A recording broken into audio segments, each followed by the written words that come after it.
In the wild, snakes rarely engage in direct confrontations using sheer brute force. They maintain distance, constantly monitoring their opponent's movements and waiting for the right moment to deliver a precise bite. Each encounter is brief, but the outcome is usually decided by a single well-timed strike.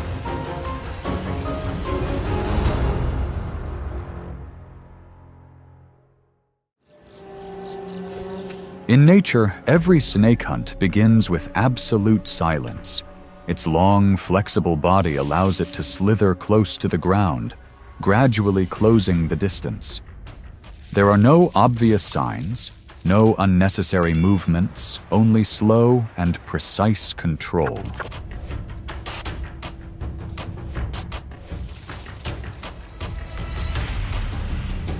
As the distance gradually disappears, pressure begins to build. The front of the body rises slightly, the head remains fixed, and the gaze is locked onto the target. Every small movement is monitored, as if every moment has been calculated in advance.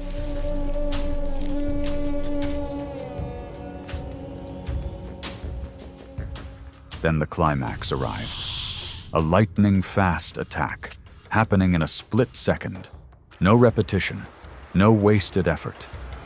After the strike, the snake immediately retreated, maintaining distance and continuing to control the situation.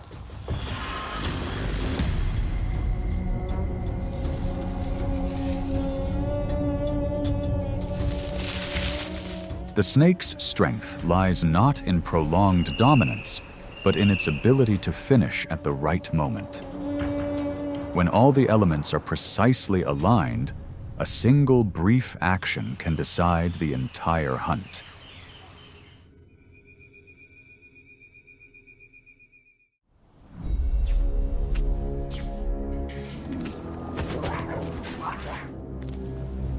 Unlike snakes, mongooses enter the confrontation with a reflex advantage, notable for their reaction time of only about 20 milliseconds. Their agile bodies allow them to move lightning fast, dodging blows at very close range while maintaining the initiative. Their ability to observe and read their opponent's movements allows them to deliver decisive bites to weak points. Their tenacity and speed make them formidable predators despite their relatively small size.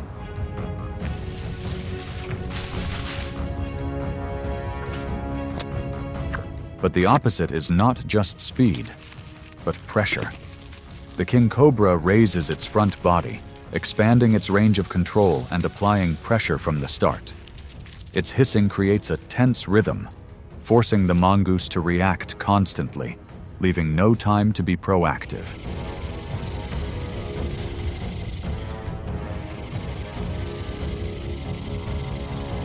The disparity begins to become apparent. The mongoose still dodges, but its movement is gradually constrained.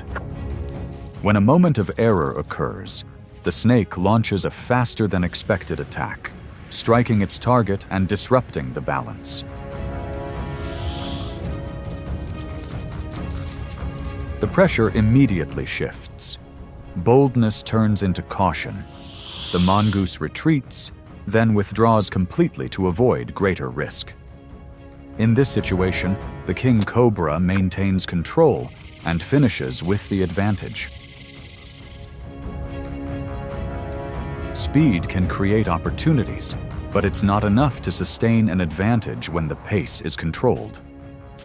When pressure is maintained and timing is right, a single moment can determine the entire outcome.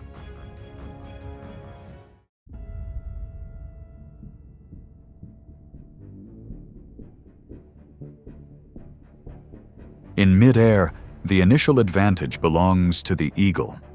From a height of dozens of feet, it locks onto its target and swoops down with precision, its talons tightening and lifting the snake off the ground where the snake is best controlled.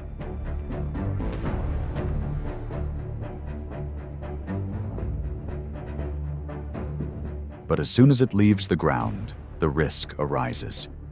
If the grip isn't strong enough, the snake counterattacks in mid-air. Its body twists nearly 180 degrees, bending back in an instant, seeking a point of contact with its attacker. It's a survival reflex, happening so fast there's no buffer to correct.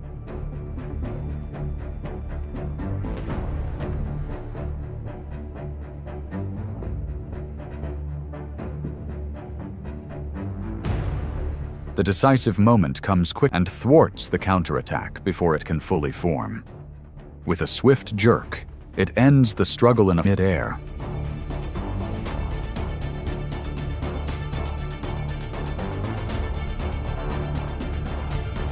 In nature, roles can be reversed in an instant.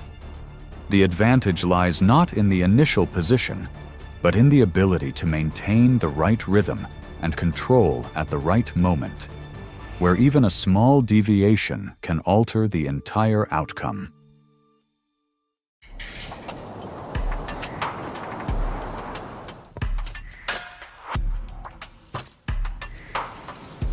On dry ground, two completely opposite fighting styles clash head-on. The lion, weighing over 400 pounds and possessing thick muscles, advances steadily to close the distance, using powerful pounces, sharp claws, and bites to control its prey at close range.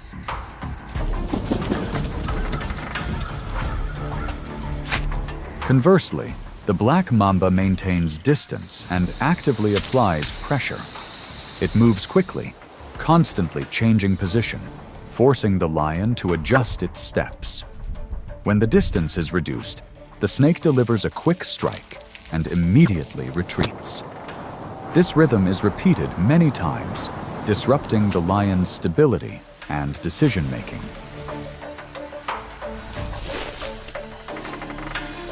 The breaking point occurs when the lion takes an unnecessary step forward. The distance is misjudged in an instant. The snake seizes the opportunity, delivering a precise strike and withdrawing. The venom begins to affect the nervous system, not immediately, but enough to change the course of the battle within about 20 minutes. The outcome doesn't stem from a disparity in power, but from a single wrong decision. When the gap isn't properly managed, the risks escalate rapidly. In nature, a moment of carelessness can lead to irreversible consequences.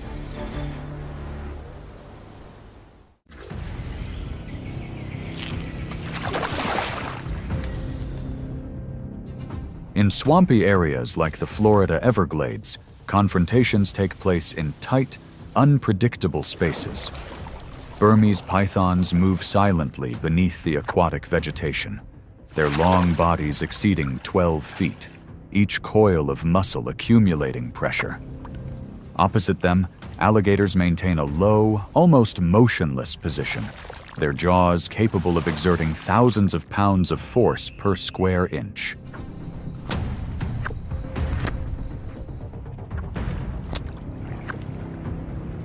When distance is eliminated, the python actively approaches and seeks a point to constrict.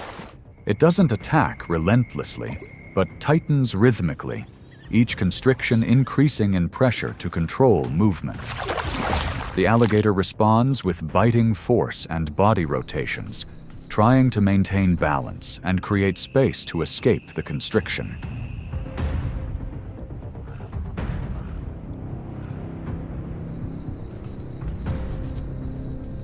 The situation quickly becomes a tug-of-war between two opposing forces. The python maintains constant pressure, never letting up. The alligator seeks moments to open its jaws and rotate to break the grip. When the constriction is held in place and the rhythm remains uninterrupted, the advantage gradually shifts in favor of the python.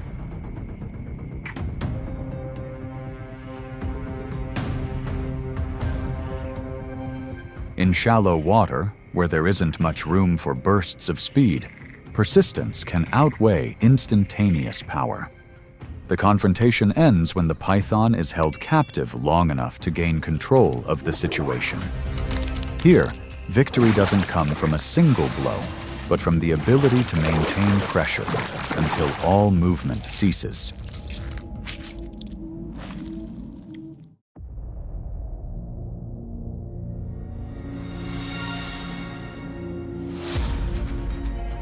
Hawks are aerial predators with incredibly precise control over altitude and flight direction. Their broad wings help them maintain stability, and their keen eyesight allows them to detect subtle movements on the ground. Once they've identified their target, they adjust their flight angle, maintain distance, and wait for the right moment.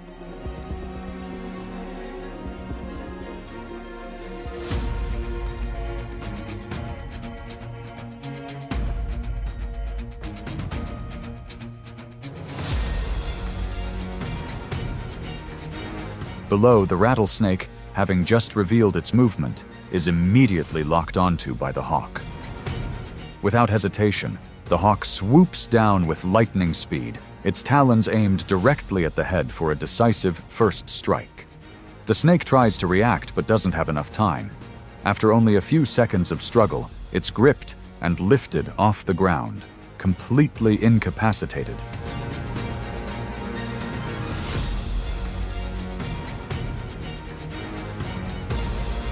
The fight is often decided in a single moment.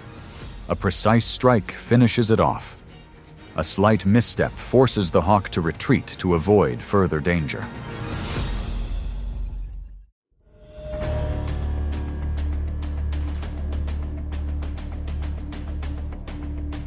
In shallow water, the anaconda holds its position and waits for its target to come within close range.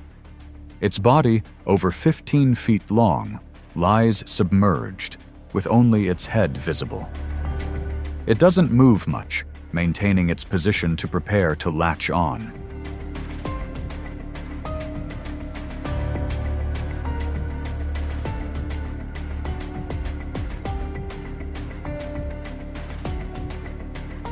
Deer and buffaloes descend into the water to move and maintain balance. The distance is shortened unnoticed. The anaconda approaches from underwater, latches onto the body at the first opportunity, and begins to constrict.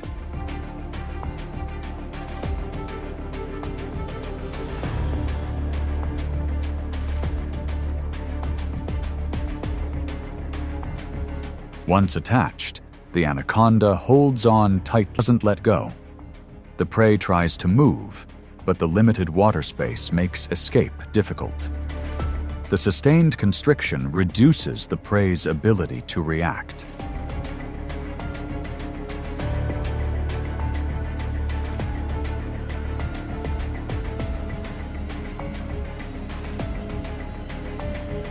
The result occurs when the prey loses control of its movement. Size no longer provides an advantage in the water. When the constriction is maintained and the grip is not released, the outcome is determined.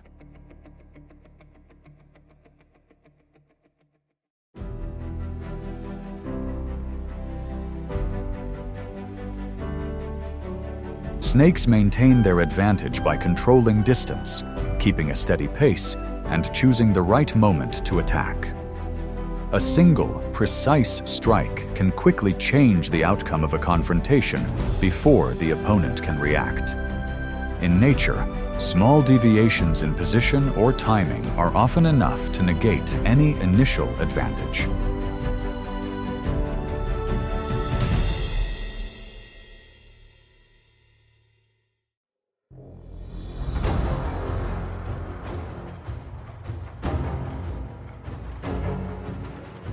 In the wild, wolves may not be the strongest species, but they understand the power of coordinated attack. They don't act recklessly. Every move is calculated based on the terrain, timing, and the prey's weaknesses. From small targets to large opponents, every attack is a carefully considered survival strategy. Instinct and tactics intertwine, with patience being the sharpest blade in their arsenal. The gray wolf is one of the best adapted predators in North America. Adult wolves typically weigh between 70 and 110 pounds, and can travel over 20 miles a day. With their slender bodies, long legs, and keen senses, they thrive in a wide range of habitats, from icy regions to dense forests.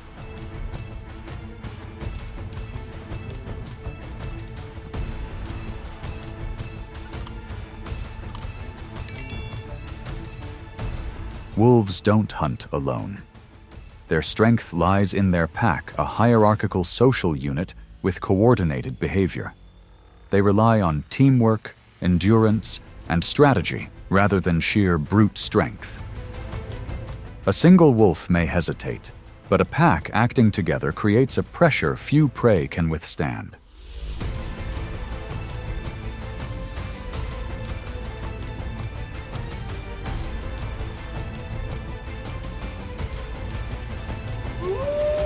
Their communication is precise, down to their footsteps, through howling, body language, and scent trails. A successful hunt can sustain the entire pack for days. Failure, on the other hand, means the depletion of precious energy.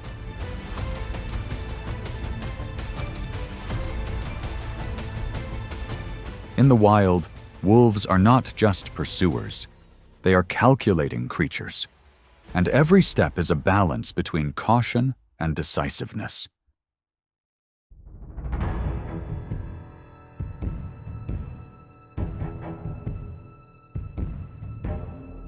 Caribou is one of the wolves' primary prey in the Arctic. An adult weighs approximately 350 to 400 pounds and can run at speeds exceeding 40 miles per hour when pursued. They live in large packs, often migrating hundreds of miles in search of moss and lichen, their main food source. But it is precisely this long journey that makes them easy targets for even the most patient predators.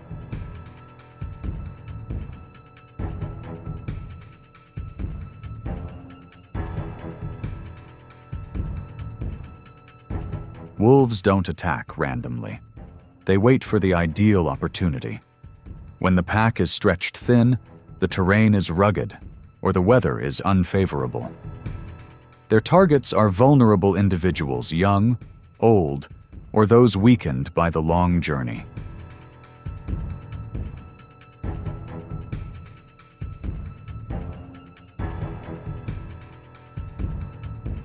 When the opportunity arises, wolves create chaos, using speed and coordination to break up the pack.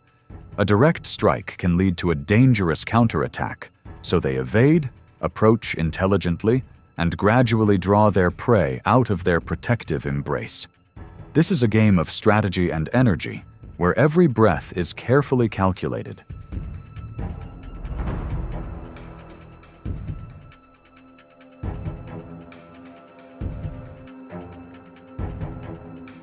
The pack operates like a precision machine. One wolf blocks the front, another targets the hind legs. The bites aren't aimed at killing, but at unbalancing the prey. When the caribou falls, the hunt temporarily ends.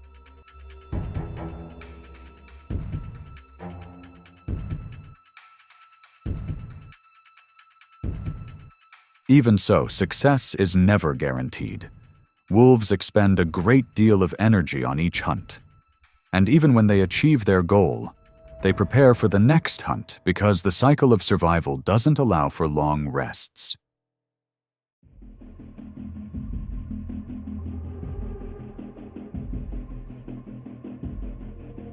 Elks are the second largest deer species in North America, after moose. A mature male can weigh up to 700 pounds and possesses powerful antlers used for defense and mates. Elks live in small herds, often moving through dense forests and vast grasslands. While more agile than bison, they remain vulnerable during harsh winters.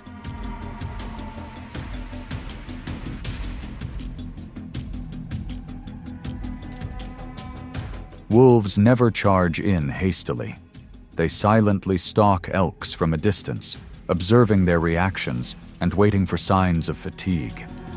Their targets are slow individuals, those with injured hind legs, or those already exhausted. When an elk reaches a glacier, its speed slows down sharply, and that is the moment to be waited for.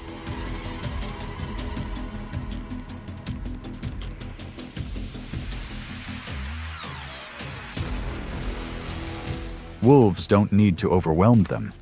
They just need the right timing. One individual leads the pursuit, while others close in on either side and rear.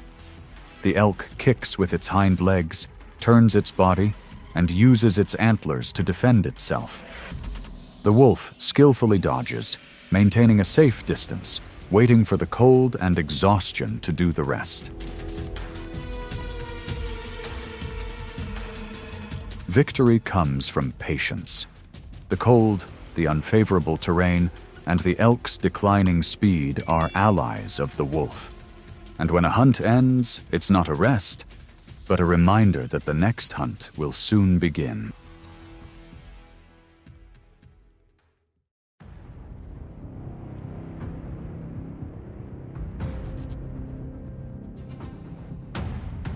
Wild boars are large animals, possessing thick layers of fat and skin, along with sharp tusks and effective defense mechanism. An adult can weigh over 300 pounds, have quick reflexes, and move nimbly through the jungle.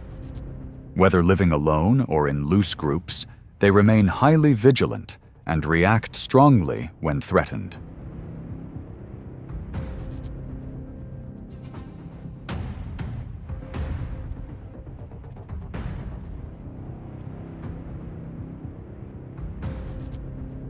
Wolves don't act impulsively. They take their time observing, choosing a weak target, an old, exhausted, or separated boar.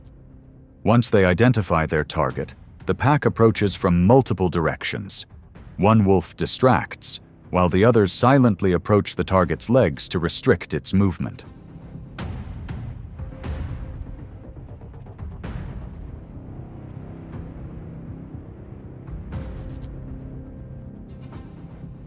Their tactics don't rely on speed or immediate strength, but on patience.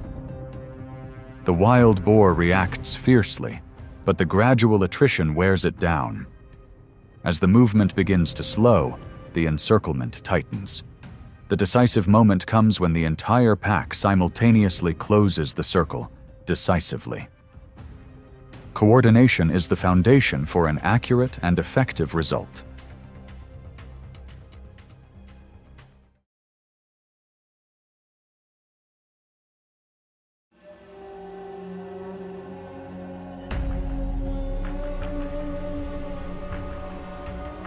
Bison are one of the largest and most dangerous animals in North America. A mature male can weigh up to 2,000 pounds, possessing sharp, curved horns and enough strength to take down any predator. They live in herds and have a very high level of mutual protection, often forming a tight defensive circle with the young at the center.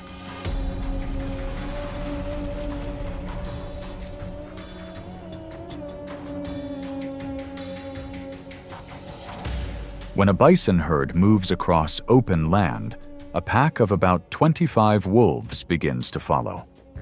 They don't charge immediately, but choose a moment when the terrain is uneven or the herd structure is stretched to attack. The wolves understand the bison's defensive tactics, so they begin to disrupt with feints, loud howling, and agile movements. The goal is to create chaos and break the protective circle.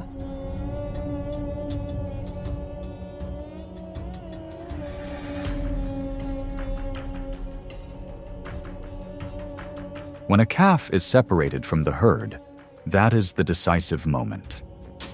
Wolves don't attack head-on, but rather coordinate in groups, one blocking the front, while others attack from behind. Victory only comes when perseverance, precise coordination, and timing are perfectly executed. Even so, a single goring from an adult bison can be fatal to a wolf.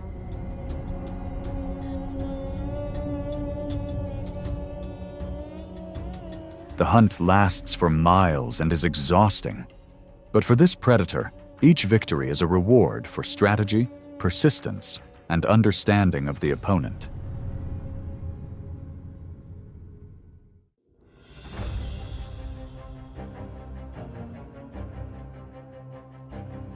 Grizzly bears are the iconic symbol of North America's enduring strength, calm, cautious, and full of inner power. Adults weigh over 800 pounds, possess thick fur, and have a heightened sense of vigilance. They typically live solitary lives, controlling their territory with rare ferocity. But when faced with coordinated tactics, blind spots in their defense can be exposed.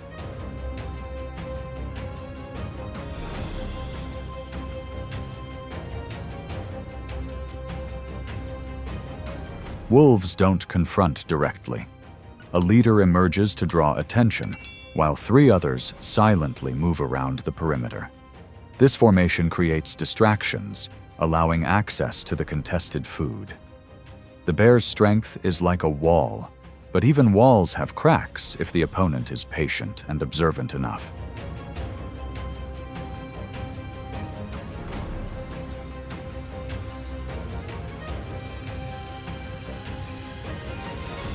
The bear reacts quickly, but the wolf doesn't rush. They silently observe. Are the bears showing signs of fatigue? Are they isolated? Are there any vulnerabilities?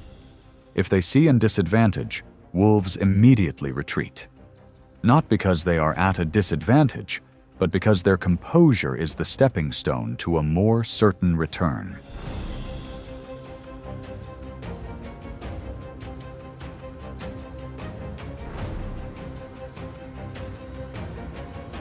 This is not an ordinary confrontation. When they cannot overcome by force, wolves choose to open another path, maintaining their formation, dividing their targets, and exploiting every weakness.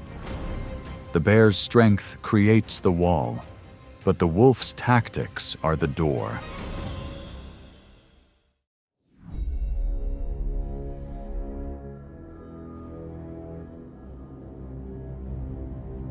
In the taiga forest, where snow blankets the landscape throughout the winter, rabbits become a valuable food source during times of scarcity. An adult rabbit weighs about 3 to 4 pounds and can reach speeds of nearly 35 miles per hour when frightened. Their fur changes color seasonally, providing perfect camouflage. But despite their agility and alertness, they remain a practical target for organized hunters.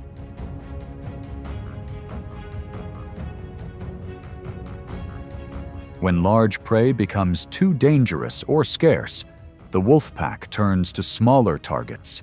Even small rabbits require careful strategy. The wolves split into 2 groups, one cornering the rabbit, the other blocking its escape route. If the rabbit runs in the wrong direction, the hunt can end in seconds. Although the reward is only enough for a short meal, each rabbit provides the energy to feed the entire pack, especially during the period of raising wolf cubs. When community is paramount, sharing becomes the weapon of survival. Victory is not about speed, but about precise coordination.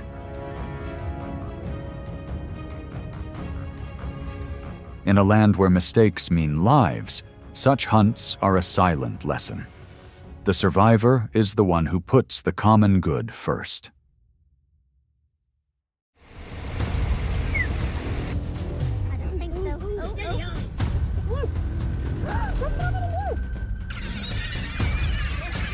The hunter doesn't always win. In the wild, a well-timed counterattack can change the course of events. Even the dominant lion can sometimes be knocked out, surrounded, or forced to retreat. And those failures, captured on camera, make the title of king more precarious than ever.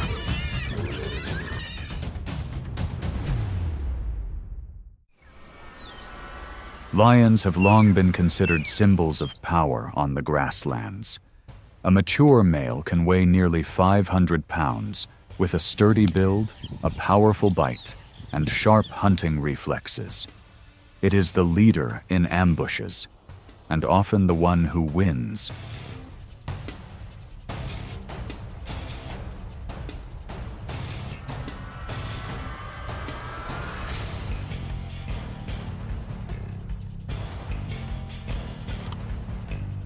But no matter how strong it is, the lion is not always invincible. In nature, just one moment of inattention is enough to squander all advantages. A misstep, a wrong pounce, or simply underestimating the opponent can instantly turn the tables.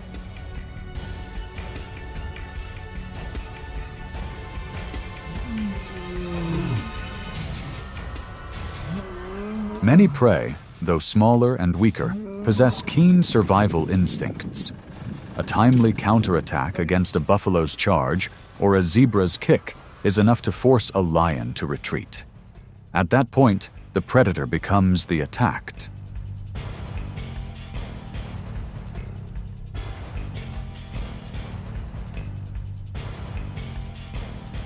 Overconfidence is sometimes the biggest mistake.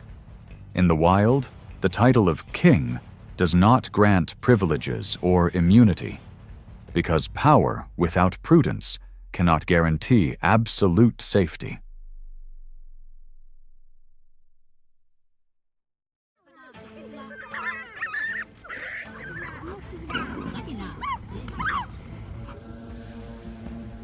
In the blazing sun of the African savanna, herds of zebras move in silence, their steps slow but vigilant. Their distinctive black and white stripes are easily recognizable, but few notice that hidden beneath this appearance is a formidable defense system. Adult zebras can weigh nearly 900 pounds, and their hind legs are a less discussed but incredibly effective weapon.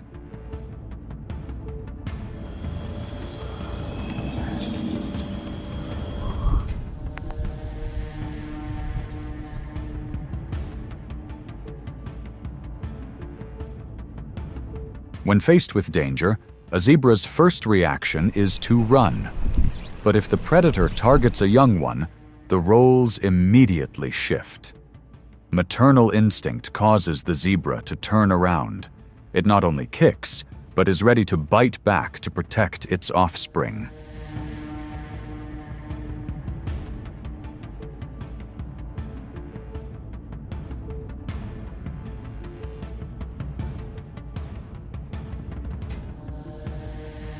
In the Botswana savanna, a lioness approached a mother horse and her foal.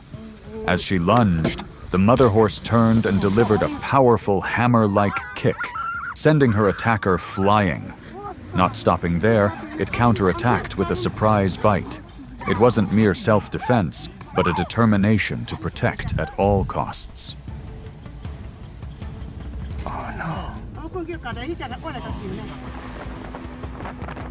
In an instant, the tide turned. A creature considered weak prey caused the entire pride of lions to retreat in defeat. Sometimes, the most dangerous things come from the least expected places, the silent but powerful power of maternal love.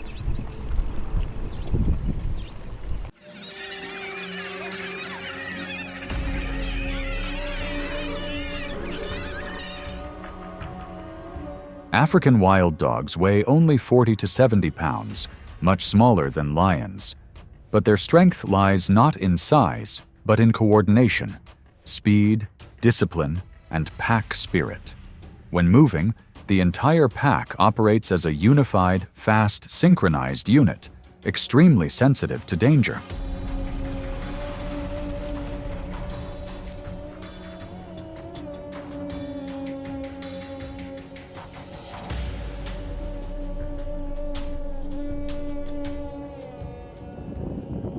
During the harsh, dry season, an old lioness, about 15 years old, appears near a watering hole. Her physical strength is declining, her reflexes are slow, but instinct still drives her to seek an opportunity. A pack of wild dogs detects her presence. They don't attack immediately, but spread out to surround her, moving and making sounds to create pressure.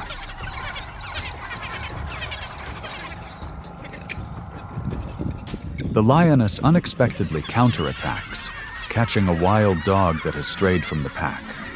But immediately, the entire pack turns back.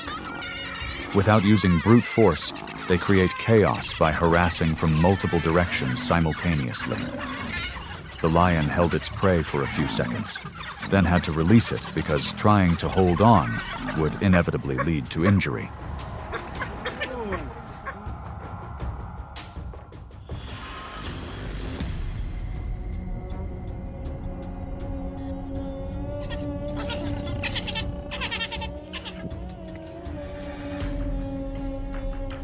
The confrontation ended with victory going to the weaker party.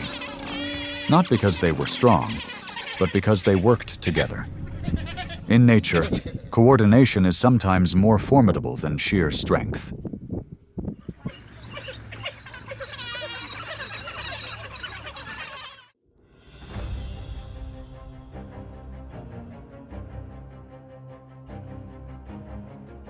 On the vast savanna, giraffes are often mistaken for the weaker species. Standing up to 18 feet tall and weighing nearly 2,600 pounds, they possess the calm demeanor of unhurried creatures. But hidden beneath that appearance is a defensive strength rarely seen in the herbivorous animal world.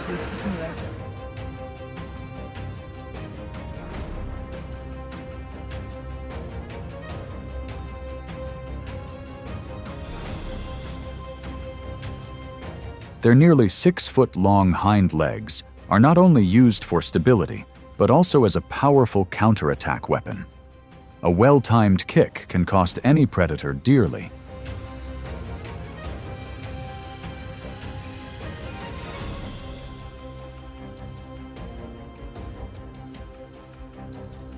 In a recorded hunt in the southern Kenyan grasslands, a group of lionesses approached a giraffe from 3 directions.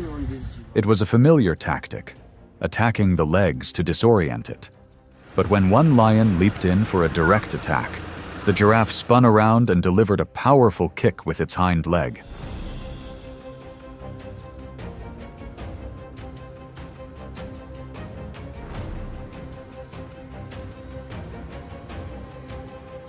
The strike was not only precise, but also powerful enough to send the lion flying backward, forcing the entire pride to retreat.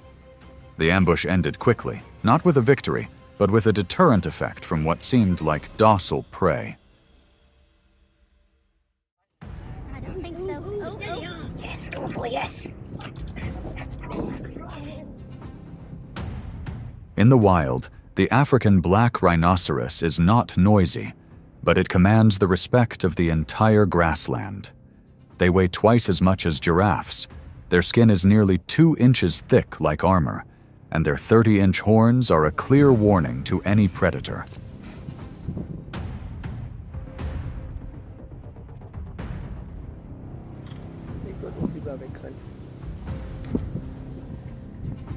Lions rarely target rhinoceroses, but hunger and the heat of Limpopo led a pride of lionesses to risk their limits. They approached from the flanks, their only accessible position. But with a single turn, the rhinoceros retaliated. It lunged forward, its horns lowered like living blades. The first lioness to be hit was thrown back, and the entire pride quickly descended into chaos.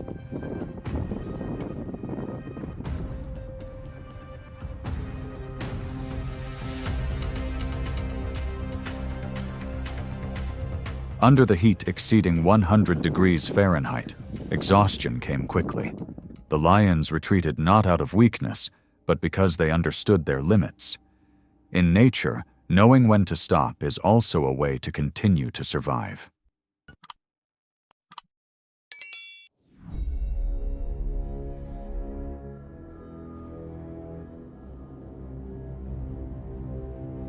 Spotted hyenas weigh only about 100 to 140 pounds, but when they travel in packs of up to 30, they become formidable.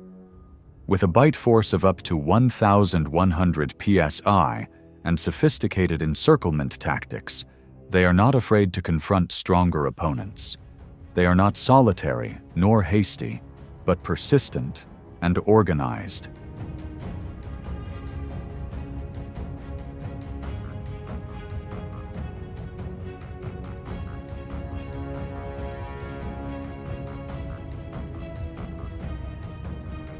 At Etosha, a young lion strayed into the territory of a hyena pack of nearly 20 individuals. They didn't attack directly, but repeatedly approached, retreating, and then advancing from different directions. The encirclement tightened little by little, forcing the lion to constantly maneuver.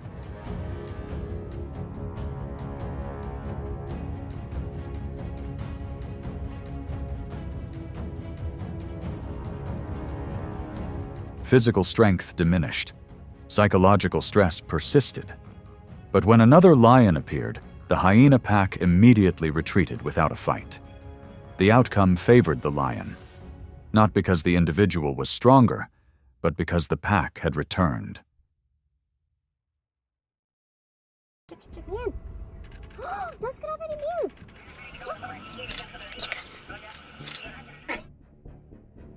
The African buffalo, or Cape buffalo, is known as the tank of the grasslands.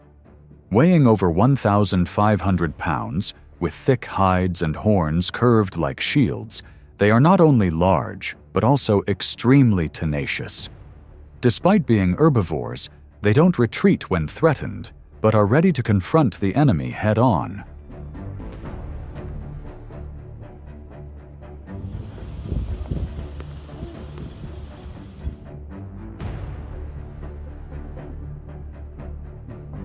When lions choose their prey, they often target older or younger buffalo, using tactics to separate the herd and attack from behind to stun them.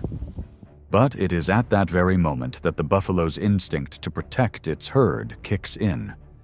Instead of fleeing individually, the entire herd turned around, forming a solid wall of horns that moved in unison, closing in and then counterattacking. What they want is to separate one. In the Okavango Delta, a young buffalo was attacked by a lion. In less than 10 seconds, the entire herd reacted. A mature male buffalo charged forward with incredible speed, goring the lion with immense force. The lion was thrown off the ground, stunned, and hastily retreated in chaos. Fighting. Unbelievable.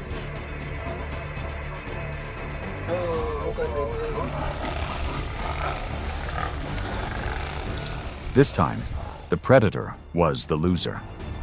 Because in the natural world, individual strength cannot compare to the spirit of unity, especially when protection does not come from survival instinct, but from the deep bond between members of the herd.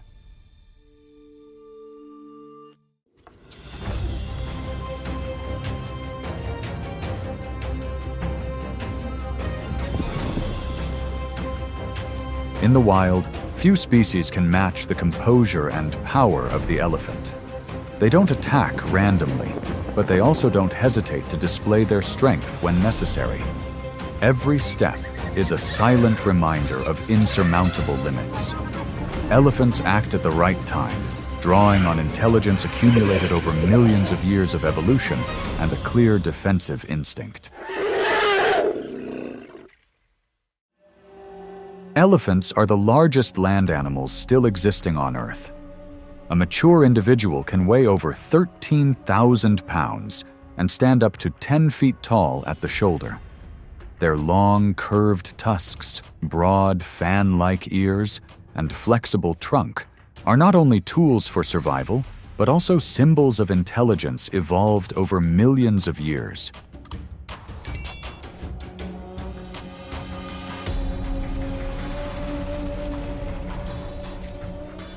They live in matriarchal herds, where the leader is usually an older female who guides the group through arid lands, finding water and food based on memory and experience. Each individual has a role, from protecting young to signaling danger with infrasonic waves.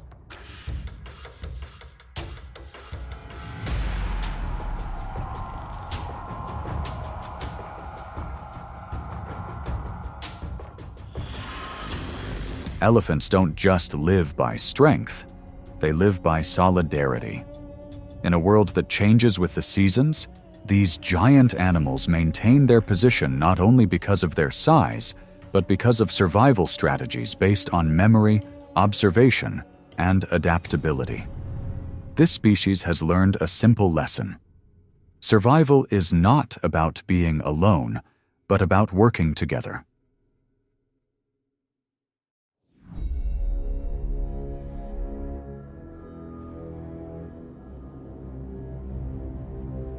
African buffaloes, weighing up to 1,500 pounds, are renowned for their tenacity and large curved horns. They are strong, vigilant, and live in herds to defend themselves against enemies. But when faced with elephants, which can weigh far more than many buffaloes combined, the balance of weight completely tips in favor of the elephants.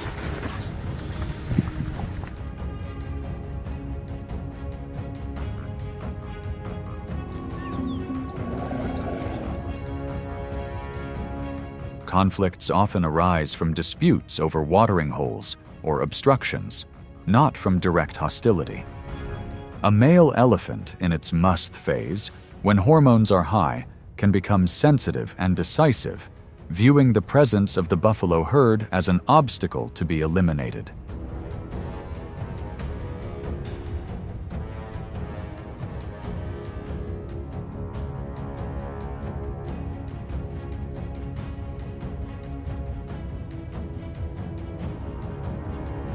Instead of rushing, the elephant moves slowly and steadily. Each step is a test of willpower. The buffalo holds its position, but does not provoke. Suddenly, the elephant charges forward, using its weight and tusks to create pressure.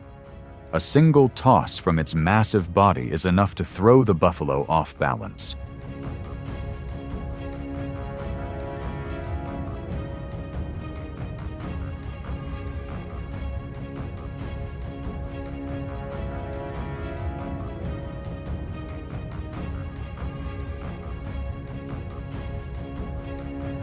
Under pressure, the buffalo herd disperses, not out of panic, but out of calculated risk. The individual separated is usually the one closest to the elephant, forced to retreat. However, the elephant does not pursue relentlessly. The goal is not to inflict harm, but to assert dominance. In the wild, true strength lies not in overwhelming power, but in the ability to control action at the right time.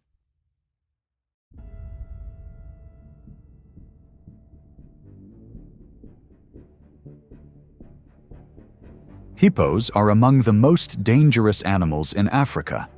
Despite their round bodies and slow gait on land, adult individuals can weigh up to 3,500 pounds and possess sharp teeth and a formidable bite.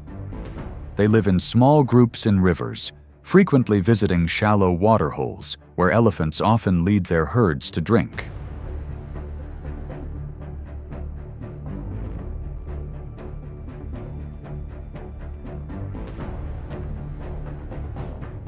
When both species appear together, the atmosphere becomes tense.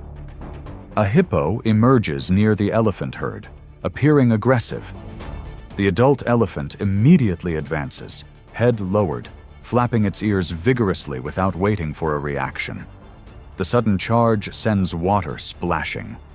The hippo retreats, offering no resistance. Under the clear pressure of size and willpower, the wisest choice is to avoid confrontation.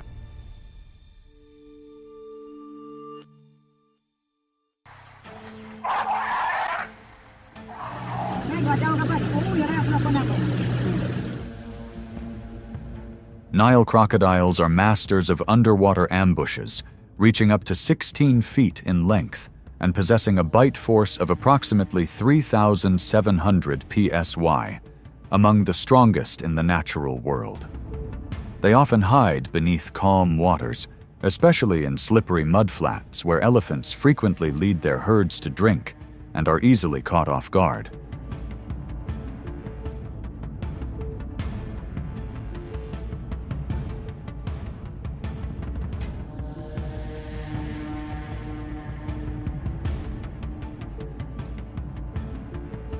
The moment a crocodile slithers close to the shore, targeting a young elephant wading through shallow water, the mother elephant's reaction is instantaneous.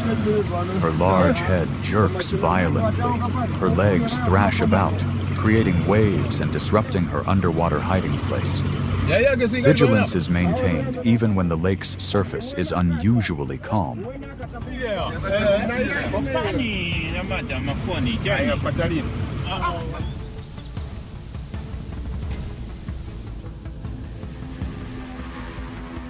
No direct confrontation is needed, just a clear signal. The crocodile falters and dives deep, retreating. Even elephants are not entirely safe in the water. But this reaction is not random. It is a vigilance developed over generations of survival.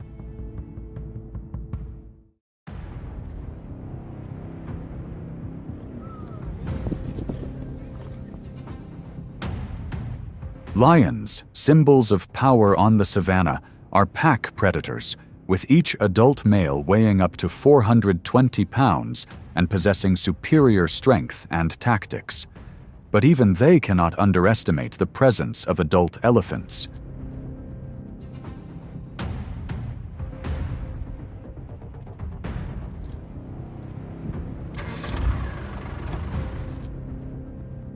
When lions approach a herd of elephants resting or approaching a food source, especially during the dry season, a confrontation can occur. Behaviors such as approaching carcasses, encroaching on resting areas, or threatening young elephants can trigger a reaction from the elephants.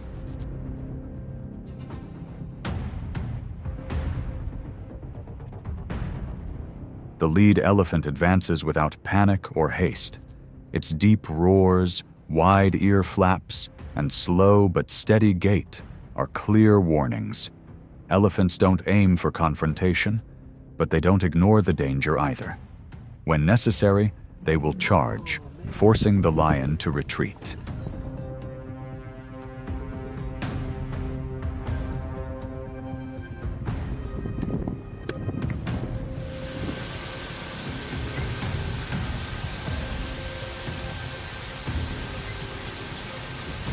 Not for revenge, but to establish boundaries. No pursuit, no conflict. The presence and defensive behavior of elephants is an effective way to maintain order. A protection strategy that has been formed and passed down through generations.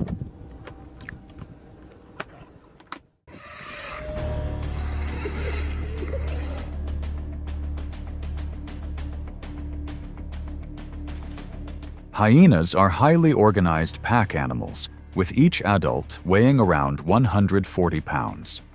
They are highly resilient and adaptable, often approaching carcass areas to find opportunities. However, that instinct sometimes leads them to approach larger animals in an unwise way.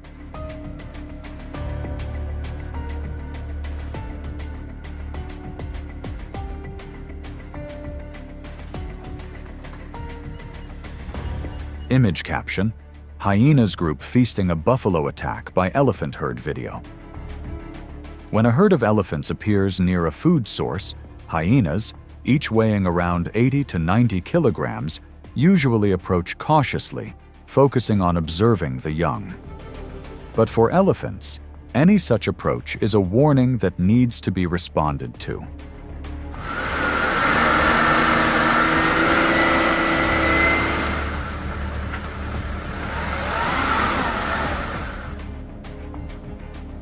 An adult will advance, forming a protective circle. A low growl is emitted, accompanied by steady strides. If the hyenas do not retreat, the elephant will make a gentle, non-injurious but firm enough push to show its limits.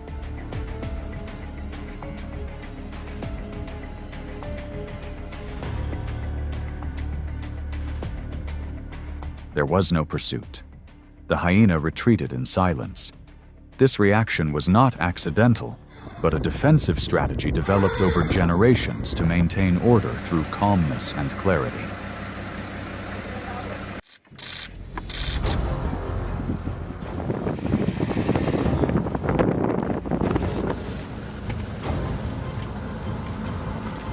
When two adult males appear together in a vast, open field, the tension doesn't stem from animosity, but from a need for dominance. They growl softly, flap their ears, and advance. If neither backs down, tusks touch, their massive bodies pouring force into each push. It's not about elimination, but about measuring strength. The one who remains calm and holds their ground is the victor.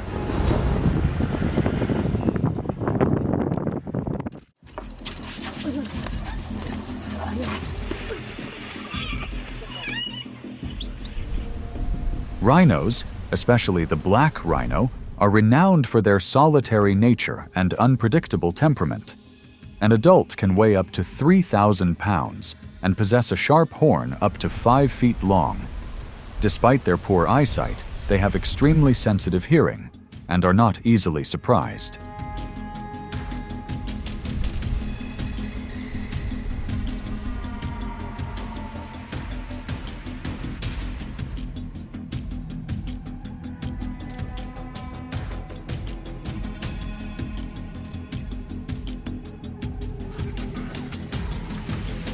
When conflict arises, elephants advance proactively. The spatial pressure at the watering hole forces these two giants to confront each other. The rhino lowers its head and raises its horns to maintain distance, but the elephant's superior height and overwhelming weight give it the upper hand.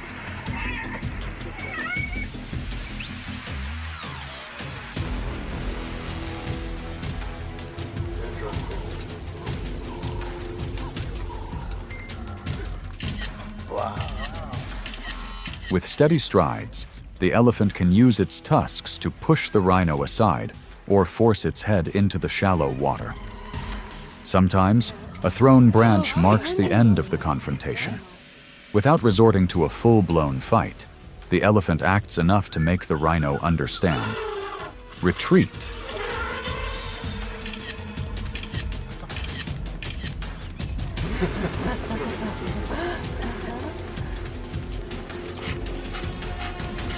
It's not about fighting, but about establishing a boundary.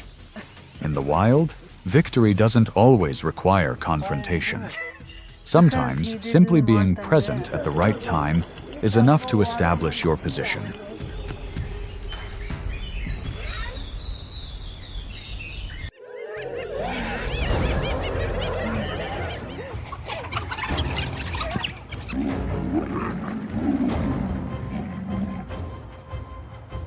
In the harsh savanna, every creature must define its place.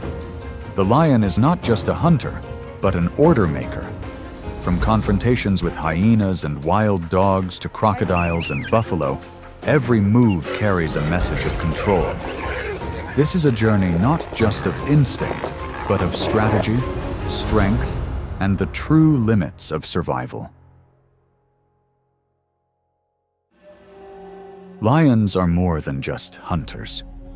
They are symbols of power in the savanna, where every blade of grass and every stream holds strategic significance. A mature male lion can control a territory of over 100 square miles, where the females raise their young and hunt. But this dominance doesn't come naturally. It must be maintained through presence and strength.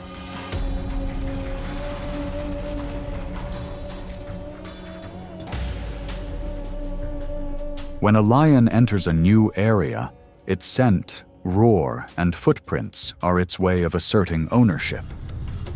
But when the boundaries are challenged by other lions or predators such as hyenas, leopards, or African wild dogs, conflict can erupt.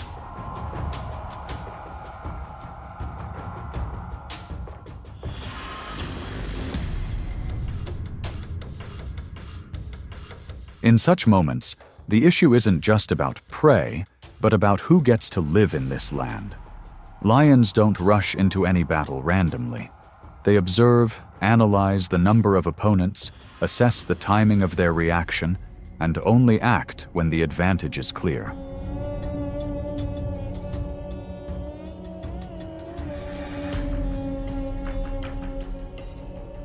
Because in the savannah, there is no room for error.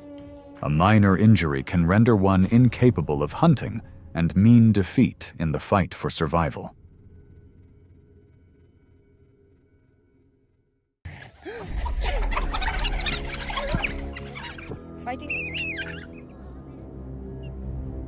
African wild dogs are highly organized predators with pack structures of up to 20 individuals. Each individual weighs only 50 to 70 pounds, but thanks to their coordination, speed, and splitting tactics, they can take down prey many times larger.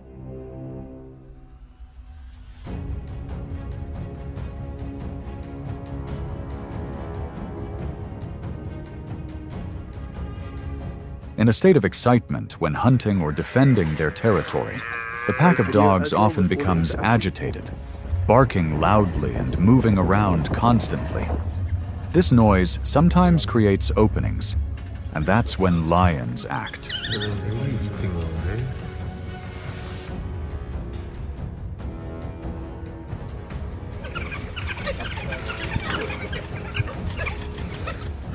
Without warning or prolonged stalking, a mature male lion can approach silently from a close distance, choosing the right moment when the pack is off guard. With a single pounce, the pack disperses. One individual is caught.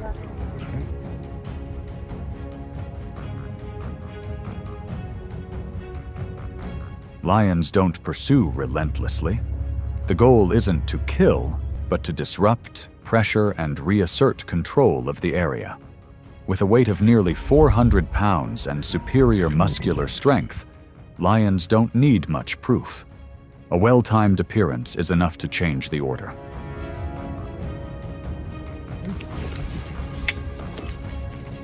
In the savannah, not every attack is aimed at prey. Sometimes it's just a clear reminder. Who's in charge?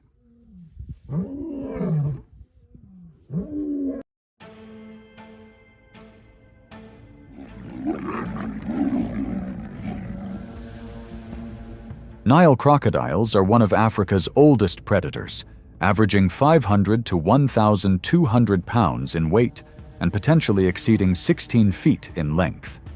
They launch surprise attacks from underwater with powerful bites, posing a significant threat in freshwater environments. However, their heavy and slow bodies make them vulnerable to being overpowered when outside their familiar habitat.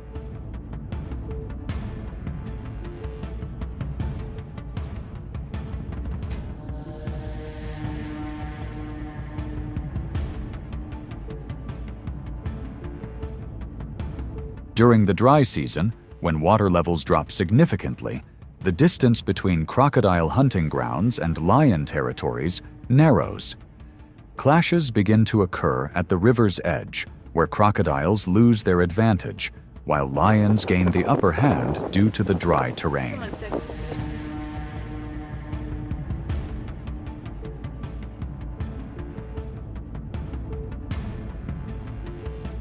When lions swim by, they become potential targets because they lose agility, and crocodiles can attack from below. But when crocodiles come ashore, the roles are reversed. A careless young crocodile approaches a resting pride of lions. A lioness spotted the crocodile and silently approached. The crocodile reacted slowly, and with a single pounce, the lioness dragged the animal away from the water's edge.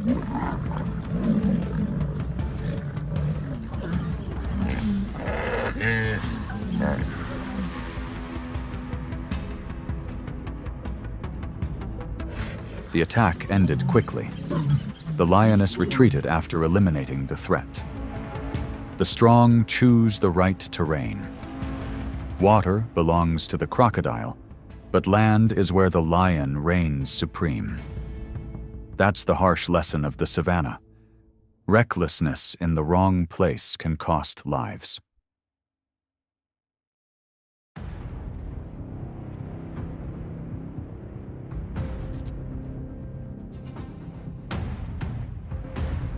Zebras, weighing an average of 770 pounds, are a common target for lions. They are fast, have quick reflexes, and possess excellent observational skills.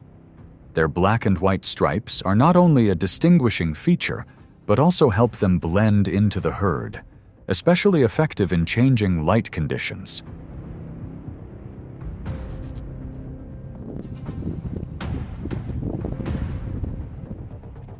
From a high mound, a lioness observed the zebra herd from a distance.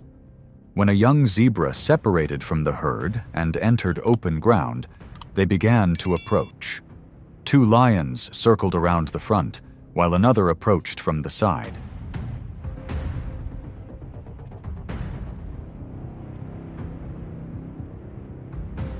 The zebra detected the movement and immediately turned to run towards the herd. But the distance was too close. A pounce from the side threw it off balance. Despite trying to get up, it was quickly pulled down. Behind, several members of the herd stomped their feet, creating a loud noise, an attempt at distraction, but the lions had the upper hand. The ambush was successful.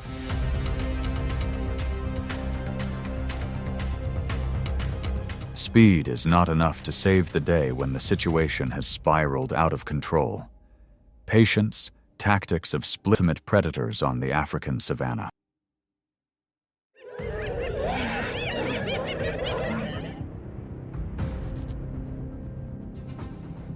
Spotted hyenas are highly organized predators in the savanna.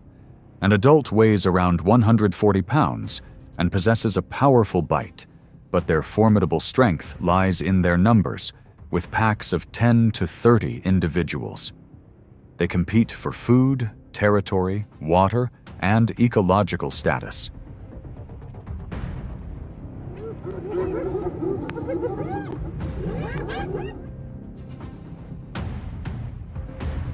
The relationship between lions and hyenas is a long-standing rivalry spanning generations. When a mature male lion, weighing nearly twice as much as a hyena, enters their territory, a warning signal is sounded. The hyena pack quickly gathers, moving rapidly, barking loudly, and closing in to exert pressure.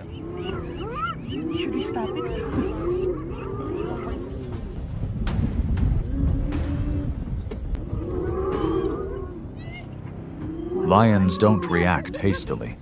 They stand still, observing the movement, maintaining composure. When an individual crosses the line, a surprise pounce occurs. A bite force of over 650 pounds can incapacitate an opponent in an instant.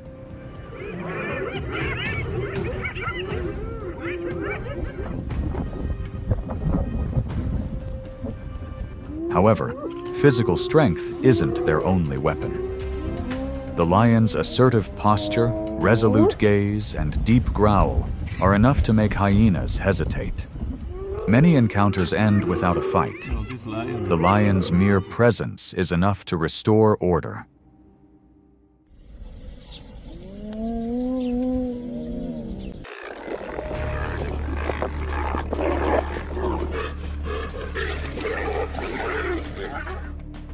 Leopards are solitary animals, weighing only 80 to 150 pounds. They are excellent climbers, quick-witted, and capable of independent hunting. However, their lack of group behavior makes them more vulnerable in confrontations.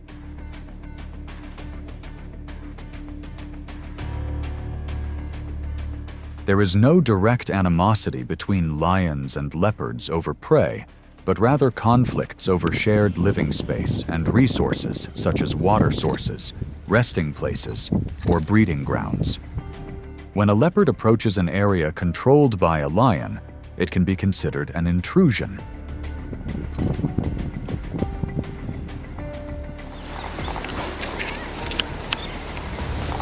Lions don't need speed to attack. They employ a strategy of controlling space, narrowing the escape route, and gradually increasing pressure. As the distance narrows, leopards often react defensively by lowering their bodies, raising their claws, and maintaining a warning gaze not to attack, but to defend.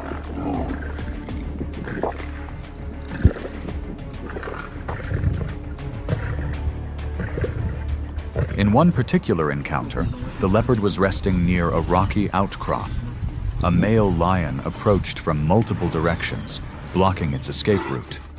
High speed wasn't necessary. A single lunge was enough to force the leopard out of its familiar position.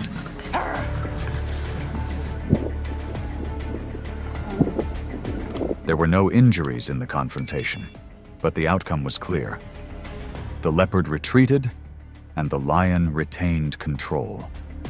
In a harsh environment like the savannah, victory often lies not in attacking, but in forcing the opponent to retreat.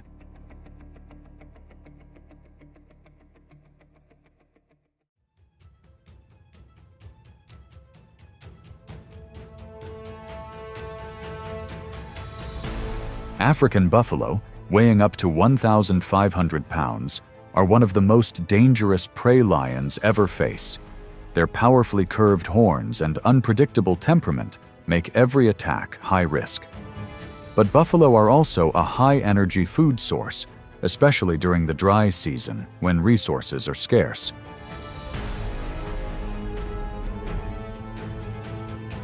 A pride of lionesses spotted a herd of buffalo approaching a watering hole. Instead of ambushing them, they waited until the herd split up. A single individual at the back lost their rhythm. That was the signal. Two lions rushed out to block the front, while a third approached from behind. The mother buffalo reacted fiercely, charging to rescue her, but was held back by another lion.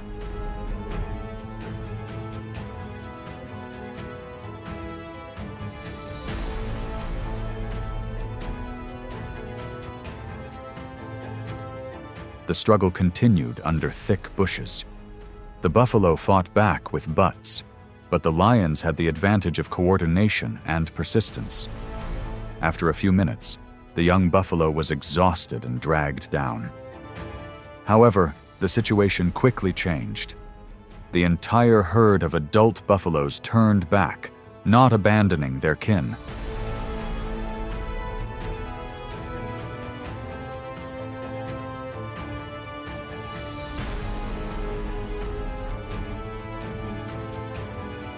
With collective strength and solidarity, they counterattacked fiercely.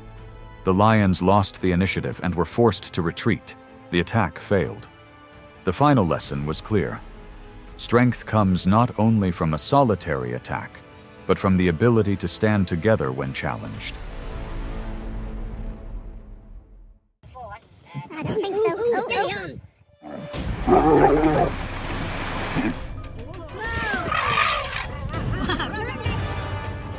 Not every lion's battle results in victory. When the hunter chooses the wrong opponent, all instincts become powerless. From ferocious kicks to cold-blooded encirclement tactics, each species has its own way of repelling the big cat. And after each retreat, the lion leaves behind not only defeat, but also a big question mark about the true limits of its strength in the wild.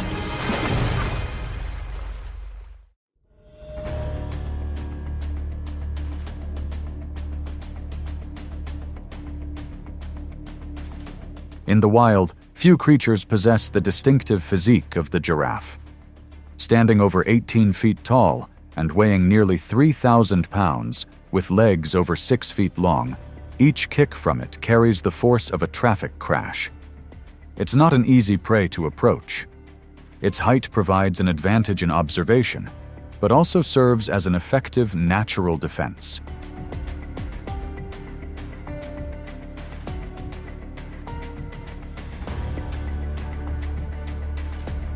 A pride of lions spotted a giraffe standing alone.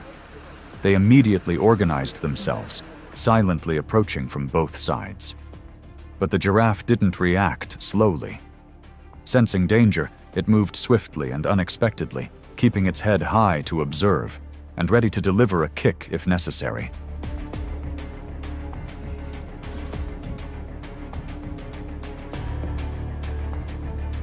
One lion attempted to approach from behind. Just as it got within range, a lightning-fast reflex kick from its hind leg struck. The hunting formation was thrown into disarray.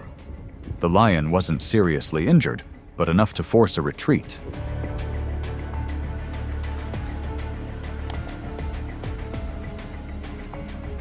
The success rate in attacking adult deer is only about 25%.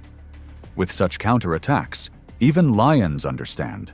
One wrong move can ruin the entire strategy. In nature, not every prey is a target. Sometimes, boundaries must be respected.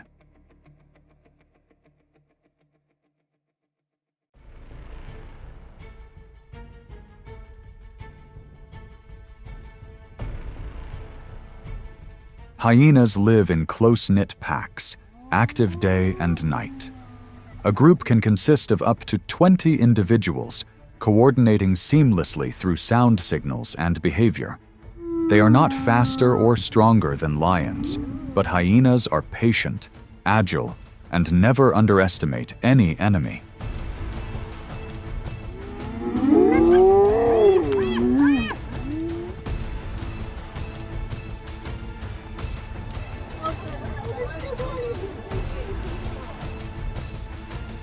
On a dry afternoon, a young male lion wandered into the hyena pack's territory. It had no pride of its own, nor any allies. Initially, it growled softly, maintaining the initiative. But the hyenas didn't flee. They surrounded it in an arc, not immediately engaging in combat, but continuously testing its reaction.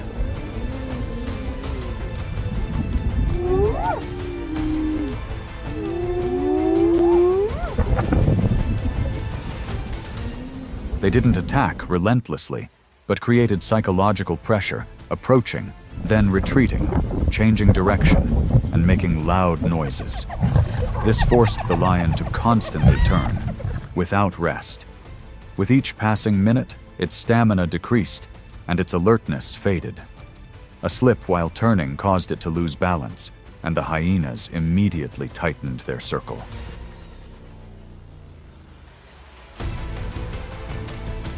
Just when the tide had turned against them, an older lion appeared from afar. No need to charge, just to be present. The hyenas simultaneously spread out and retreated. The confrontation ended without major injuries, but left a lesson that was hard to forget. Sometimes, danger doesn't come from the force of the attack, but from steady, relentless wear and tear.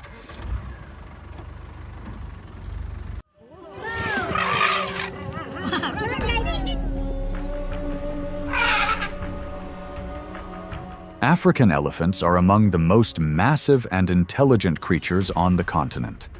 Weighing over 12,000 pounds, standing over 10 feet tall, and possessing long-term memory and the ability to communicate via infrasonic waves, they are symbols of both physical strength and intelligence. When faced with danger, the elephant herd quickly switches to a defensive strategy. The adults stand on the outer perimeter. The young are kept in the center.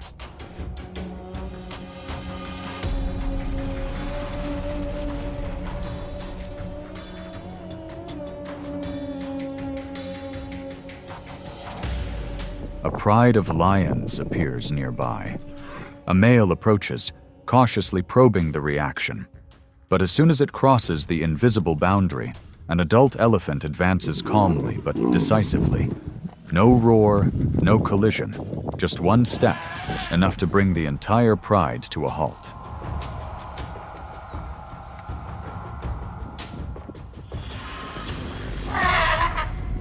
Oh my gosh, look at it. Immediately afterward, a complete defensive formation is established.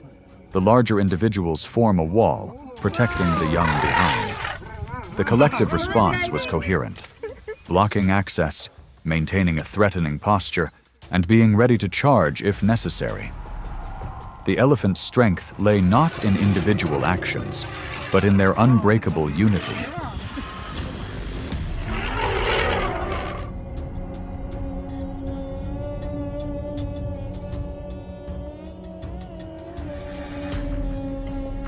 The lions retreated, not because they were weak, but because they understood that the cost of confrontation outweighed the benefits. Against an opponent possessing both endurance and organization, retreat was a survival strategy.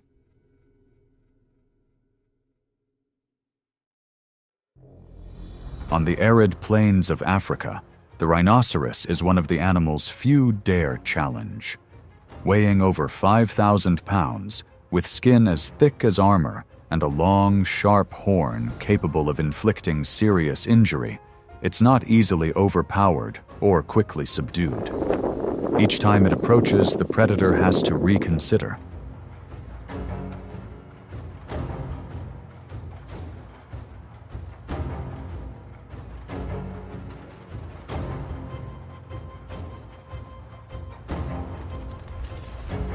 A male lion tries its luck.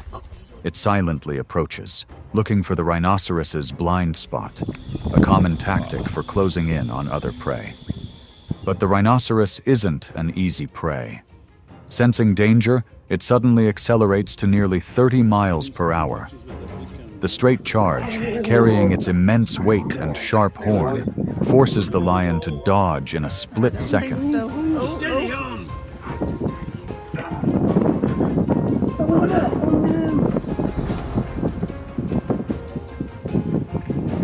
The attempt to leap onto its back quickly fails. The rhinoceros's back is too high. The force from its neck is too strong. No grip, no chance of inflicting injury. All initial calculations are forced to stop.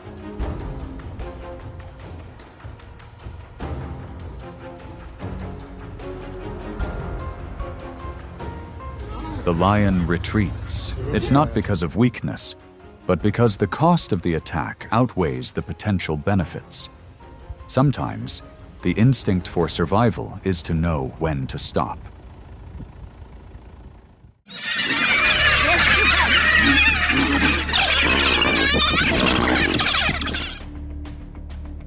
During the dry season, the ground cracked and dust covered the leaves.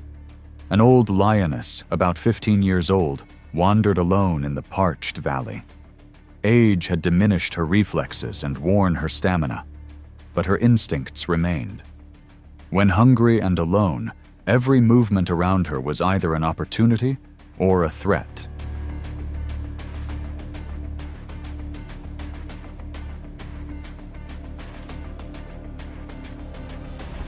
Ahead was a pack of African wild dogs. They didn't attack immediately. Instead, they dispersed, forming a wide circle. Each individual moved incessantly, making sounds and constantly changing positions. The goal wasn't to charge, but to exert pressure.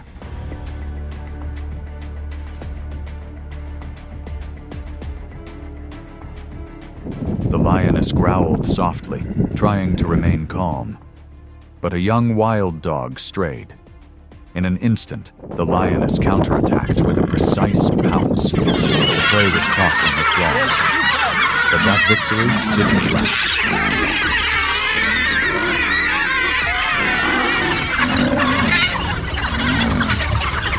The entire pack of dogs turned around, simultaneously causing a disturbance from multiple directions.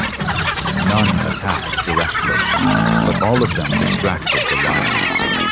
Each time the lion turned, another gap appeared.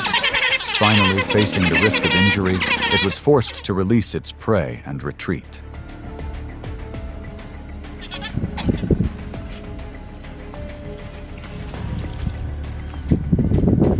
In the world of wild dogs, victory doesn't require overwhelming strength, but rather coordination, discipline, and a strategy of attrition. The lion didn't lose its fangs, but because its opponent knew how to exploit even the smallest mistake to regain the advantage.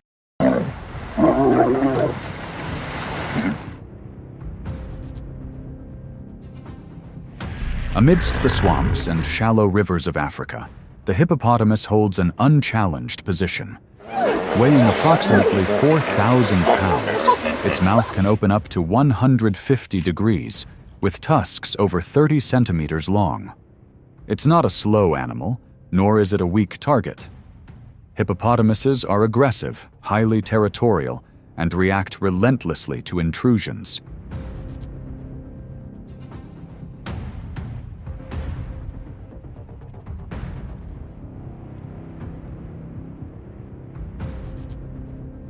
When a pride of lions wanders near a watering hole, they assess the opportunity. But just a few steps into the water's edge, a hippopotamus lunges out. There's no stalking or probing. The hippopotamus actively attacks. Underwater, the lion's coordination is neutralized. They lose speed. They lose their ability to encircle. I think they're gonna come over and say hi. A lion attempts to retreat to shore, but the hippopotamus pursues. Despite its weight, it can still reach speeds of nearly 19 miles per hour. With an estimated bite force of over 1,800 pounds per square inch, a single successful bite is enough to inflict serious injury. The entire pride of lions had to retreat completely.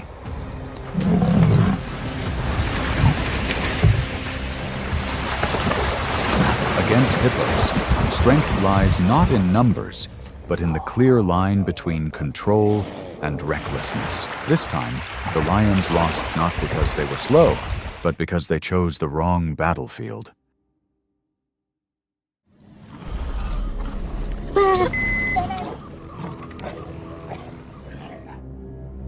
The Nile crocodile is one of Africa's oldest and most patient predators. Over 16 feet long and weighing over 1,000 pounds, they lurk beneath the murky water, ambushing in absolute silence. When the distance narrows to less than 10 feet, their leap from the water often leaves no chance for a reaction.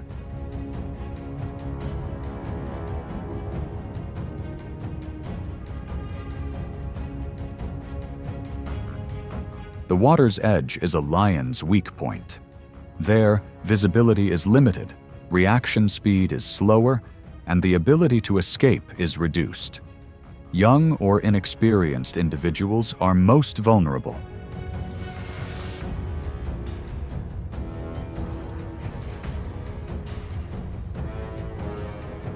On a riverbank in Luangwa, a young lion approached the water's edge to drink. A crocodile was waiting. The water rippled only slightly before a precise bite engulfed the prey. The surrounding adult lions could only react in vain. Yeah. Unlike lions, crocodiles don't fight for territory or assert dominance. They simply wait for mistakes and exploit them. In the wild, sometimes one wrong move is irreversible, especially when the opponent doesn't need to pounce but only needs a moment to win.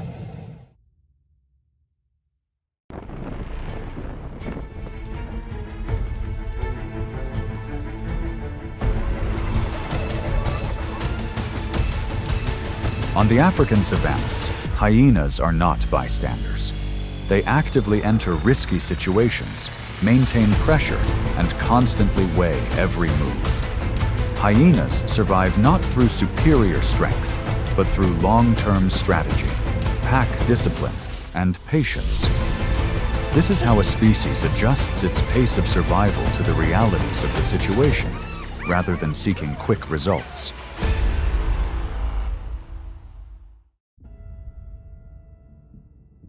Hyenas are a species that readily approaches and puts pressure on many larger animals, from antelopes, buffaloes, leopards, to even lions in certain circumstances.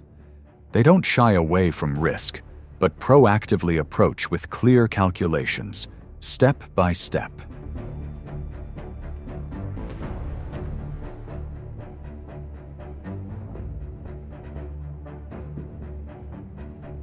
The hyena's survival strategy doesn't rely on strength or speed. They aren't the strongest nor the fastest, but they possess the highest endurance. Their strategy focuses on maintaining long-term pressure rather than seeking quick results.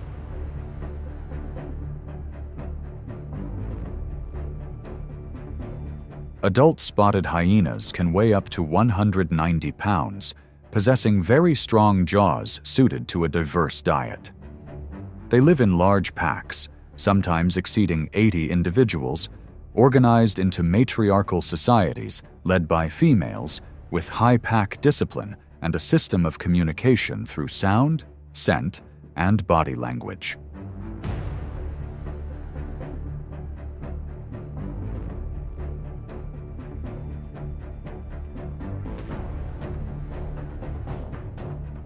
Thanks to this structure, hyenas coordinate effectively, knowing when to approach and when to keep their distance.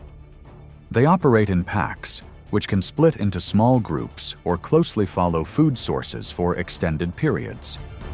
Active both day and night, in open or dense environments, hyenas contribute to regulating animal populations and processing leftover food, thereby limiting the risk of disease outbreaks.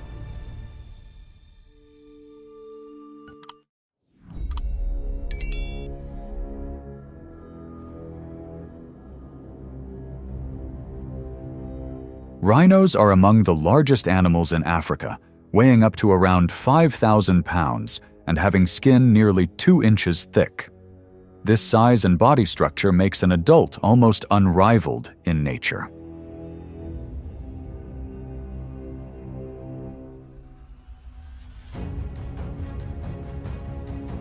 In rare approaches, hyenas don't target adult rhinos. Their strategy focuses solely on the rhino calves, once they are separated from their mother's protection.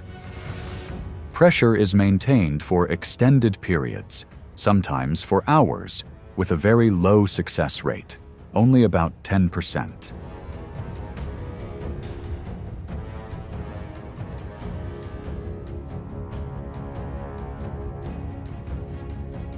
The outcome in most situations is that the hyenas voluntarily back down.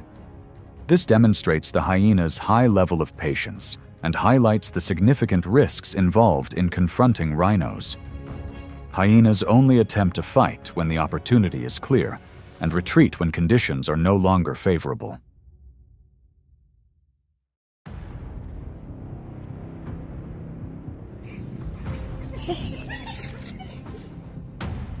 Leopards are solitary predators, relying primarily on silence and stealth. After securing their food, leopards often climb tall trees or move to secluded areas to avoid being disturbed. Their solitary lifestyle allows them to be agile, but also means a lack of support when facing prolonged pressure.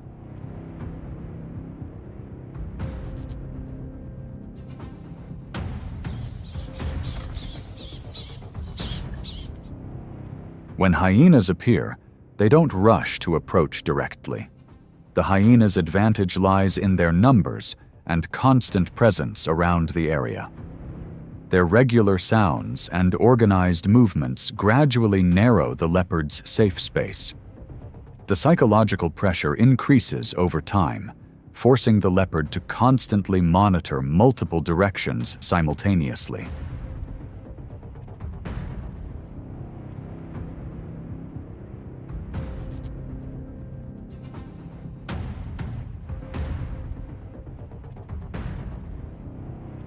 During this phase, the hyenas don't seek direct conflict. They patiently maintain their distance, waiting for their opponent to make a decision. As the risk continues to increase, the benefit of the food source is no longer enough for the leopard to maintain its position.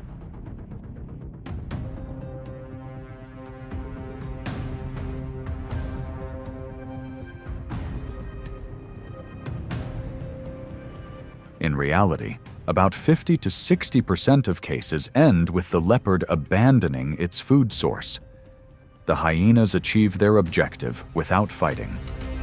This is a victory based on sound, numbers, and patience, clearly demonstrating how hyenas control the situation through collective organization rather than individual strength.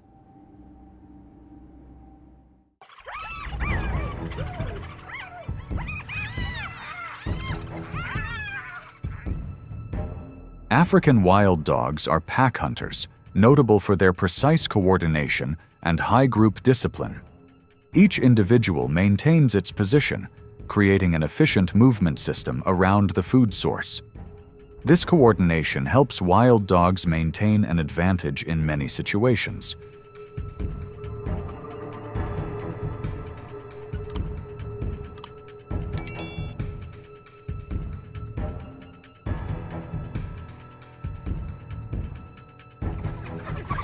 When hyenas appear, competition immediately forms. Hyenas use their numbers and jaw strength to exert pressure, while wild dogs maintain formation and react quickly. Both sides move around the food source, constantly assessing the risks.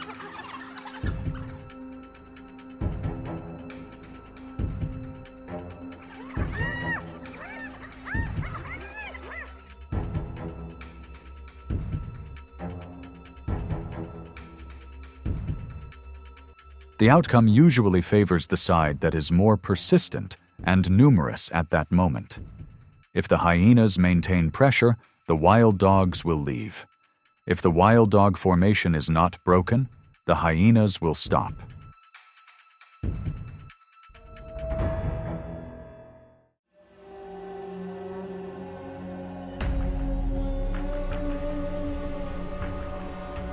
Wildebeest are herbivorous animals that migrate in large herds, notable for their speed, which can reach nearly 50 miles per hour, and their strong horns.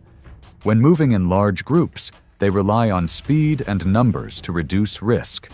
In a stable formation, each individual is always shielded by those around them.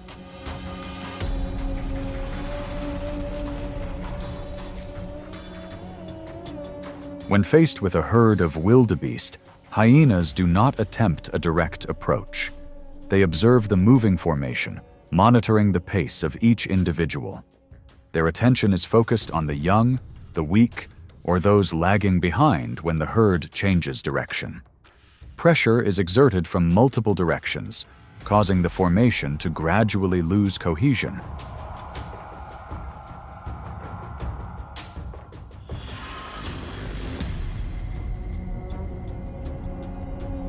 When chaos arises, hyenas move closer but maintain a safe distance.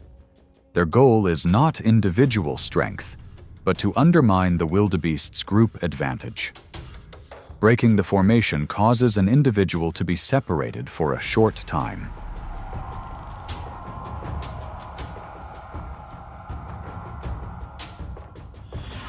The outcome of the approach depends on coordination and timing.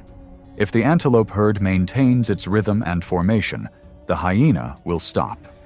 When an individual loses contact with the group, the advantage shifts to the hyena. This is a prime example of tactics based on organization and patience rather than lone strength.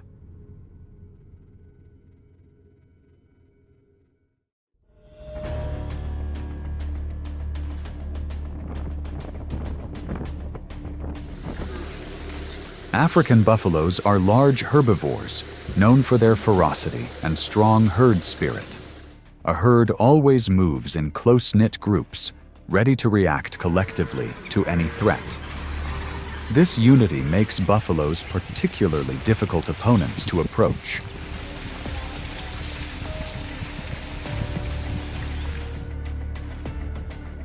When facing a herd of buffalo, hyenas don't try to get close directly. Their strategy focuses on stalking from a distance, observing the rhythm of movement, and looking for weaknesses in the formation. Their target is often a buffalo calf, when the mother buffalo temporarily loses her protective rhythm, while the herd changes direction or is disrupted.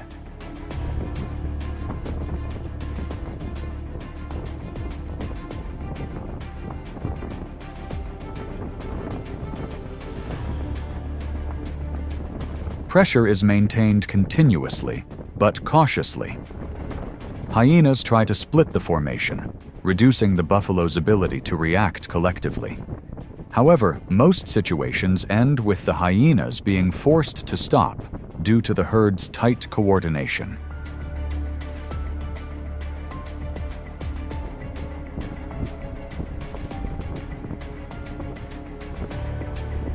The hyena's success rate in such approaches is only about 15%.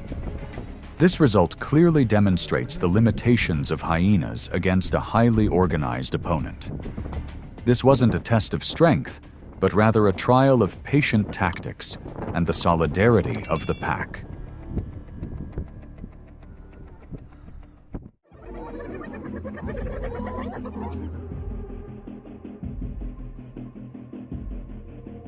Lions are the apex predators of the grasslands, possessing great strength and clear territorial control. A mature individual, especially a male lion, can deter many other species. However, lions also need to protect their food and living space from competitors.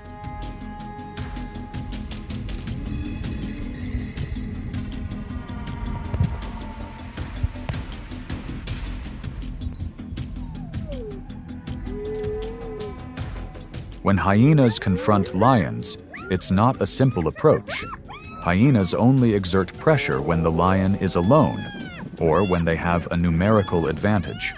Sounds are heard, individuals move around the area, constantly testing the lion's reaction. If the lion is a healthy, mature individual, the hyena quickly maintains distance and stops.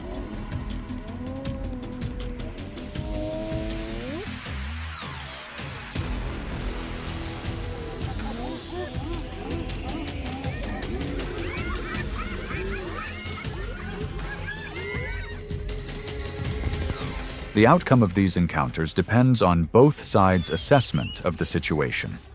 Hyenas may gain the advantage when conditions allow, but will retreat when the balance shifts.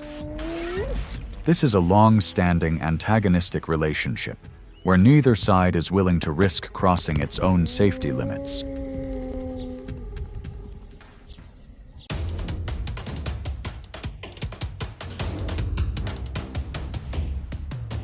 Freezing temperatures, hunger, and the struggle for survival are never absent from the northern wilderness. Wolves may not be the strongest, but they are masters of tactics and relentlessly pursue their prey. Each hunt is a battle of wits where coordination, timing, and persistence make all the difference. From confronting bears to chasing rabbits, wolf packs leave a clear mark of a species that constantly adapts.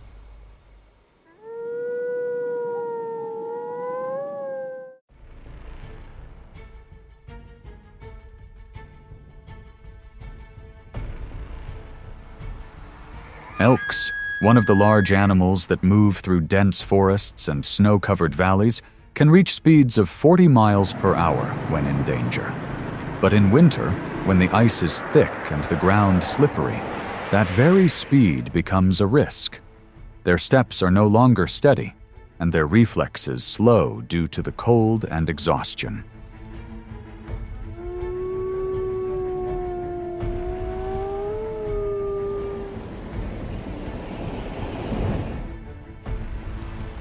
The wolf pack doesn't attack immediately.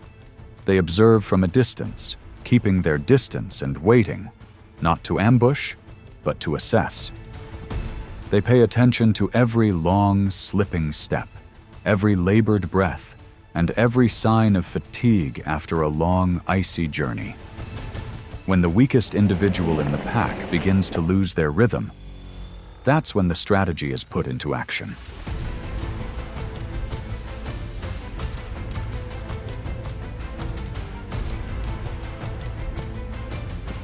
One group of wolves approaches from the flank, creating disruption. The rest stays behind, blocking the escape route. The elk is left alone, trying to break through, but its footwork is no longer precise. The icy surface becomes an obstacle not because it's slippery, but because the elk can no longer utilize its speed advantage.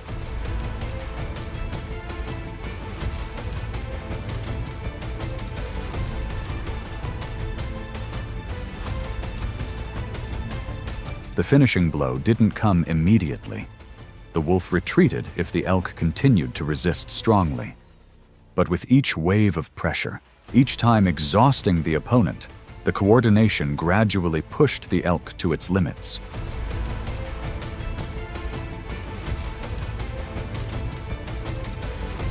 This wasn't a clash between two strong individuals, but a test of strategy and timing. The wolf didn't win through individual strength, but through its ability to read the situation and exploit weaknesses, even in the biting cold of winter.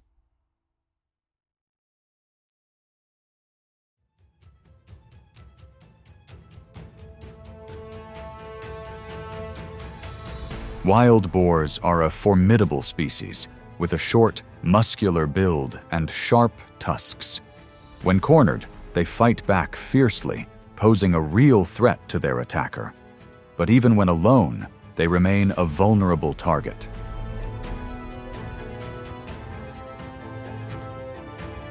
Wolves don't rush in. They gauge the opponent's reaction, position themselves, and strike at the legs where they can slow them down. The goal is to gradually exhaust the prey, not to finish them off immediately.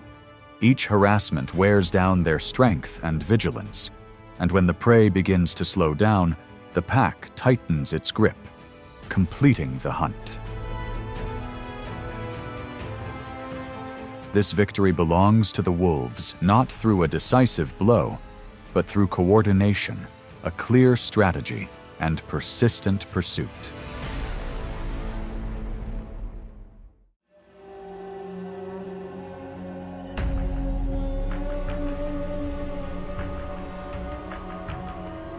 Caribou are common long-distance migrants in tundra regions. They move in large packs, maintaining a steady pace and consistent stamina. But a weak link in the formation immediately creates a gap.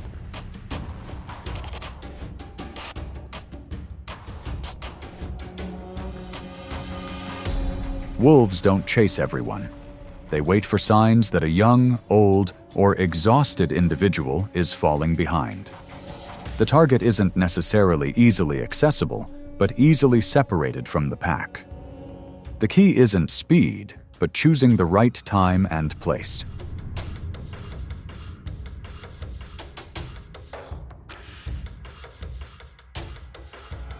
When an individual begins to fall behind, the pack deploys its formation. One group distracts from the flank, while the others move behind. Each approach is a test of reaction, assessing fatigue and vulnerability. Instead of charging head-on, they wear down their opponent through intermittent pressure.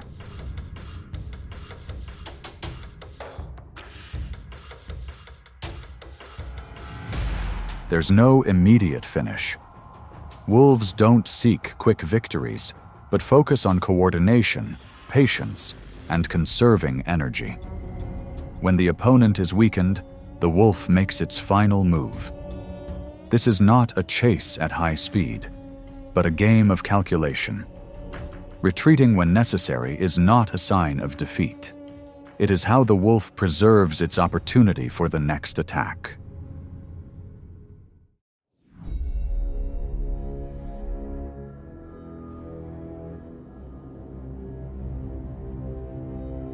Bison are one of the most effective collective defense groups.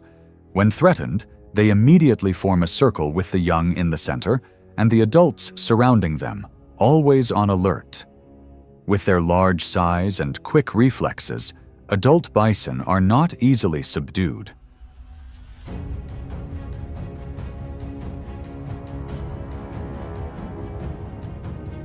Wolves don't try to break through the defenses with direct force. Instead, they divide roles. One group distracts and disrupts from the front, while the other silently approaches from behind. Their target is always a young, isolated individual, or one showing signs of exhaustion. Each move is accompanied by observation to find weaknesses, assess reactions, and identify the opportune moment.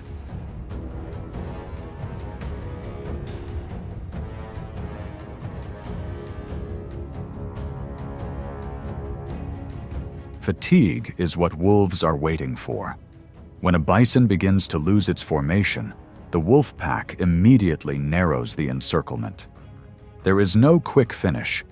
Each approach is part of a gradual, time-consuming attrition strategy, carefully coordinated to avoid wasting energy.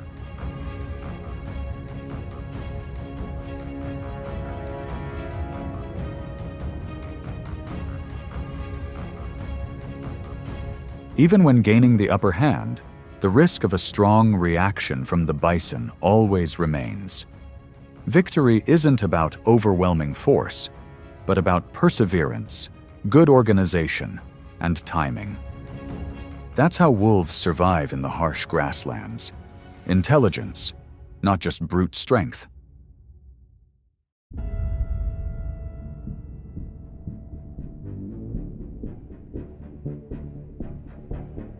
Musk oxen, native to the tundras of Alaska and Canada, are ancient animals that survived the Ice Age. With their thick fur and sturdy bodies, they are well adapted to the harsh cold.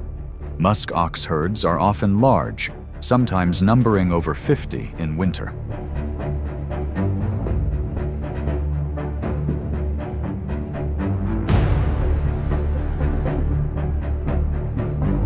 When they sense a threat, they immediately form a defensive circle, with the larger oxen on the outside protecting the young inside. A single horn charge can inflict serious injury. But even knowing the high risk, the wolf pack decides to attack, as such energy is essential during the long winter.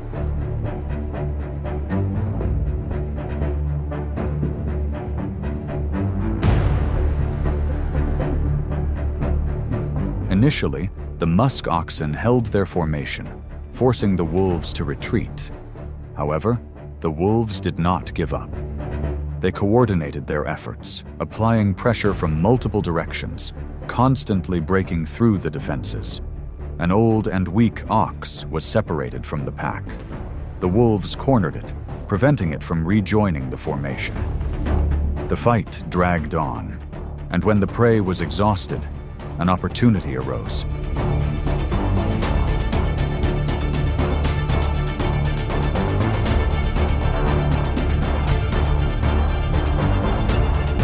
The wolves' victory belonged not to strength, but to organization, perseverance, and precise timing.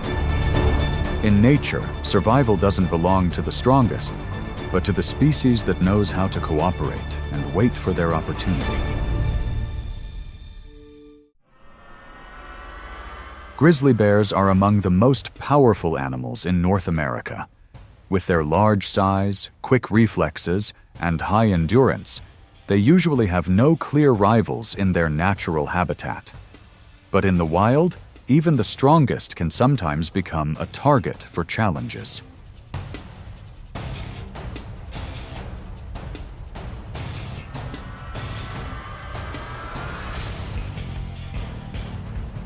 A young grizzly bear, separated from its pack, was foraging near the edge of the forest when it was spotted. The wolf pack approached cautiously. They spread out, maintaining a safe distance, barking loudly, creating a cacophony of sounds, and constantly moving to distract attention. Their goal wasn't a direct confrontation, but rather observing the bear's reaction.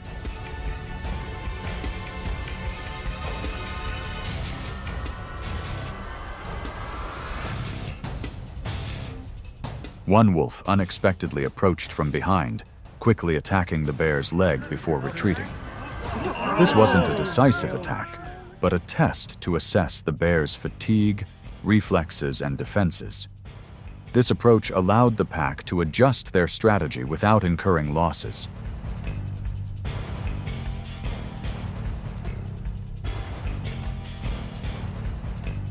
The bear retreated into the bushes, not out of fear, but to find a more advantageous position.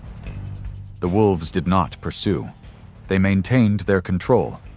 The confrontation ended without casualties.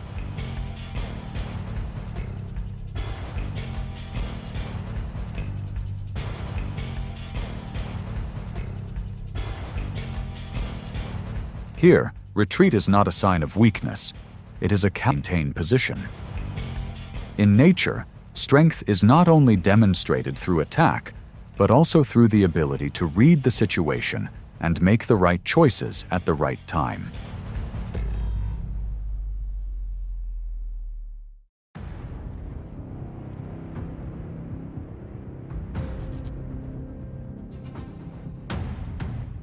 Rabbits don't offer much energy, but in times of scarcity, even small targets become valuable. A wolf pack doesn't limit its prey to a single pattern. Maintaining a food source for the entire group is crucial.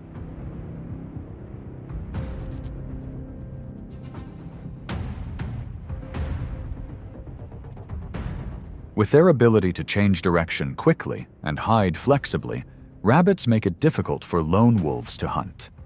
However, when coordinated, the pack clearly divides into groups.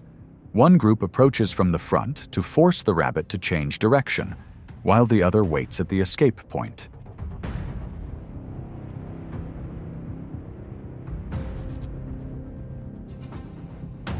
Instead of an aimless chase, every movement of the rabbit is scrutinized.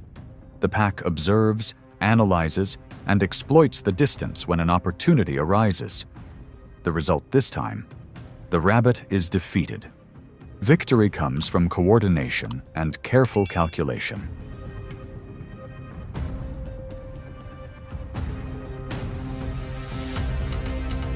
This isn't a test of strength, but an illustration of adaptability in a harsh environment.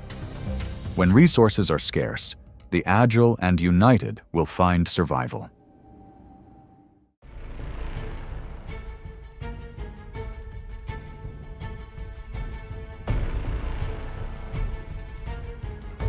Snakes are often considered silent, precise, and dangerous predators. But in nature, not every attack follows the familiar script. There are moments when snakes choose the wrong opponent, and their survival instincts lead to completely unexpected outcomes. These are the craziest moments, when snakes attack the wrong animal, one that is not as easily subdued as it appears. Snakes have been present on Earth for a very long time, silently slithering through the changes of time. They live in deserts, forests, and swamps, blending into the landscape with almost no trace. Silence is not only a way of survival, but also an identity of this species.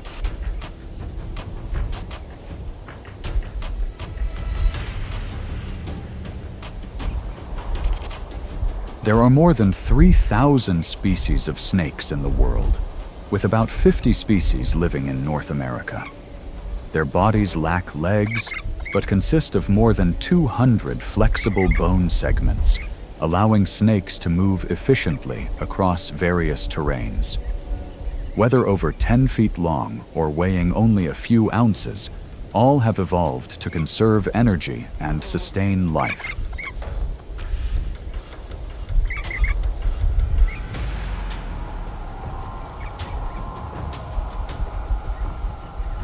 Snakes sense the world through vibrations and temperature, able to detect changes of just a few degrees Fahrenheit in the dark.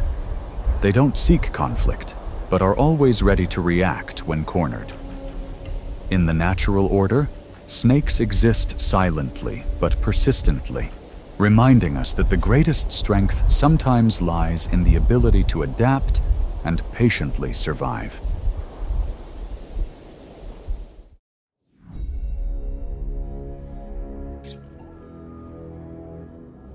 The mongoose appears with its compact, low-slung body and constantly tense gaze. It's not large, not overwhelming, but renowned for its ability to confront venomous snakes. The mongoose isn't completely immune to venom, but its body reacts differently. The venom has difficulty binding to nerve receptors, preventing an immediate effect.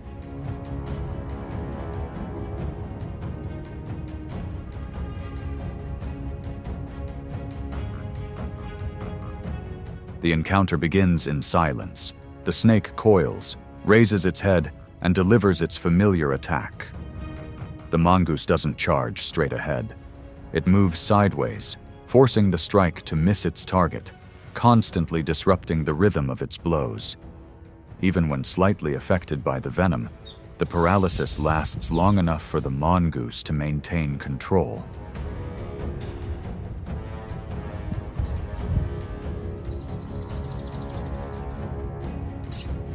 In the decisive moment, the mongoose counterattacks decisively, focusing solely on the head.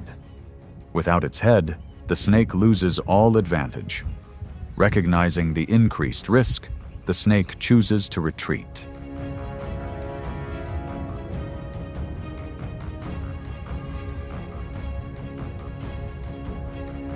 The mongoose doesn't pursue relentlessly. The confrontation ended clearly. This wasn't a tactical defeat, but a matter of practical survival. In nature, victory sometimes simply means knowing when to stop in order to continue to survive.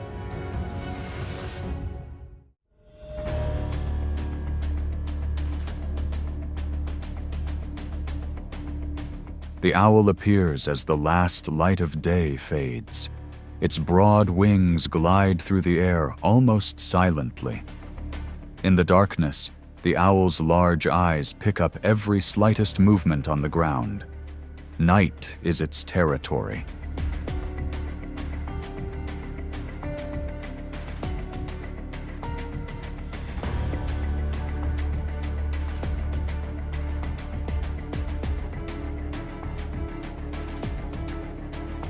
The snake coils itself among the dry leaves, relying on its familiar sense of vibration. But in the deep darkness, its reflexes are slower. When the owl swoops down, the movement is swift and precise. There is no warning, no time to prepare for a counterattack.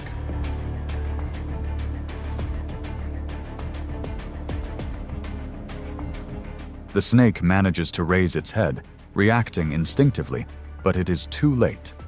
The owl locks onto its head or spine with its sharp talons. The encounter is short-lived. The snake's advantage vanishes in an instant.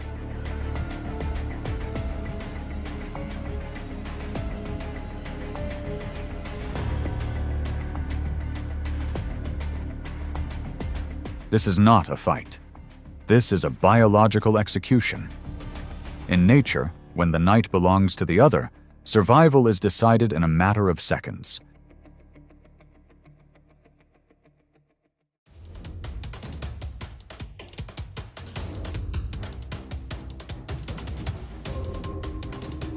Honey badgers appear silently in the African savanna with their low, sturdy bodies and calm gait.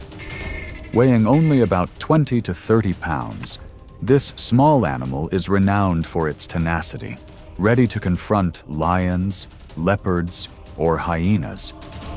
This confidence comes from a body designed for confrontation.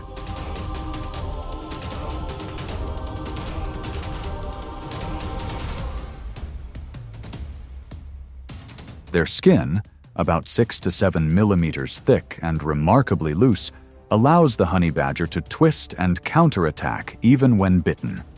Sharp teeth and strong claws make any confrontation risky.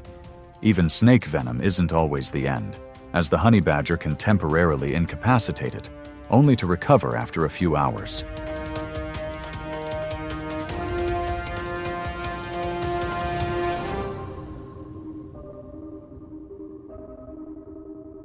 When the snake lunges, the attack is quick and precise.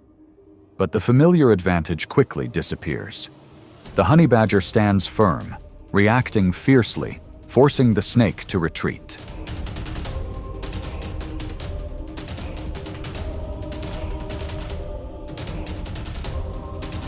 The confrontation ends quickly. Honey badgers don't hunt snakes out of hunger, but out of instinct to utilize any available food source. In nature, the victor isn't always the one who strikes first, but the one who refuses to surrender.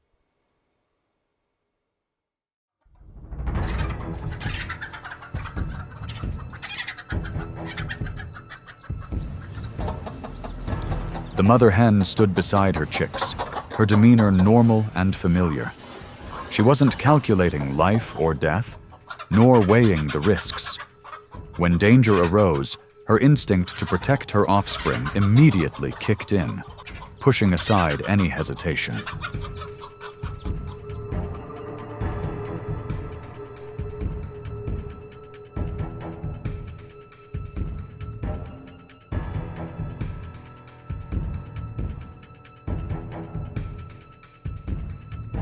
The snake approached habitually, maintaining distance to prepare for its attack. But the mother hen didn't flee. She lunged forward, directly attacking the snake's head, striking before it could establish an advantage.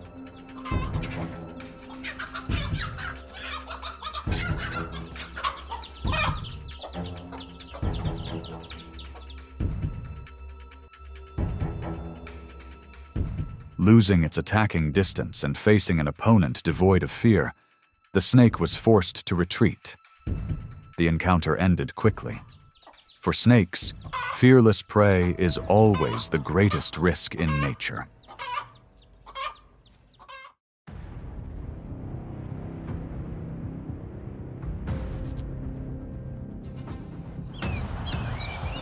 The eagle appeared high above, silently gliding through the open air.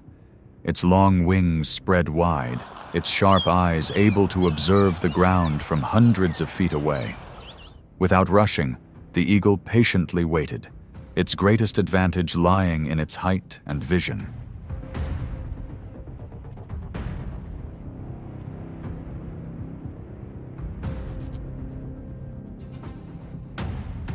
Below, the snake sensed the vibration and raised its head in vigilance. As the eagle lowered its altitude, the snake instinctively reacted, launching a desperate attack. But the blow missed its target. The three-dimensional space negated the snake's familiar advantage.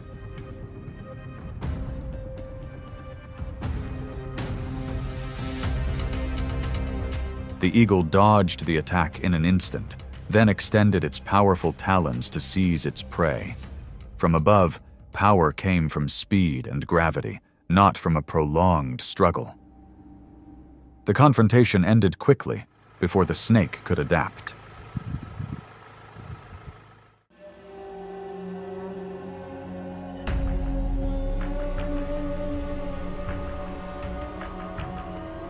The ants appeared calmly on the ground, so small they were easily overlooked. But when connected as a colony, they became an organized force, moving to a common signal and reacting almost simultaneously. Ants don't need individual strength. Their strength lies in sheer numbers and coordination.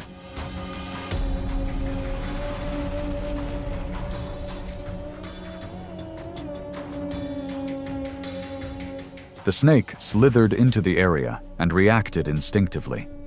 But this time, all advantages were gone. The snake had no strategy against a swarm. The ants approached simultaneously at multiple points on its body, creating a burning, numbing, and confusing sensation, causing the snake to lose control of its movements.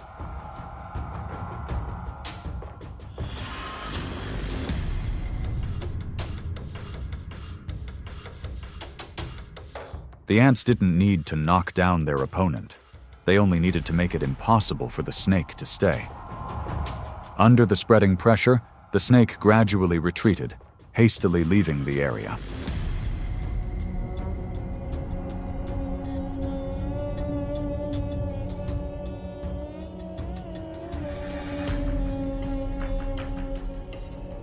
The encounter ended quietly. It was a victory without a finish. In nature, sometimes survival is decided not by the final blow, but by the ability to force the opponent to give up.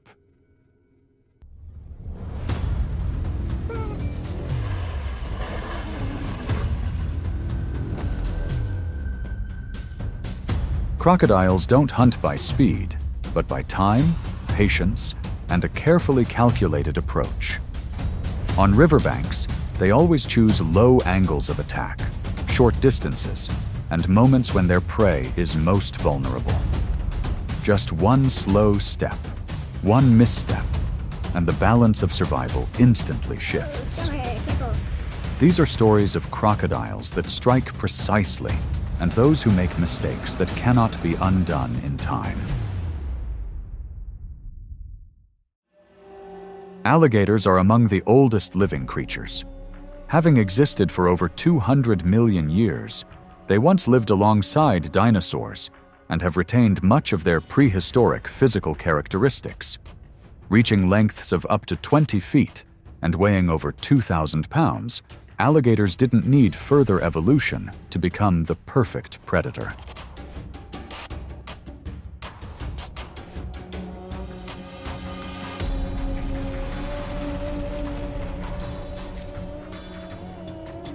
They live primarily in swamps, rivers, lakes, and mangrove forests in the southern United States, particularly Florida and Louisiana. Their eyes and noses are positioned high on their skulls, allowing them to see and breathe while their entire bodies are submerged underwater. They don't hunt with long-range speed, but with sheer patience and lightning-fast attacks at close range.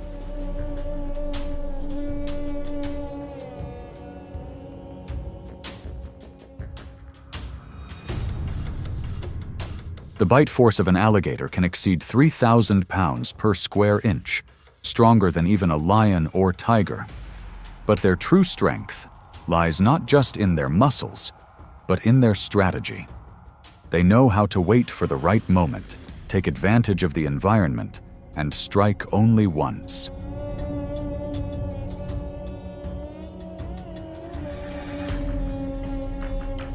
In nature, crocodiles are symbols of silence, antiquity, and formidable power. They are not noisy or ostentatious, but always present as a survival machine proven by time.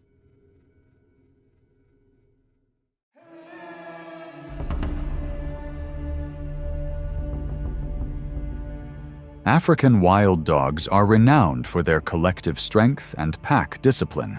They hunt with sustained speed and agile movement to control large spaces. On the grasslands, each individual maintains its position, creating a precise hunting rhythm.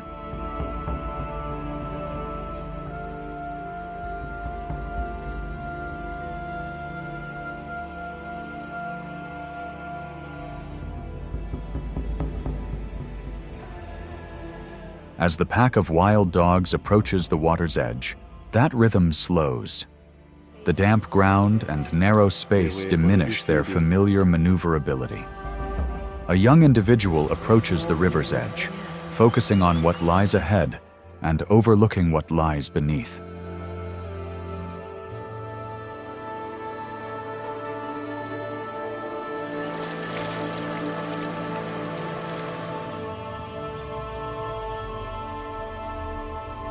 The water remains still.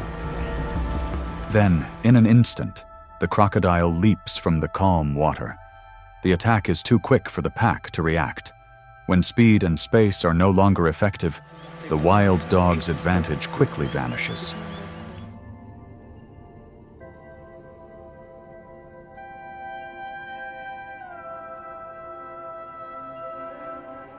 The encounter ends quickly.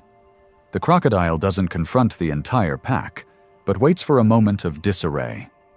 In nature, even the most effective tactics can become meaningless when placed in the wrong environment.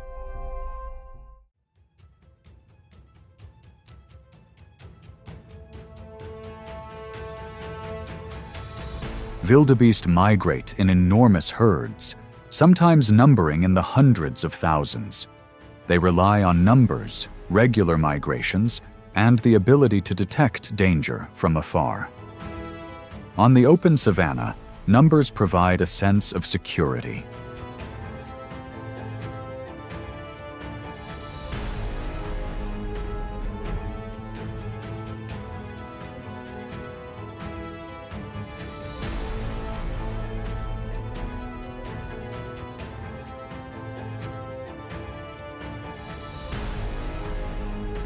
But when the herd stops at the riverbank to drink, vigilance wanes. Too many to protect each individual, too hasty to recognize the danger beneath the water's surface. Crocodiles are waiting. The attack comes at the moment of greatest chaos, swift and decisive.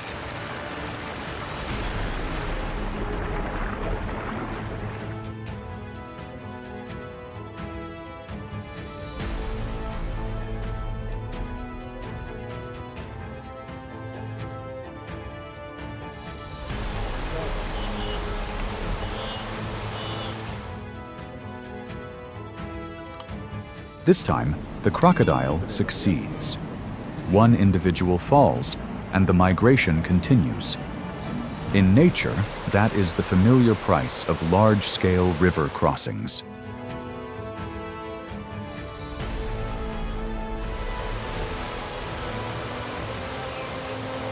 Oh, the croc is heading there. See that?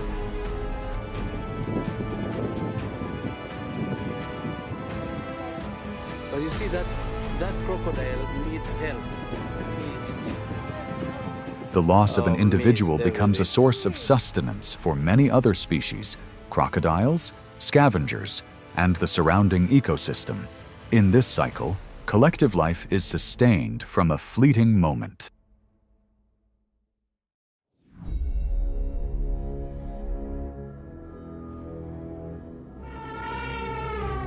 Elephants are symbols of calmness and unity in the natural world. Weighing up to 12,000 pounds and living for over 60 years, they move in herds, led by experienced individuals. Their slow pace always hides a silent vigilance.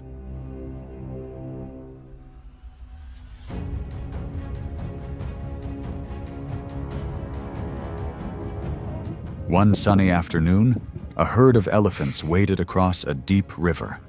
The strong current disrupted their protective formation. The mother elephant maintained her lead, but a smaller calf slipped out of the group, losing its balance in the middle of the stream.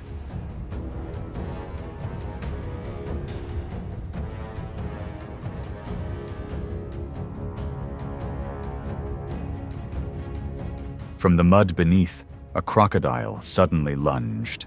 Its swift bite stirred the entire river. In that brief moment, the elephant's reaction was too late. The crocodile retreated with its catch.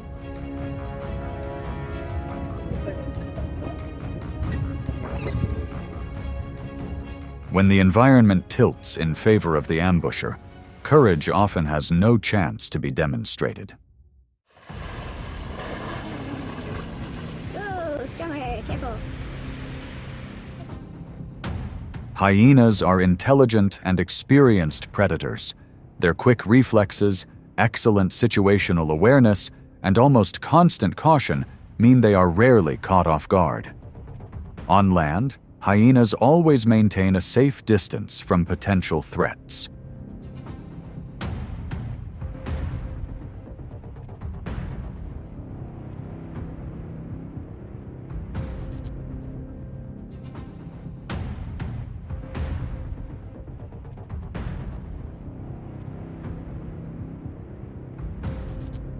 When a hyena approaches the water's edge to drink, the crocodile remains hidden beneath the surface. A swift lunge ensues, but the hyena manages to retreat, maintaining a standoff without panic. There is no prolonged chase. No decisive blow is struck.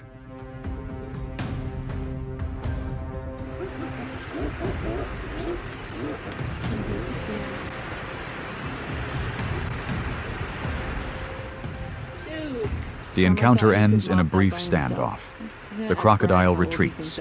The hyena doesn't advance further. This isn't a hunt, but a careful consideration between two creatures aware of the risks. In nature, when the benefits are too low and the risks too high, both choose to stop.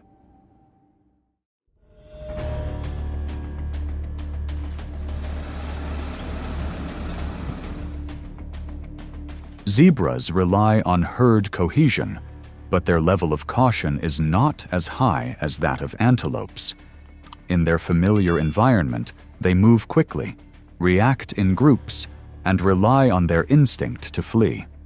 However, that calmness is easily disrupted when circumstances change abruptly.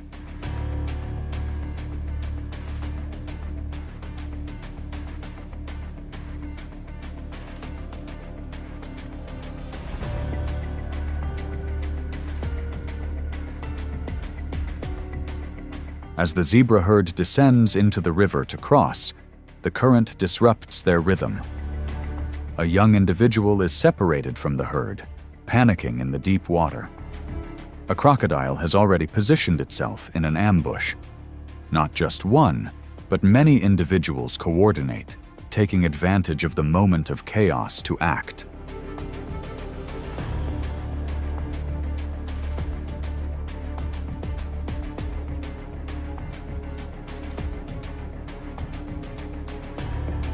The water becomes an absolute advantage. In a short time, the balance shifts sharply in favor of the one hiding beneath the surface of the river.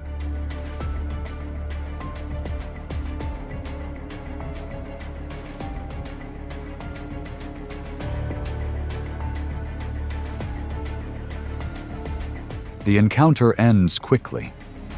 This is not simply about strength, but about how the environment is transformed into a weapon.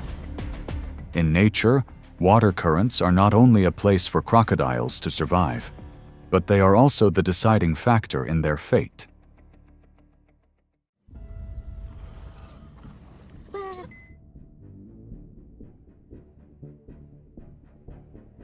Lions are the rulers of the savanna.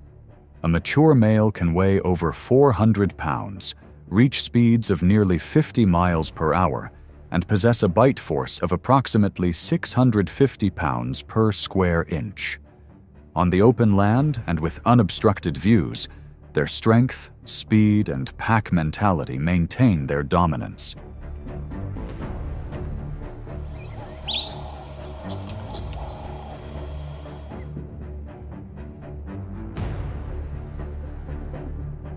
But as the lion pride approaches the riverbank to rest, that rhythm gradually changes. Space narrows, the ground becomes slippery, and murky water obscures familiar visibility. A lion cub leaves its guard, stepping too close to the water's edge, driven more by curiosity than vigilance.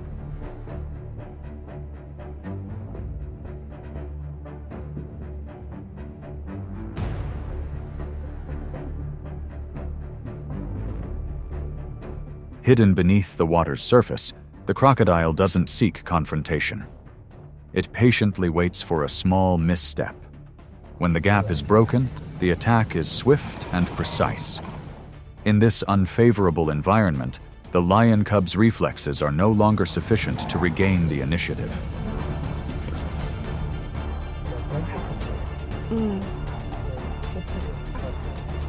The encounter ends quickly. Crocodiles don't challenge the lion's dominance on land. They simply take advantage of its weakest moment. In nature, victory usually belongs to the one that understands when strength is no longer an advantage.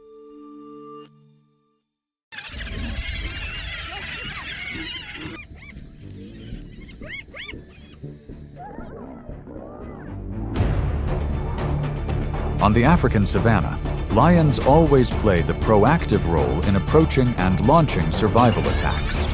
Each advance is accompanied by intense tension, as distance narrows and the opponent's reaction is measured in seconds. Some confrontations erupt quickly, others drag on in a stalemate, and sometimes lions are forced to stop when the risks outweigh the potential advantages. Lions are symbols of power on the African savannas, where open space dictates dominance. A mature male can weigh over 400 pounds, reaching speeds of nearly 50 miles per hour in short bursts. They live in close-knit prides, relying on strength, experience, and coordination to control their territory.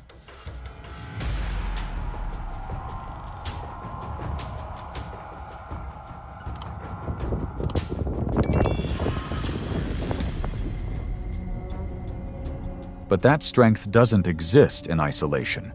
It's tied to familiar environments and a broad perspective.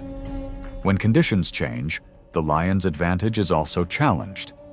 In the wild, dominance isn't just about being stronger, but about being in the right place at the right time.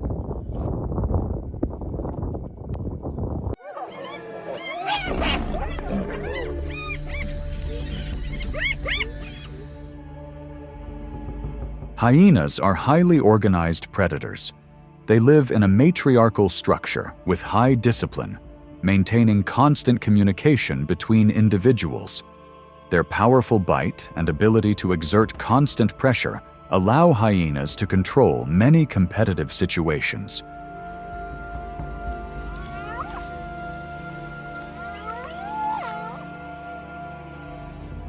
However, hyenas have clear limits.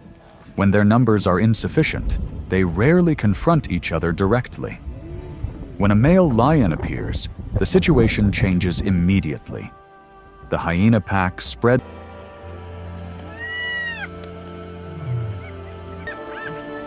Lions don't just act to protect their immediate food sources. They approach and control the areas hyenas use for breeding and raising their young. This strategy isn't short-lived, but cyclical, forcing hyenas to leave their familiar territory.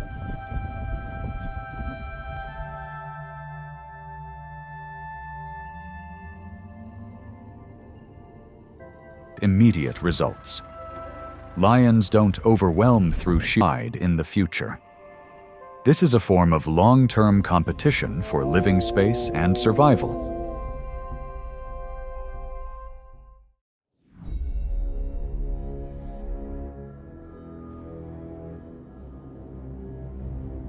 Cheetahs represent efficient hunting on grasslands. They are the fastest land mammals, capable of reaching speeds of over 60 miles per hour in short chases. However, their light bodies and slender bone structure leave them almost defenseless. Their survival depends on constant alertness and timely reactions.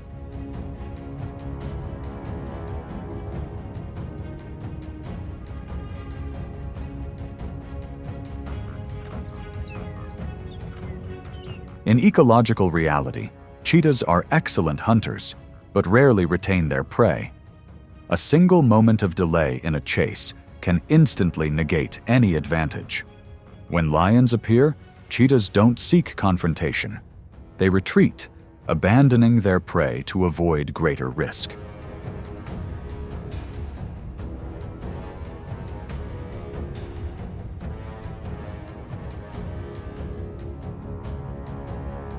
Lions don't need to accelerate or engage in prolonged pursuits.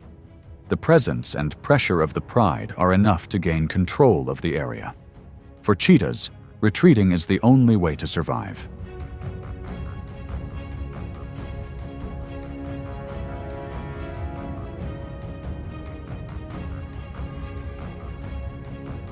The encounter ends without a prolonged fight.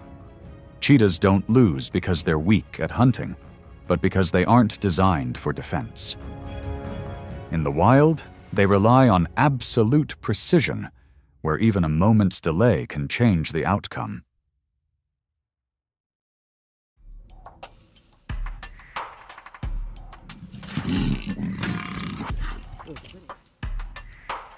The African buffalo is one of the largest and most dangerous herbivores on the grasslands. An adult can weigh over 1,500 pounds with curved horns and thick muscles.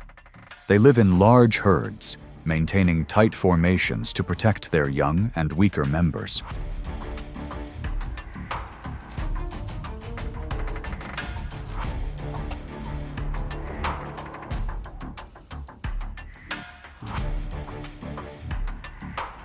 When a lion approaches a herd of buffalo, the goal is never a direct confrontation with the entire group. The lion moves slowly, observing and waiting for a split in the formation. An older or younger individual pushed to the edge immediately becomes the focal point. The attack is coordinated, gradually weakening the buffalo's ability to resist.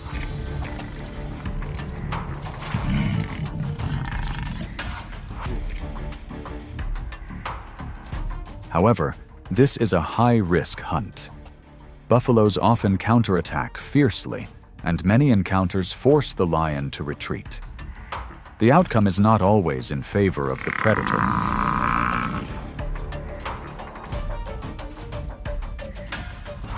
The confrontation ends when the balance of advantage becomes clear. If conditions are unfavorable, the lion stops. In nature, victory over a buffalo is not inevitable. It is a test of the limits of strength, where only the right decisions allow for continued survival.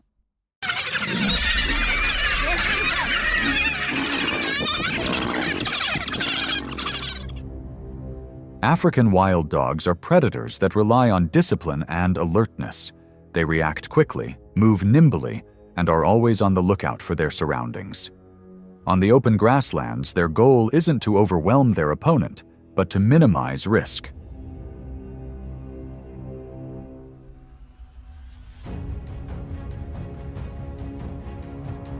Encounters with lions rarely stem from prey. It's a territorial conflict. When a lion appears, the pack of wild dogs immediately disperses, breaking their own tight formation to avoid a decisive charge. They don't seek to win, but to avoid losing, widening the gap and forcing their opponent to choose.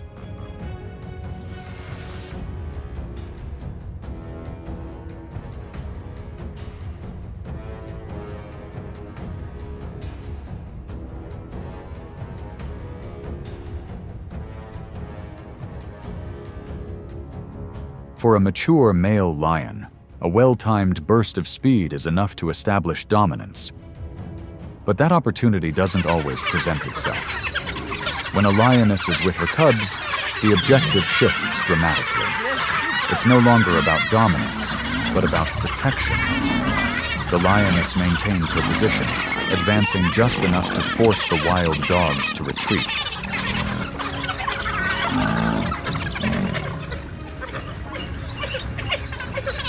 The confrontation ended without an absolute winner. One side possessed overwhelming power. The other used tactics to mitigate risk. In nature, the most important thing is not to defeat the opponent, but to protect what needs to be protected.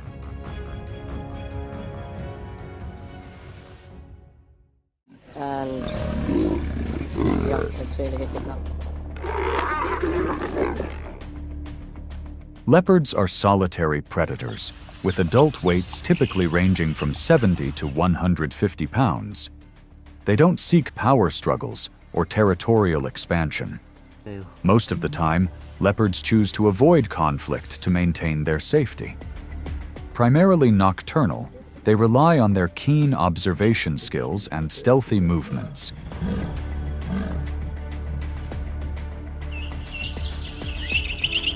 In familiar conditions, leopards excel. Their quick reflexes and high speed allow them to react quickly. Their climbing abilities enable them to utilize three-dimensional space, maintaining distance from larger predators. The situation changes when lions appear in groups. A male and female lion pair can gradually narrow escape routes, leaving leopards with no space to evade. When surrounded collectively, speed and reflexes are no longer sufficient to maintain a safe distance.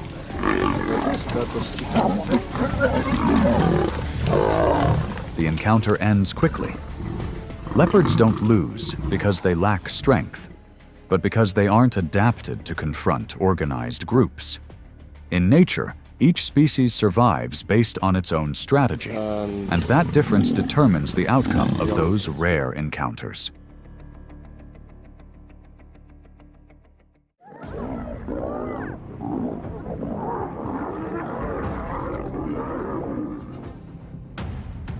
The adult life of a lion begins with a very low survival rate.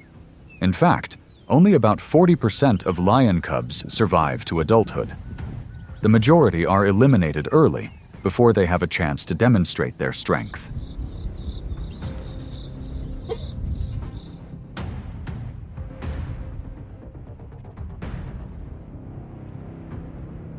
From a young age, lion cubs face multiple dangers simultaneously.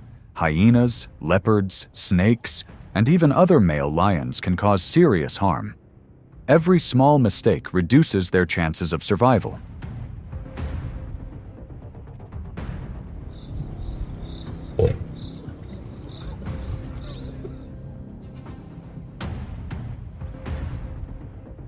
Once they reach adulthood, male lions are not allowed to remain with the pride.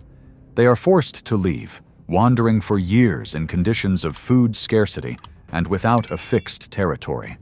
Only those individuals who form alliances are capable of returning to challenge and defend their territory.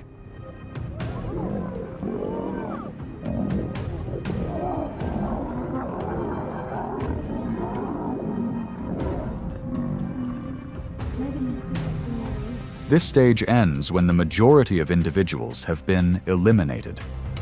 The lion's power is not innate, but is forged through a long and rigorous selection process. Reaching maturity means overcoming multiple successive rounds of elimination in the wild.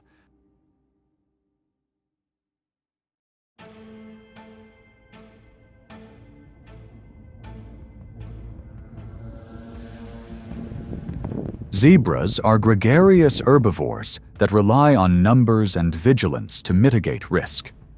They can run quickly over short distances and react to the group's movements. However, this coordination is easily disrupted when the herd stops to rest or moves through narrow areas. When lions approach, the zebra herd immediately accelerates. The lion's target is the individual at the edge of the formation, where reaction times are slower and less protected. The attack is brief, with lions coordinating to cut off the herd's movement.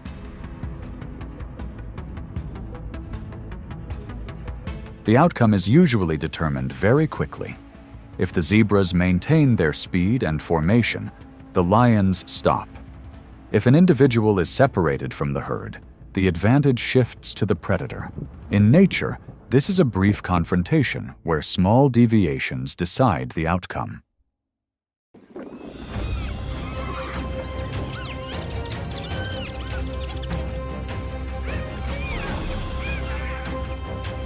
On the savannah, not every bold move leads to victory. Hyenas often advance with confidence built up from previous successes. But when circumstances change, familiar advantages can quickly become risks. The following confrontations show that, in nature, misunderstanding an opponent sometimes costs survival. Hyenas are known for their unmistakable confidence in every movement. An adult can weigh up to 140 pounds, with jaws strong enough to handle tough food sources. Their familiar experiences on the savannah have reinforced their habit of moving forward instead of waiting.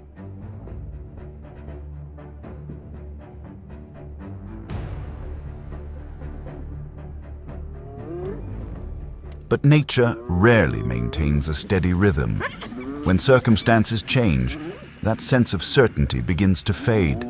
Space becomes more cramped, the silence lengthens. An individual approaches too closely, not out of urgent need, but because they haven't yet recognized the change.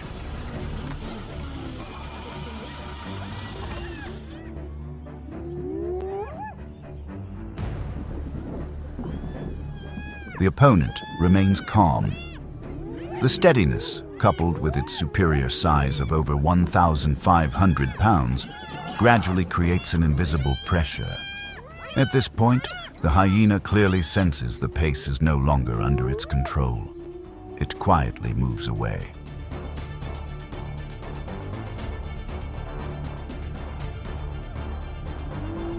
The confrontation ends silently. The hyena keeps its distance, adjusting to a safer position. That's not a sign of weakness, but a necessary decision. In nature, long-term survival belongs to those who recognize when to stop.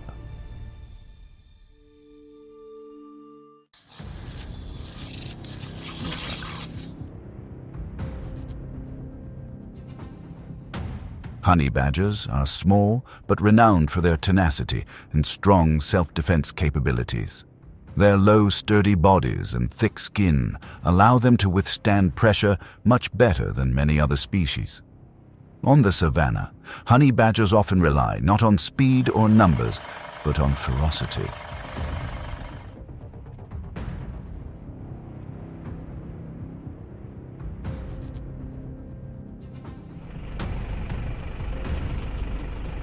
When surrounded by a pack of hyenas, the honey badger doesn't try to run away. It constantly shifts, maintaining a central position and reacting immediately to any individual that gets too close. These decisive actions force the hyenas to keep their distance.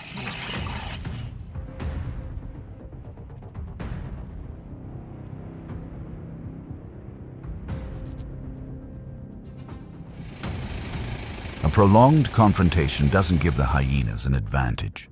The risk increases with each approach. Eventually, the hyena pack gives up and retreats.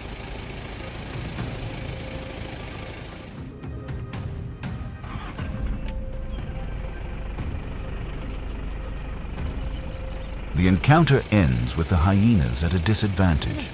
The honey badger stays, not because it has absolute dominance, but because it's not an easy target. On the savanna, the honey badger is a high-risk opponent, not worth the risk.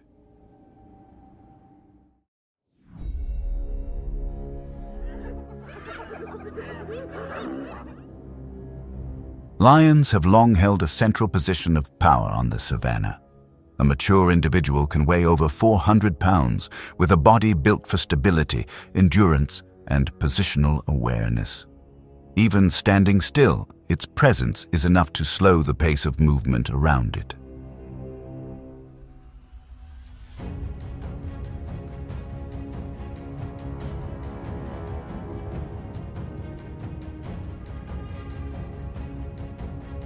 A hyena advances, accustomed to challenging familiar opponents. It moves around the perimeter, constantly changing direction, seeking a subtle reaction. Its rapid pace and agility have given it an advantage in many situations before.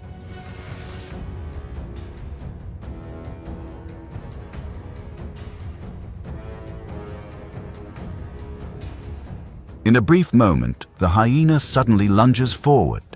It's not a decisive move, but merely a test of reflexes intended to force the lion to react.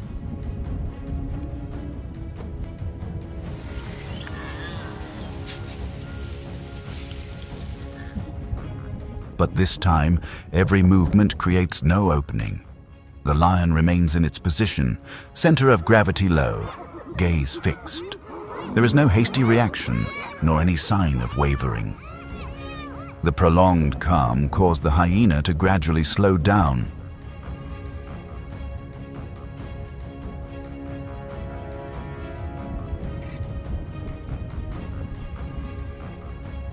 The test ended in silence. The hyena retreated, maintaining a safe distance. The lion neither pursued nor changed its position. On the savanna, survival belongs to those who understand their limits and know when to stop.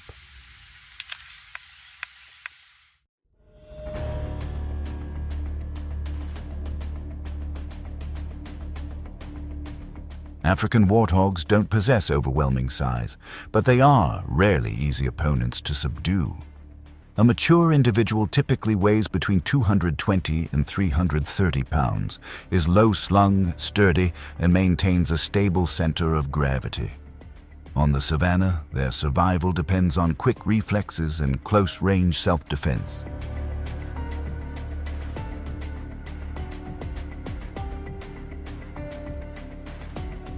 A pack of hyenas approached a slow-moving warthog, quickly splitting their formation to apply pressure. They harassed from multiple directions, patiently wearing down their opponent over time. But each time the distance narrowed, the warthog's aggressive reaction and the cramped terrain forced the hyenas to retreat.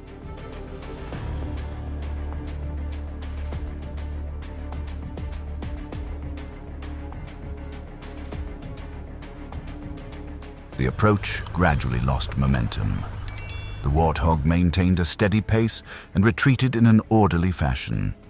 The hyenas moved further back, maintaining a safe distance. In nature, not every effort yields results. Sometimes, knowing when to stop is the best way to avoid unnecessary losses.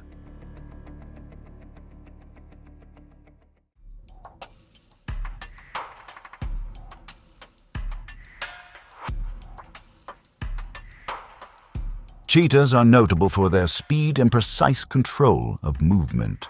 Their slender, lightweight bodies allow them to complete a hunting process quickly, minimizing the risk of prolonged confrontations. On the savanna, cheetahs typically avoid lengthy confrontations, prioritizing energy conservation and safety.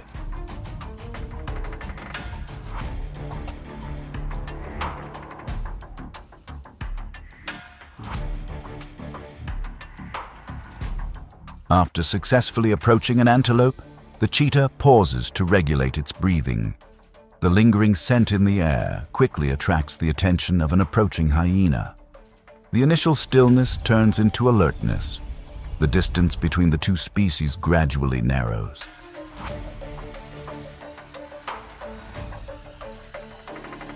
The hyena begins to apply pressure, circling around to find an opportunity to approach. The cheetah maintains its position, reacting quickly to maintain a safe distance. Its decisive movements force the hyena to slow down and consider its next move. However, the cheetah does not try to hold on to its food source.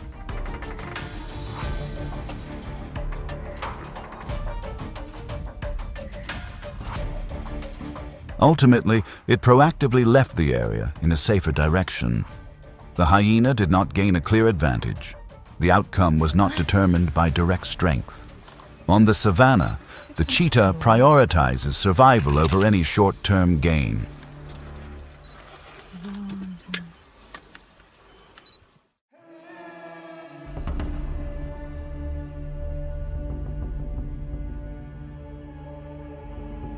African elephants are the largest living creatures on the savanna.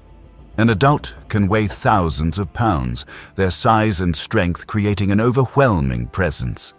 But what truly keeps elephants safe isn't just their massive size, but their close-knit herd structure.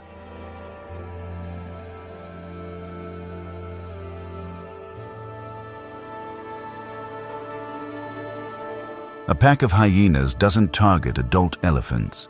They target the calf at the edge of the formation with clearly defined roles: chase, block, and disrupt.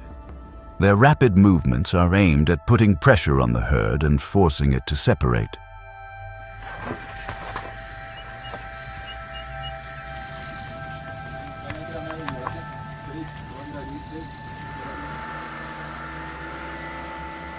The elephant's reaction is immediate. The adults quickly form a defensive barrier, surrounding the calf. When the mother elephant turns around, her roar is powerful enough to change the course of events.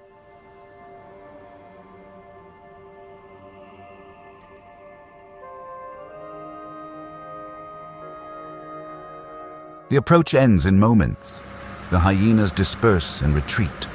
The outcome is undeniable. On the savanna, the cohesion of the elephant herd is the ultimate survival barrier. Approaching. Coming in. Crocodiles are the silent rulers of the savanna rivers. Their low, sturdy bodies are almost immobile when lying close to the water's edge. In their environment, crocodiles don't need to move much to gain an advantage. Initially, the riverbank scene remains familiarly tranquil. A hyena approaches the water's edge, drawn to the scent of food and the seemingly safe surface. Just below the murky water, a crocodile is waiting, and a moment of carelessness instantly shifts the balance. Coming in. In the aquatic environment, the balance changes immediately. The crocodile completely controls the space, while the hyena loses its ability to react. There is no escape to regain the initiative. The confrontation ends quickly. The hyena cannot overcome its opponent's environmental advantage. The outcome is clear. Among predators, habitat is often the deciding factor in who wins and who loses.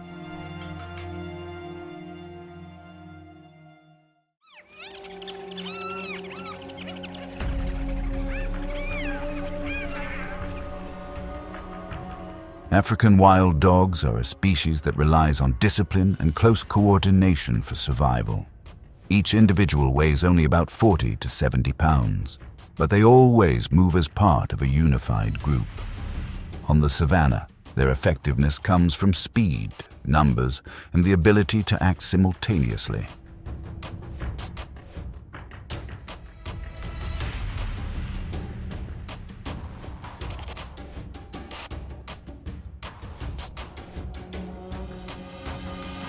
In a seemingly stable moment, a group of hyenas remains around the remaining food. They maintain a slow, unhurried pace until the silhouette of a pack of wild dogs appears at the edge of the area. From there, the calm quickly gives way to tension as the wild dog formation begins to expand and close in.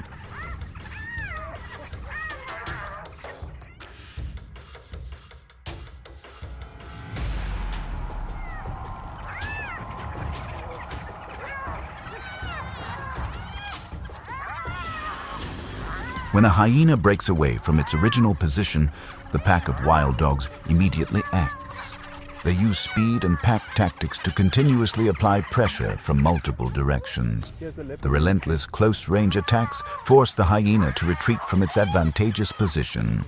The initiative quickly shifts to the wild dog.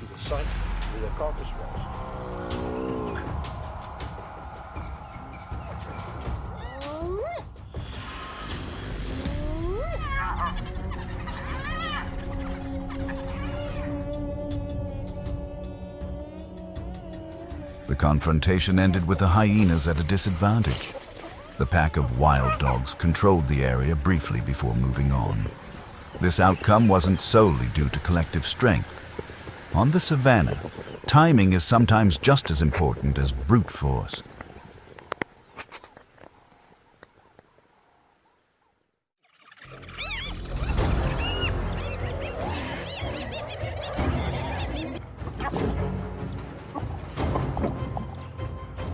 On the African savannah, every encounter unfolds in a very different way, depending on the time, terrain, and the state of each species. There is no preset scenario for predator or prey, only instinct and reactions triggered in a fleeting moment. For hyenas, each situation is a continuous test, where they observe, approach, and wait for the opportune moment to act.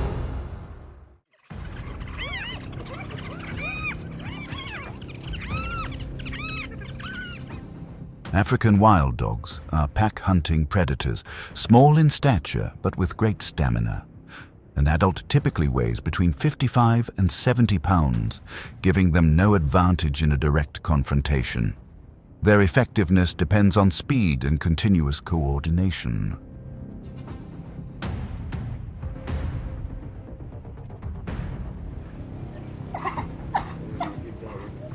After securing their share of the prey from the leopard, the pack of wild dogs hadn't even settled into position when two hyenas appeared. They quickly closed in, forcing the wild dogs to retreat from the center of the food source. One hyena maintained distance to control its reaction, while the other focused on consuming the prey.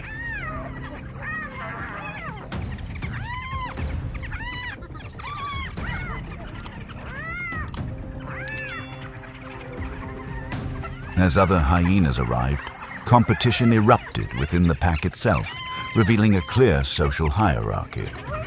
The wild dogs repeatedly tried to approach, but were unsuccessful.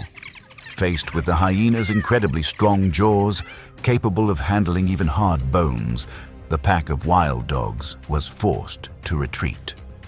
The struggle ended quickly, demonstrating the hyena's clear advantage in such prey-stealing situations.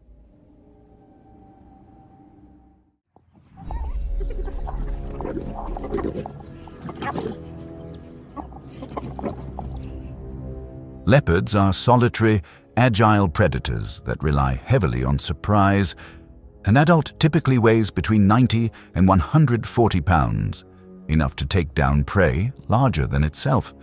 The leopard's advantage lies in its ability to quickly gain control of space.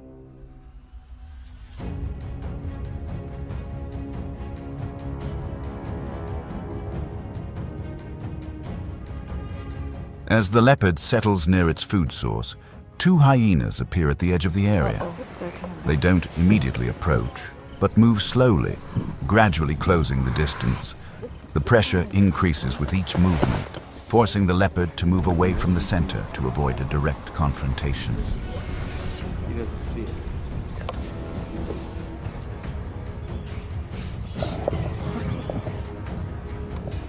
The leopard doesn't leave completely. It maintains its distance and observes, waiting for the hyenas to lose focus. However, in reality, hyenas have the upper hand in about 70% of prey fights with leopards. Each time the leopard attempted to get closer again, the hyenas reacted immediately, quickly ending the attempt.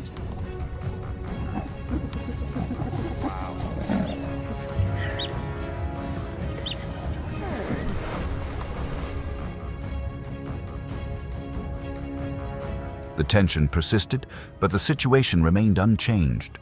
The hyenas continued to maintain control of the area thanks to their numbers and ability to sustain constant pressure. In these kinds of prey fights, the advantage belongs to the species that can stay present longer and react more quickly.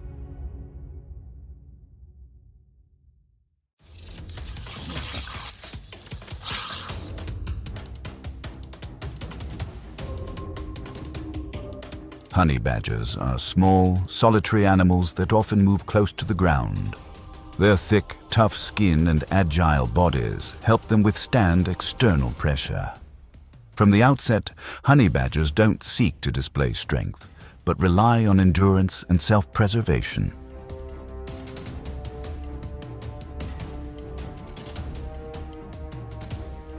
When several hyenas appear and form a circle, the tension increases with each movement.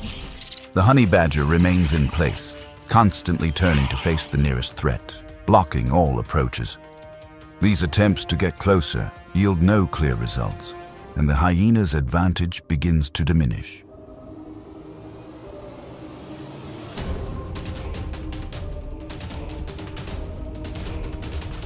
The confrontation continues in silence before finally ending.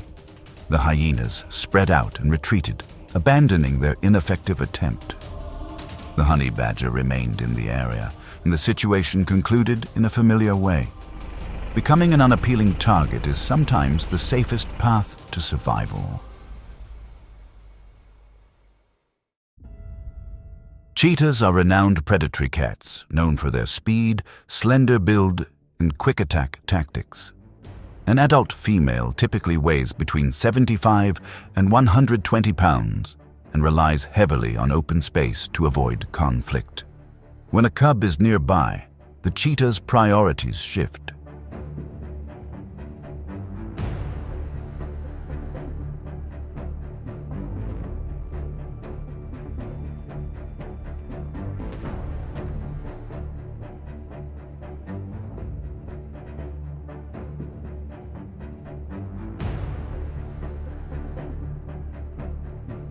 Immediately after the cheetah has subdued its prey, a hyena appears from behind and approaches.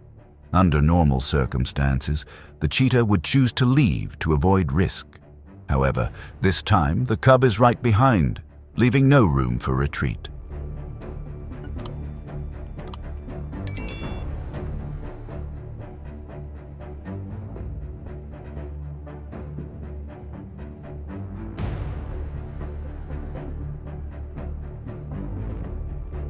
The mother cheetah proactively advances, maintaining a short distance and applying direct pressure.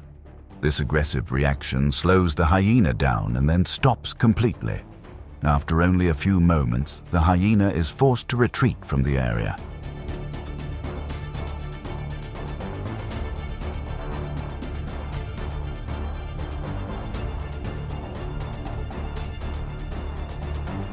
The confrontation ended quickly. The hyena gained no advantage, and the cheetah kept its cubs safe. In nature, when forced into a protective role, even the weaker species can prevail.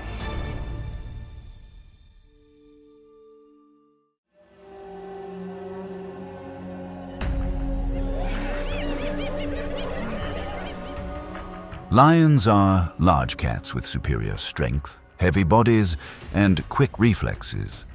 A mature male lion can weigh up to 570 pounds, nearly 5 times the weight of a single hyena.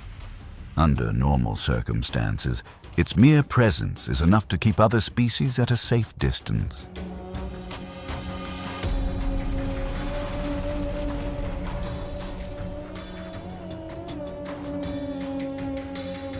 In the open areas near the edge of the savanna, that advantage is gradually challenged. A lone male lion finds itself surrounded by more than 30 hyenas. The hyenas don't all attack at once, but constantly move around, closing in and retreating in short bursts, maintaining pressure and forcing the lion to remain on high alert for an extended period.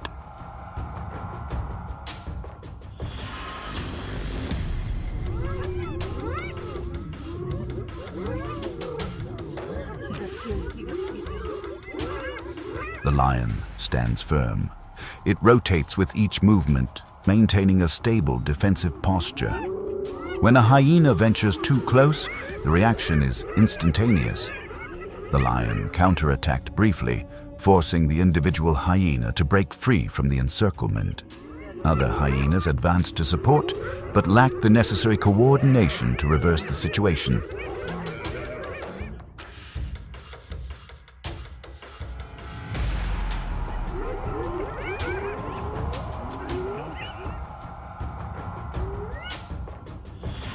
Tension gradually eased as the lion began a controlled retreat. It may have suffered physical losses, but it maintained its position and avoided chaos. The encounter ended without absolute dominance. In nature, numbers alone do not guarantee success without decisive coordination and a willingness to take risks.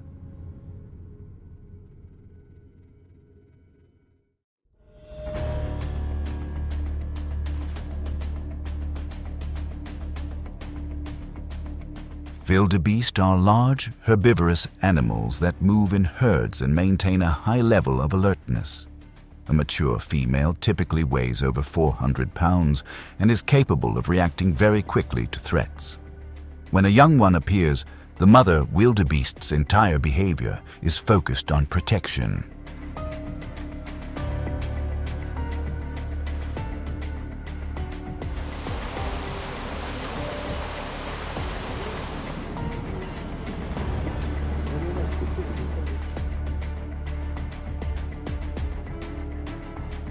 The moment a young wildebeest lags behind the herd, the hyena immediately pursues and closes the gap. However, before the pressure escalates, the mother wildebeest turns and heads straight toward the predator. The reaction is swift and decisive, leaving the hyena no chance to continue.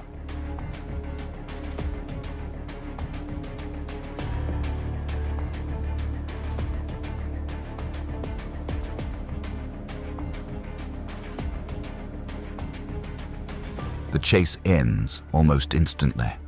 The hyena retreats to avoid further risk, and the young wildebeest quickly returns to its mother. The herd continues moving as if nothing had happened.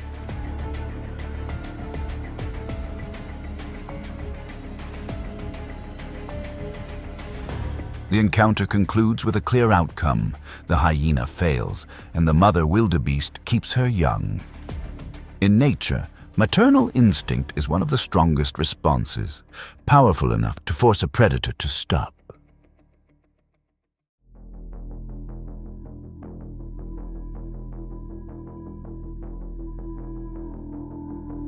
On the vast savanna, the buffalo herd moves in tight order, each individual maintaining their familiar position. The calf is always positioned in the center of the formation, where the adults can observe and react promptly. The mother buffalo silently follows, acting as a protector when danger arises.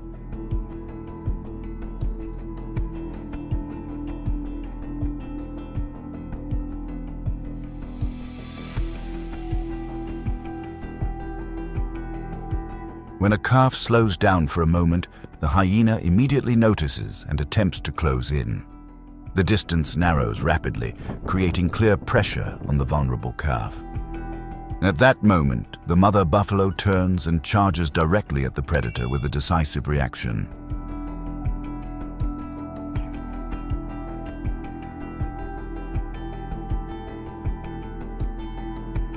The sudden change causes the hyena to stop and retreat instantly.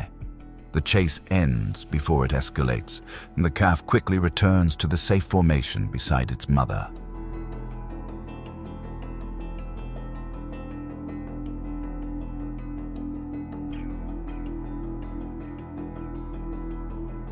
The situation concludes in silence.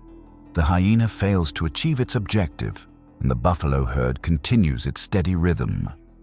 In nature, a mother's timely response is often enough to end a threat in its inception.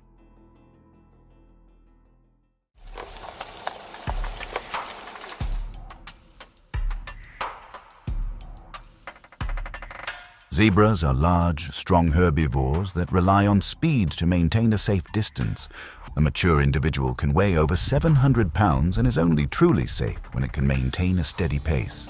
When that ability is disrupted, the balance quickly shifts. A hind leg injury significantly slows the zebra. Its rhythm is broken, and the hyenas begin approaching from multiple directions, alternating between closing in and maintaining distance to maintain pressure. As more individuals arrive, the safe space shrinks, and the zebra's ability to defend itself diminishes moment by moment.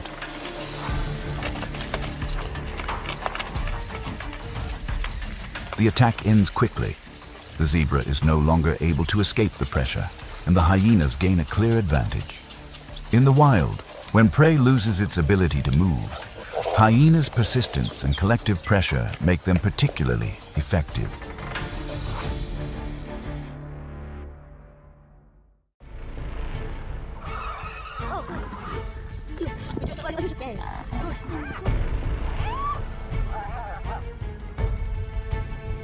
In the vast savanna, confrontations occur more in silence than in chaos. The larger species doesn't always prevail. Every movement is a weighing of risk against control. There are moments when a brief reaction is enough to determine the outcome. Most of the time, nature chooses stability over prolonged conflict.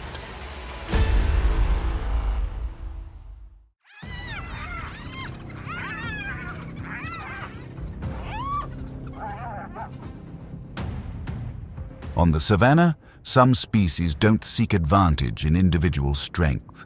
African wild dogs survive through close coordination, where every movement is synchronized with the pack's rhythm. It is the constant speed and pressure that shape how they confront conflict.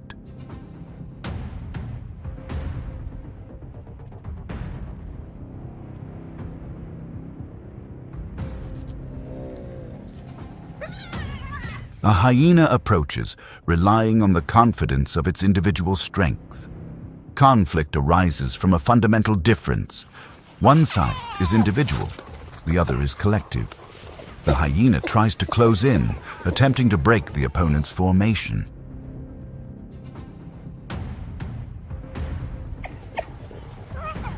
The wild dogs don't spread out or retreat. They move quickly, constantly changing positions and maintaining a safe distance. The pressure is maintained consistently, preventing the hyena from finding a clear weakness.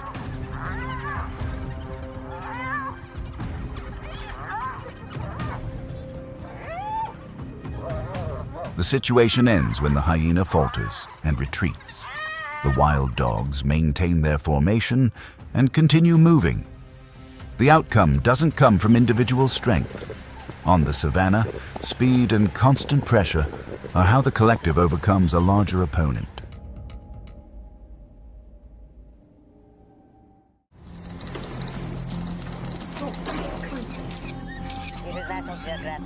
Oh my god, baby.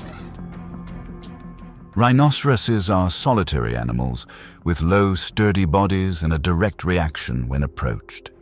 They don't move much, but always maintain a defensive posture. On the savannah, rhinos rely on individual strength and stability to maintain order.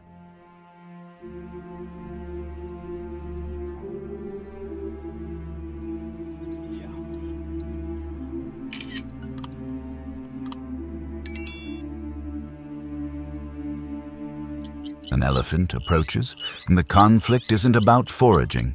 It's a territorial clash, where two large individuals test each other's limits. The elephant pushes forward with its weight and overwhelming movement, trying to force the other to give way. This is National Geographic. Oh my God, baby.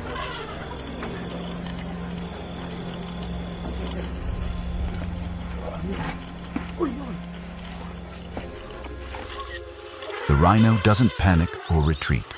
It holds its position, facing straight ahead, rendering any direct pressure ineffective.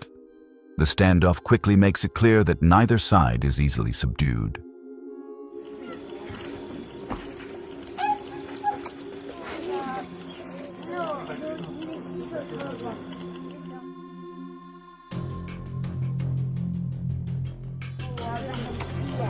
The situation ends when the elephant reduces its pressure and slows down. The approach doesn't offer a clear advantage. The rhino remains standing. In nature, sometimes the stability of an individual is enough to deter a larger competitor. Here comes another one. Here comes another one.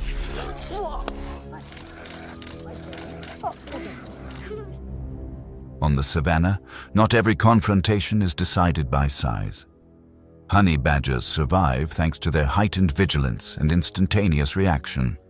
When a cub is nearby, every movement is focused and decisive.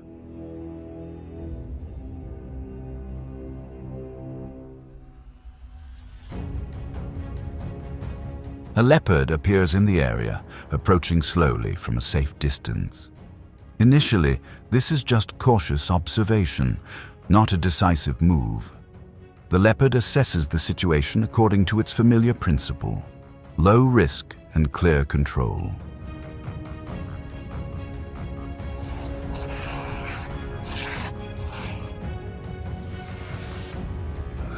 When the honey badger does not back down and holds its position, the tension begins to escalate. The decisive reaction to protect its cub shifts the initial balance. The level of risk exceeds the limits the leopard accepts.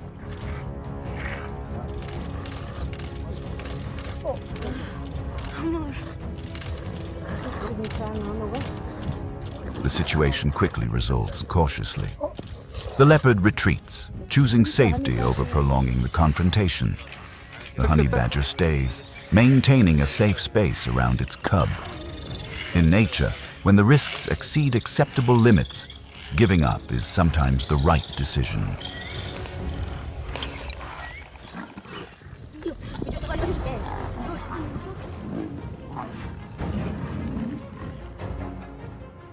African buffalo are not fast movers, but they rarely stray from their herds.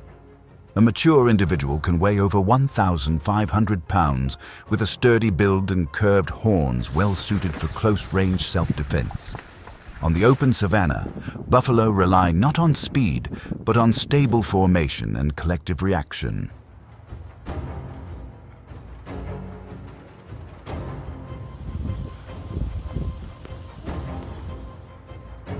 A lone lion approaches the edge of the herd, observing and assessing the situation. This isn't a choice based on sheer strength, but a calculated decision. Buffalo don't scatter in disarray. They maintain their formation, monitoring surrounding movements and reacting almost immediately upon sensing any unusual activity.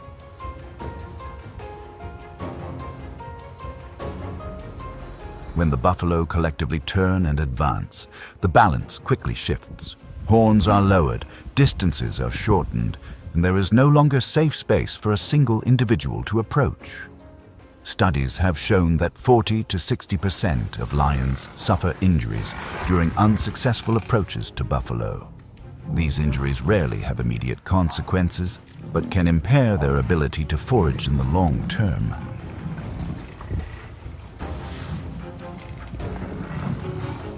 The situation resolves quickly.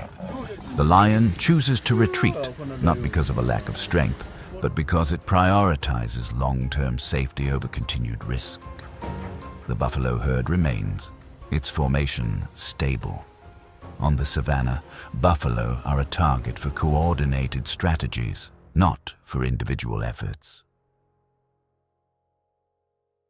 Big time.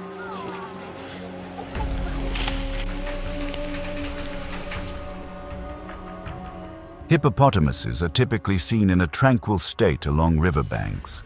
Their slow, deliberate appearance conceals a massive body, potentially weighing over 3,000 pounds, formed to control familiar territory. For hippopotamuses, shallow river waters are not just living spaces, but also territory to be protected.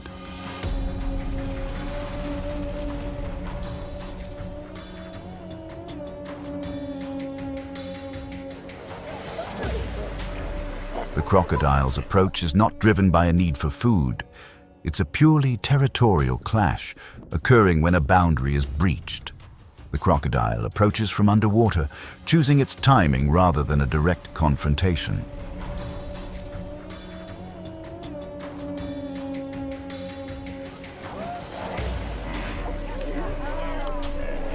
Hippopotamuses don't calculate risks like predators. Their reaction stems from an instinct to protect their territory and cubs. Their massive bodies turn straight forward, stirring up the water and creating an unfavorable space for the crocodile.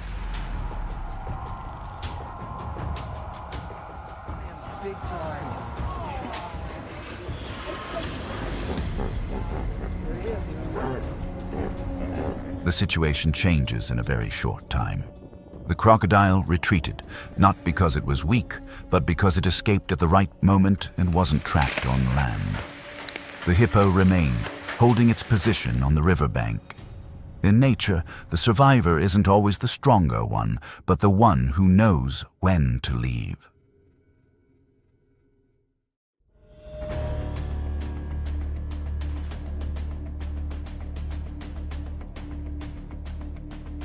During the dry season, hippos are forced to leave deep water and congregate around remaining river sections. The reduced space makes their presence more conspicuous and controlling. For hippos, the waterfront area is now crucial territory for the entire herd.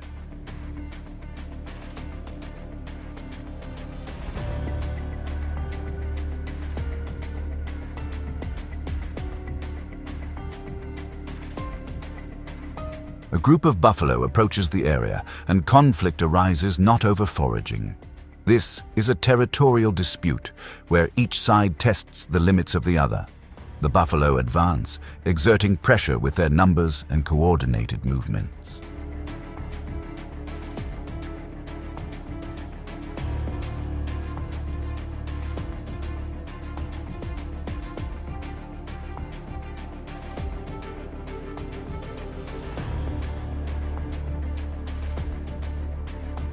The hippos don't engage in a prolonged confrontation.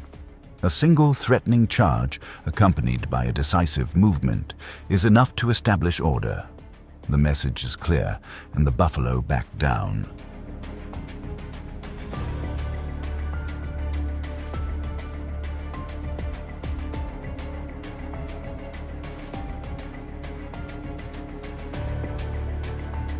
Tension subsides as order is established.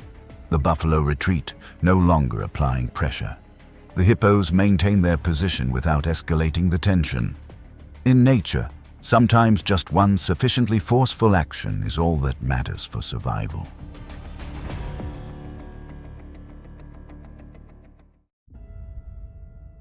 African elephants are the largest land animals still in existence. Their mere presence is enough to make the surrounding space feel heavy and slow. But what truly gives them an advantage isn't just size, but composure and the ability to control every movement.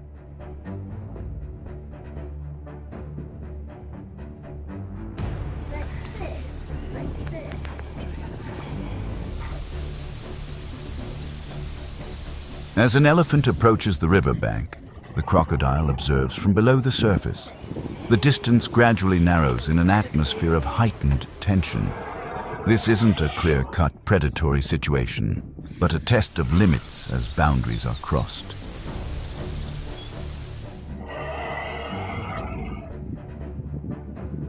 That little one's got some balls.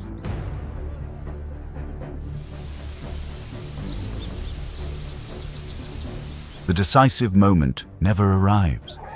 The elephant maintains its stance, each step disturbing the water's surface and disrupting the crocodile's advantage. The riverside space quickly becomes disadvantageous, forcing the crocodile to abandon its attempt to approach.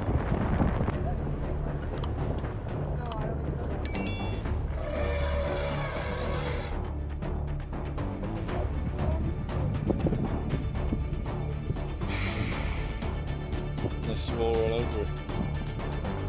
The confrontation gradually subsides, leaving no noticeable disturbance. The crocodile retreats, avoiding a risk beyond its control. The elephant continues to move, needing no further action to assert its dominance. In nature, stability is sometimes enough to eliminate a threat.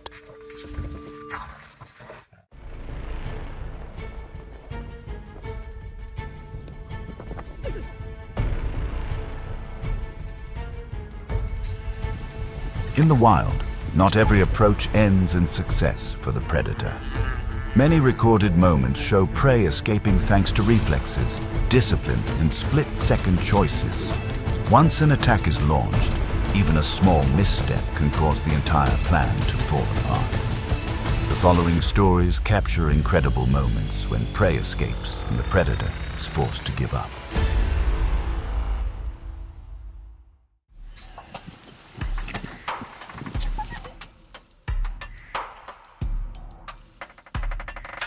On open plains, gazelles are always on the move, ready to pounce.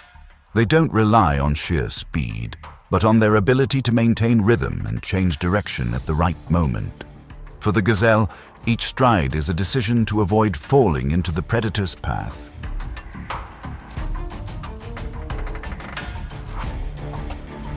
The lion isn't outpaced or outstretched. However, the approach distance and timing of the attack change the dynamics. When the charge is launched, the gazelle quickly changes direction and jumps, disrupting the pursuit in an instant.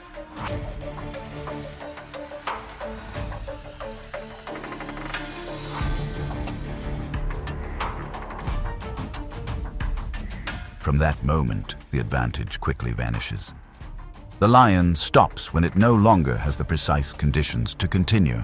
The gazelle leaves the danger zone, maintaining a safe distance. On the savannah, hunting is a matter of precision, not just strength.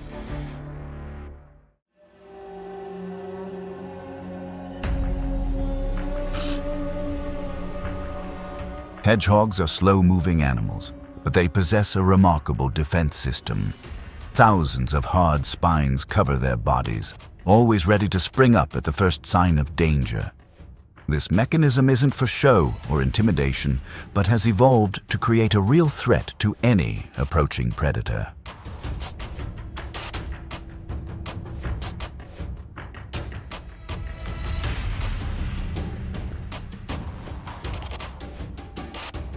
A young leopard approaches, misjudging its opponent. The approach is quick, based on its familiar habit of closing in. But in a brief moment, the spines spring up, creating a gap that forces the predator to retreat.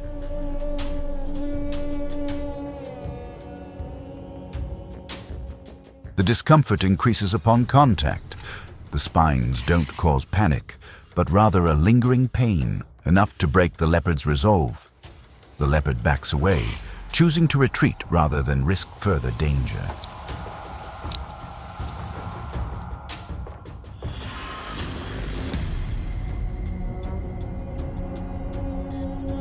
There is no second approach. The hedgehog slowly moves away from the danger zone, maintaining its defensive posture until it is safe. The young leopard leaves, distancing itself from an opponent whose cost is too high. In nature, specialized defense mechanisms are sometimes sufficient to make a hunt a worthwhile endeavor.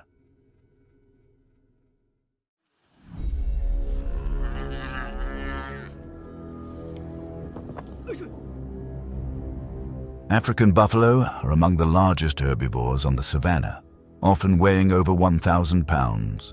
They move in large herds, maintaining close distances and reacting collectively to any threat. Unlike many other prey species, buffalo rarely scatter when approached.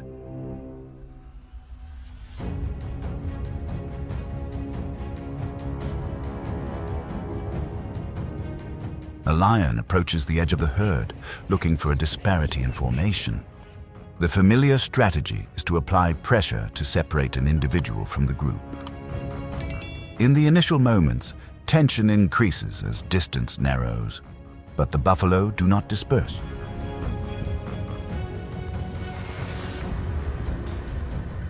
As soon as the danger becomes apparent, the individuals at the back turn around.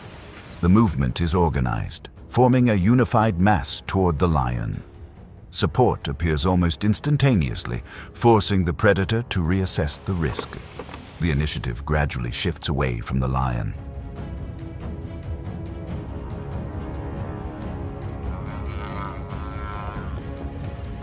In such encounters, two survival scenarios usually emerge.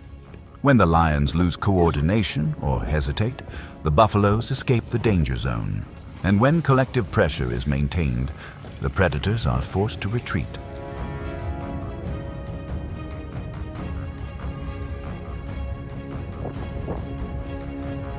The confrontation ends without a fatal blow.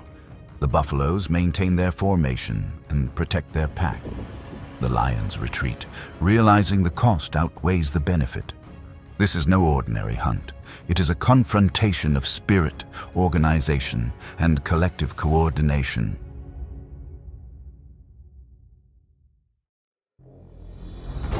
On the vast savanna, wildebeest don't seek advantage from bursts of speed. They survive on endurance by maintaining a steady pace over extended periods. Only when the chase is prolonged does the wildebeest's true advantage become apparent.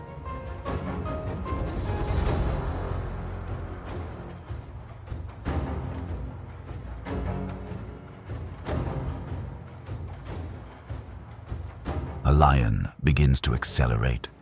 In the first 5 to 10 seconds, the powerful burst of speed gives the predator a clear advantage. The distance quickly narrows, the pace building to its highest tension. But that intensity also rapidly depletes the lion's energy under the prolonged heat.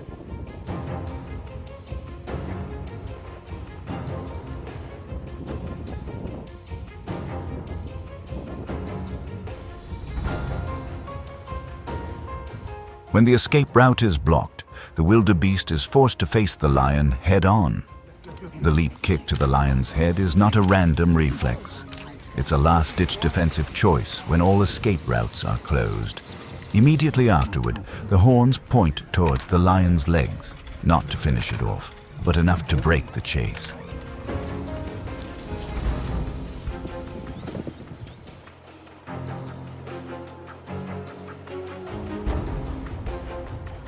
From that moment, the balance begins to tip. Lions slow down and actively retreat when the risks outweigh the benefits. Wildebeest don't win by sheer strength. They survive by turning the hunt into an option no longer worth continuing.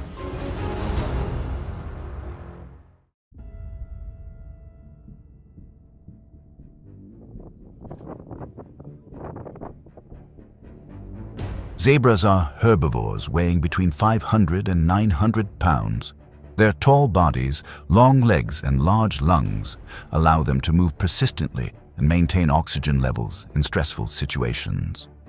When coming down to the riverbank to drink, zebras usually keep a short distance from the herd to be ready to support each other.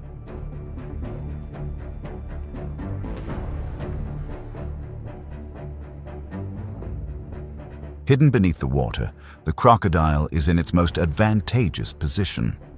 The deep water allows it to use a spinning pull, a technique only effective when the prey is completely submerged.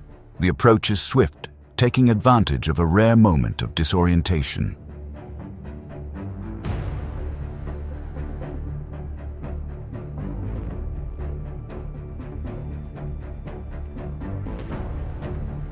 The The zebra is pulled off balance, but still keeps its upper body above the water. Its large lungs help it maintain oxygen, while its strong legs continuously kick to keep its axis. The successive rotations, rolls, and kicks disrupt the crocodile's attempt at a locking maneuver.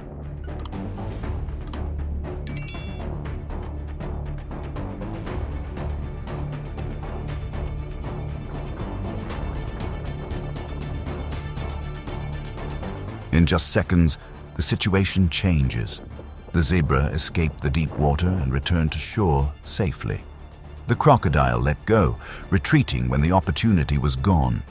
In nature, survival doesn't come from a direct counterattack, but from disrupting the opponent's finishing move.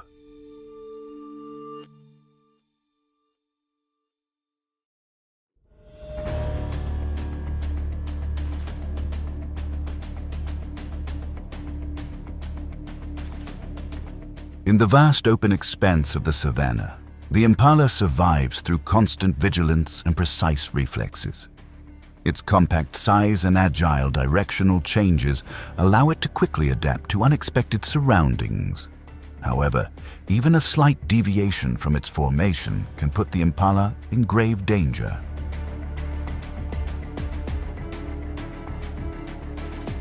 Leopards don't hunt through prolonged chases. They wait for positional errors when the prey is momentarily disoriented or out of sync. The approach is silent, focusing entirely on the decisive moment.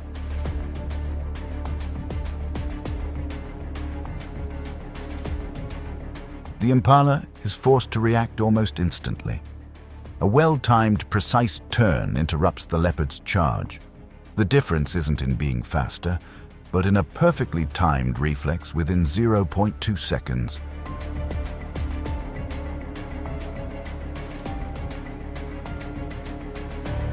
The hunt ends when the element of surprise is gone. The leopard stops, not continuing when the risk exceeds its limit. Impala quickly return to the safe formation of the pack. In nature, a hunt fails not because the hunter is weak, but because the prey reacts at the crucial moment.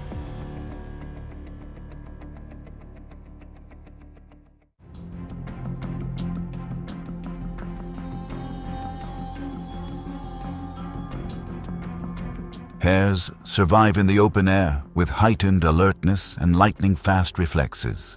Their compact bodies and strong hind legs allow them to leap and change direction in an instant. For hares, every movement is aimed at disrupting the approach from above.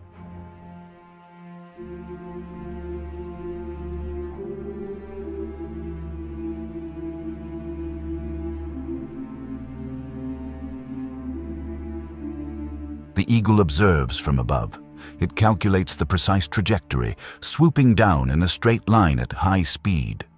In the first moment, all factors seem locked in.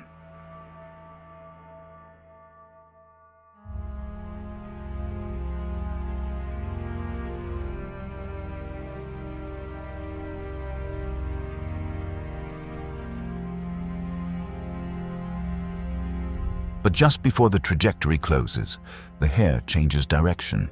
A mere 0.1 second adjustment is enough to skew the entire calculation.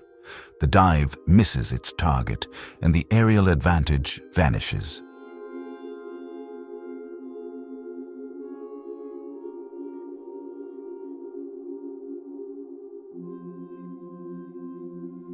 The approach ends quickly. The eagle regains its altitude, not continuing when the opportunity has passed. The hare disappears into the low grass. In nature, sometimes just a perfectly timed change of trajectory is enough to reverse the outcome.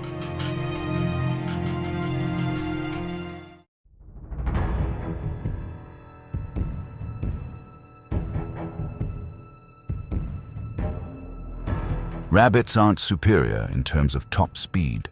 Their strength lies in their ability to accelerate very quickly and change direction constantly in tight spaces. From the very first seconds, the rabbit is prepared to disrupt the chase.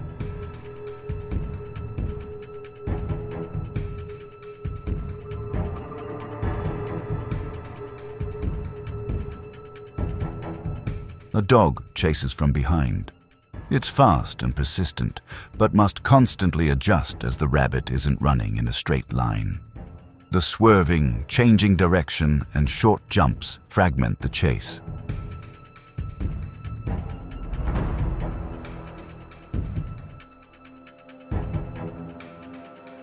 The rabbit continues to change its trajectory. Each change of direction forces the predator to expend more energy and lose time adjusting. The distance no longer shortens as initially predicted.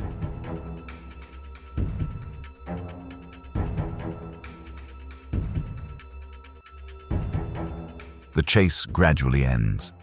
The dog slows down as the advantage is no longer clear. The rabbit disappears into familiar terrain. In nature, intelligent movement is often more important than pure speed.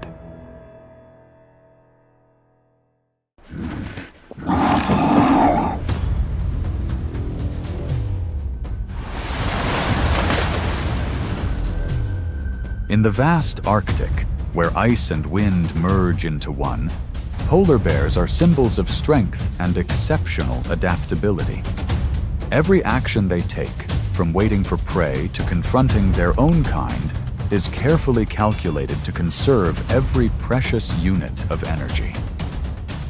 In this harsh world, patience and self-control are the true foundations of power.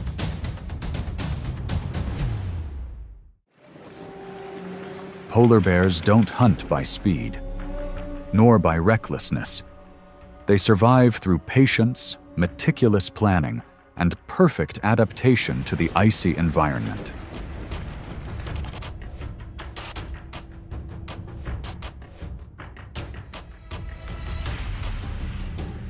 Weighing up to 1,600 pounds and nearly 10 feet long, polar bears are at the top of the food chain in the Arctic. Every biological characteristic, from their broad paws and thick layer of fat to their insulating white fur, serves one purpose: conserving energy.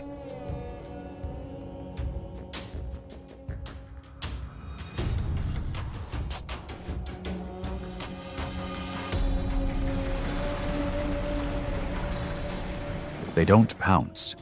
They wait. Hours upon hours lying motionless by a seal's snout, only to deliver a single blow if the opportunity arises. But the success rate is less than 15%. That means each attack carries a serious risk of exhaustion.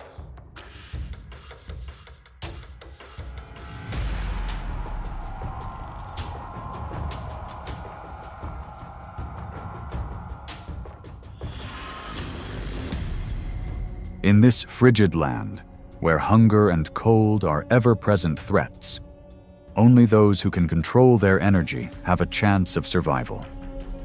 Not the strongest, but those who are persistent and know how to wait for the right moment.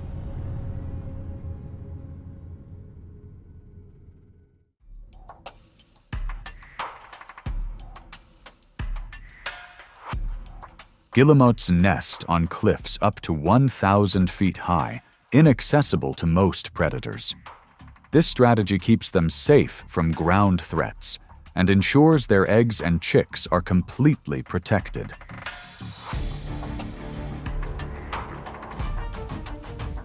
But at the end of summer, when the ice melts and the food supply in the sea dries up, a polar bear leaves the ice.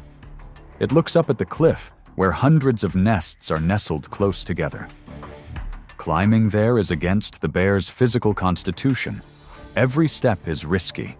A single slip could send it plummeting into the abyss.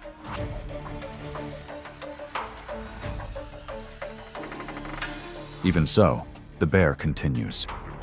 Slow, deliberate steps, claws scraping against the rock, heavy breathing echoing in the cold wind. It's not looking for large prey, only eggs and chicks, the small but essential energy source for survival. When the bear reached its first nest, a cacophony of cries erupted. The wind blew fiercely, rocks tumbled down, but the bear didn't stop. The climb ended with a few small eggs, but in return, Its biological limits were tested. In the Arctic, sometimes the risk isn't driven by predatory instinct, but by the will to survive.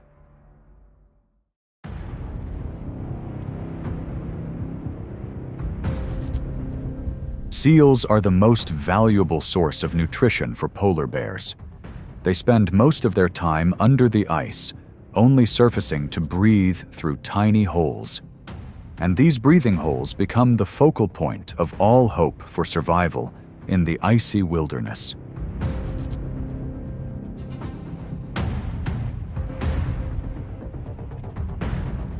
A mother bear, having just endured a long winter, her back hunched against the ice, breathing slowly, almost motionless. Not because she was weak, but because she was calculating. She wasn't looking for food for herself, but for the small mouths waiting in the snow den.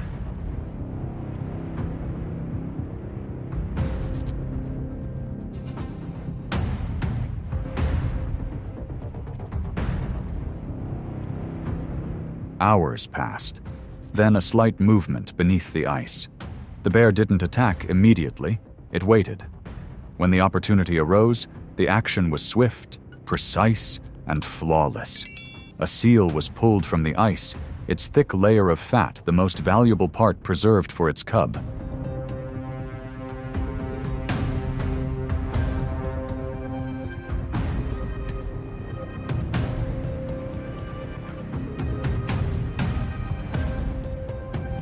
The hunt ended in silence. No roars, no chases, only absolute patience and an unmistakable choice. In the Arctic, survival is not for the impatient. It belongs to mothers who know how to wait and who will give the best for their offspring's future.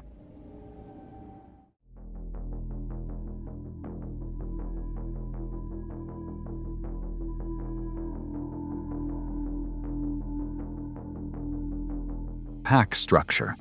The alpha wolf leads, the cubs follow, and all actions are guided by the collective signal. Despite their discipline and coordination, in the frigid polar regions, the chances of success in hunting are only about 20%.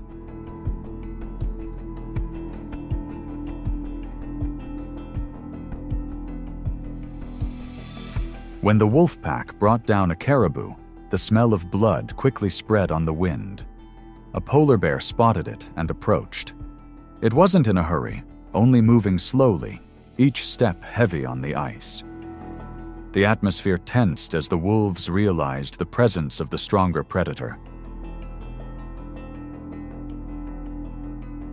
Howling echoed, the wolf pack fanned out to surround the prey, but just seconds later, the bear's weight of over 1,500 pounds and its gaze were enough to force the entire pack to retreat. There was no clash, only a silent withdrawal.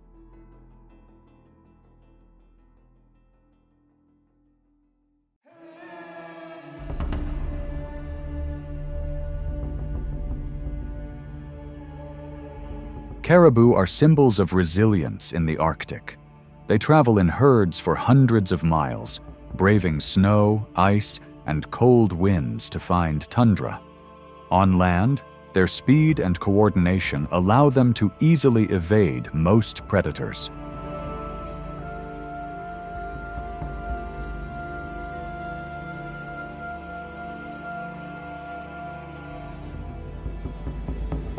First recorded video of a polar bear hunting an adult caribou. But on the water, all advantages disappear. As the ice melts and the caribou herds are forced to swim through narrow channels, they become vulnerable. A male bear lurks at the edge of the ice, lowering its body and moving slowly so as not to create waves.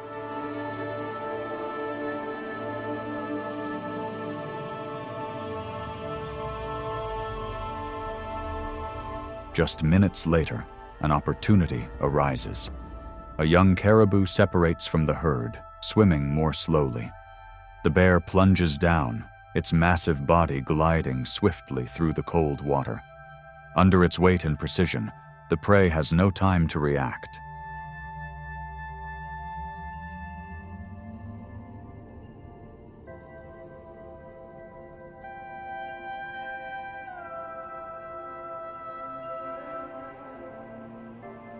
The bear dragged the caribou onto the ice, standing there breathing heavily in the frost.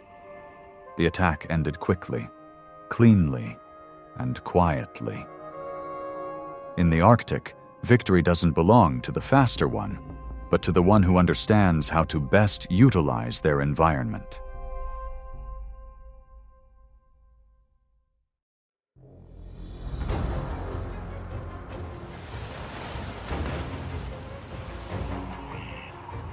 Beluga whales are beluga whales that live on the edges of ice floes in the Arctic. They have agile bodies, thick blubber that retains heat, and a highly sensitive sense of underwater movement. When they sense danger, beluga easily change direction to escape.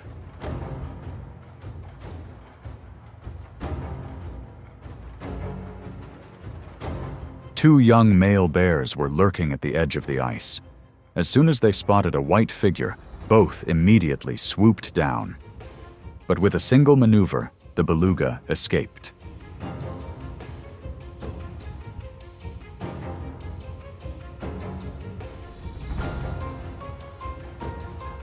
An older male bear was waiting not far away. It wasn't in a hurry. Choosing a position close to the shore, where the water was shallow and easy to control, it observed the current and waited for the tide to recede. When the time came, a single precise slap brought the beluga back.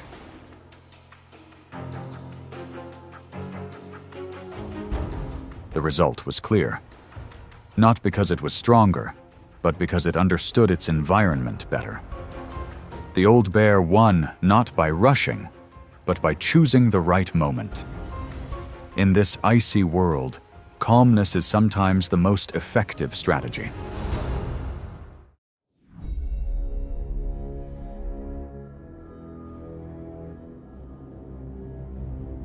Arctic walruses are a species of extraordinary strength in icy regions. An adult can weigh up to 1,400 kilograms, with tusks nearly 90 centimeters long and thick skin that helps withstand impacts and freezing temperatures. When gathered in herds, they form a living fortress where every movement is protected.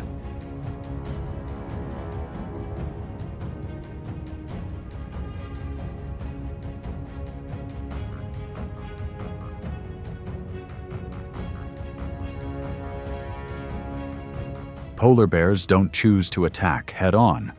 They understand that charging into the middle of a walrus herd means defeat.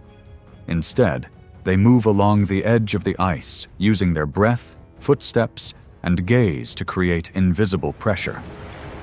The walrus herd begins to stir, alert cries echoing.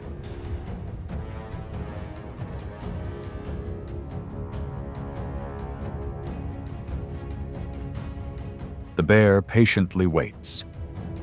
When a young walrus leaves the center to find a safer spot, a gap appears.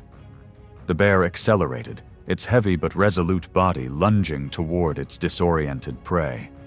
The previous stillness shattered, the ice shaking under the weight of the chase.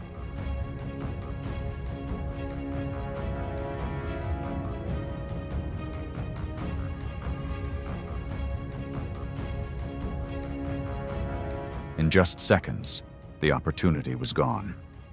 The walrus managed to return to its herd, and the bear stopped, breathing heavily, watching. The attack failed, but it wasn't meaningless. The bear had put the entire herd on alert, forced them to move, and eventually they would leave. In the Arctic, victory isn't just about subduing an opponent, but about forcing them to change positions, opening up another opportunity for tomorrow.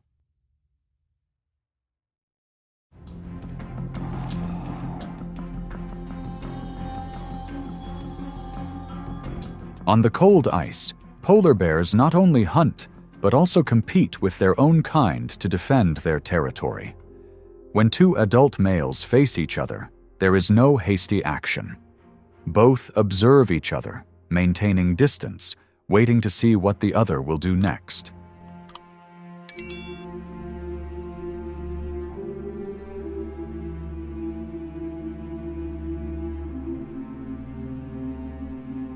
They stand tall, shoulders tense, a low growl echoing through the cold wind.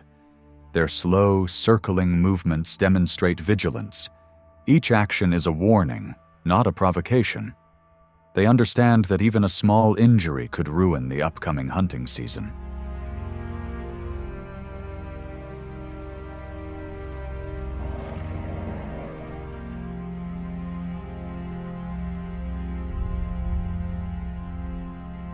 The tension builds. Breathing becomes heavier. Finally, the smaller bear turns away, accepting defeat. The other remains still, continuing to observe until its opponent leaves the area. The confrontation ends without violence. In the Arctic, victory lies not in strength, but in the ability to control the situation and know when to stop.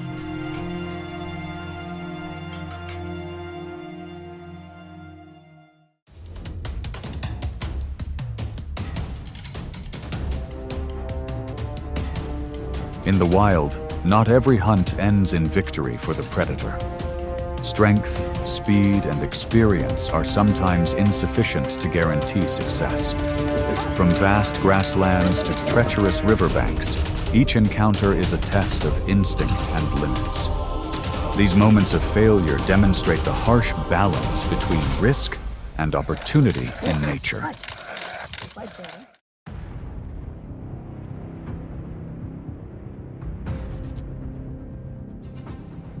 Amidst the dry, sparsely forested grasslands, the African wild boar emerged, looking alert. Weighing between 150 and 250 pounds, its long, curved tusks, over 10 inches in length, provided considerable defense. While not as agile as antelopes, it could sprint at nearly 35 miles per hour, an advantage that helped it survive this confrontation.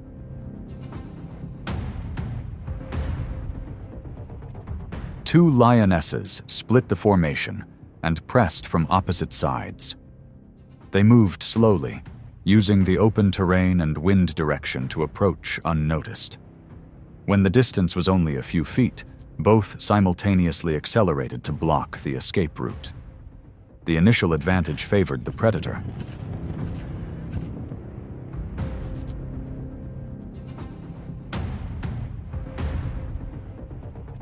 The wild boar detected the danger at the last moment. Instead of constantly changing direction, it concentrated its energy on a direct sprint.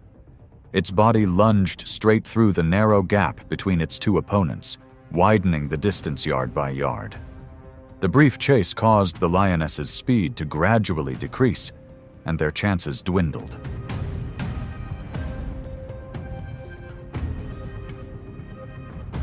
Unable to catch up, the two lionesses were forced to stop to avoid further energy expenditure. The wild boar continued running until it was out of danger. In an ambush, the first few seconds are crucial. If the prey survives that moment, the outcome can be completely different.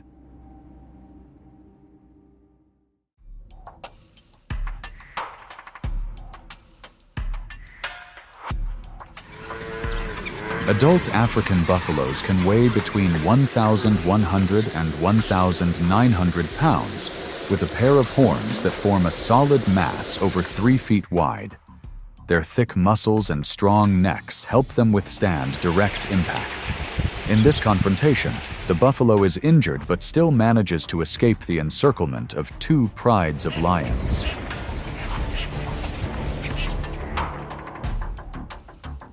Two prides of lions from different territories appear around their target.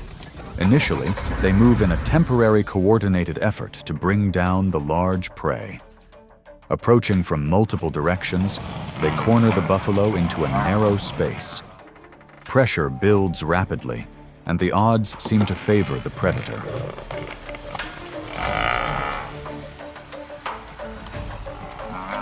Tensions shift when a lioness gets too close to the invisible boundary of the other pride.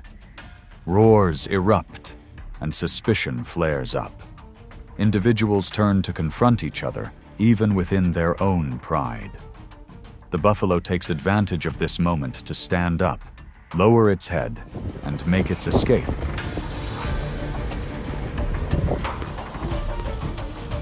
When internal conflict escalates, the hunt loses its initial focus. The two prides cannot maintain a short-lived alliance. Lions' social structure is based on territory and hierarchy, so a shared goal is easily broken. Internal conflict can derail a seemingly certain hunt.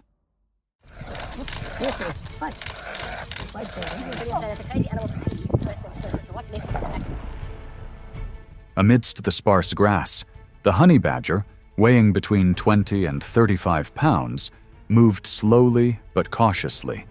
Its thick skin and flexible body structure allowed it to withstand bites and twist when restrained. In this encounter, it was precisely this tenacity that forced the leopards to abandon the hunt.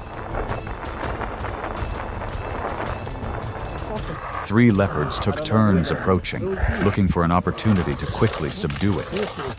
Each time they got close, they were met with fierce resistance as the badger turned its head to face them instead of running away.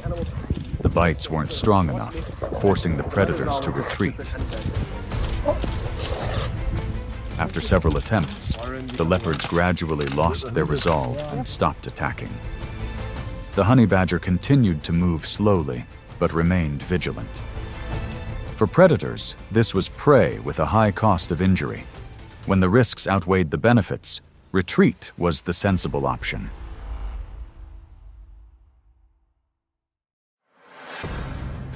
In the hot, dry semi-desert, the oryx moved with the characteristic calmness of a species adapted to the harsh environment.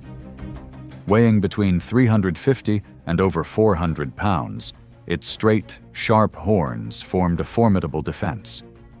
In this confrontation, it was this steadfastness that prevented the lion from advancing further.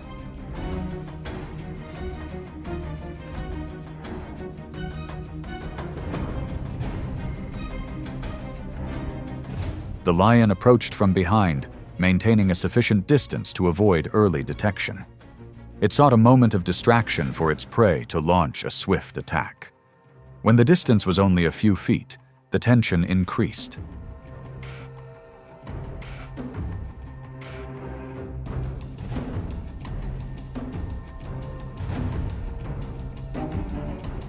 The oryx did not flee. It turned, lowered its horns, and maintained a stable defensive posture. Each step the lion took was carefully considered in terms of the risk of being gored. A pause occurred when the risk of injury became apparent.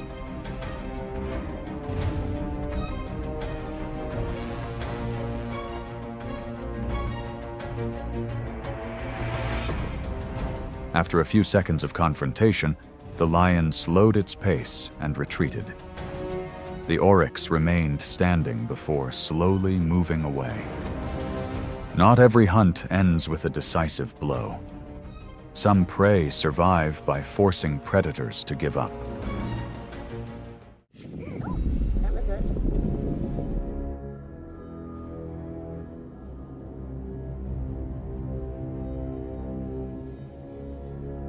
Porcupines are solitary herbivores that move slowly and rarely rely on speed for survival. An adult weighs over 25 pounds, with a low, stocky body protected by thousands of tough spines that can be over 12 inches long. In this encounter, the porcupine doesn't become prey and forces the lion to retreat.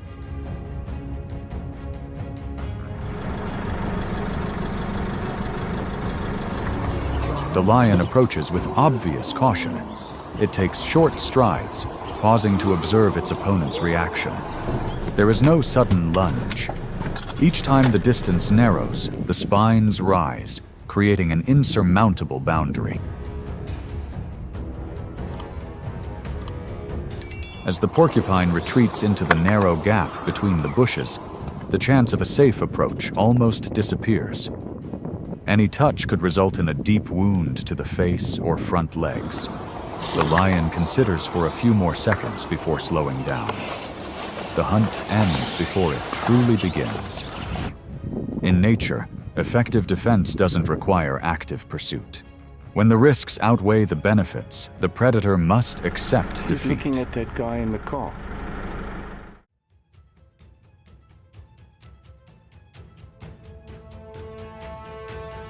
Adult African porcupines weigh between 25 and 60 pounds and carry thousands of stiff quills on their backs, some over 12 inches long. These quills don't shoot out, but easily embed themselves in an attacker's skin upon contact. When threatened, the porcupine raises its quills, turns its back, and holds its position. In this encounter, the porcupine escapes safely when the young leopard is unable to complete the hunt.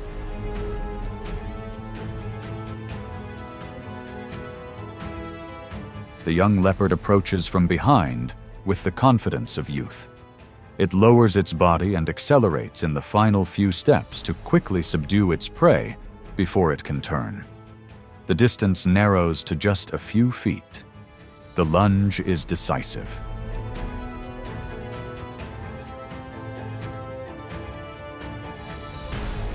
The porcupine immediately raises its quills and turns at the right moment. When the leopard makes contact, many of the stiff quills embed themselves in the face and front legs. The pain forces the leopard to retreat immediately. It attempted to approach again, but the porcupine's unwavering defense thwarted the attempt.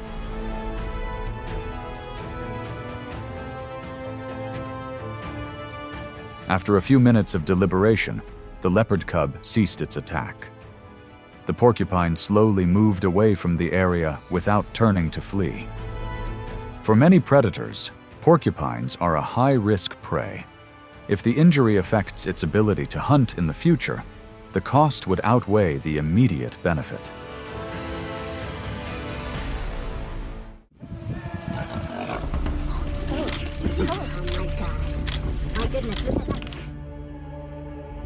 On the riverbanks during migration, adult wildebeest, weighing between 450 and 600 pounds, advance through the murky water. Their thick, curved horns and strong necks help them maintain balance as the current pushes them sideways. In this confrontation, the wildebeest survives as the young lion retreats.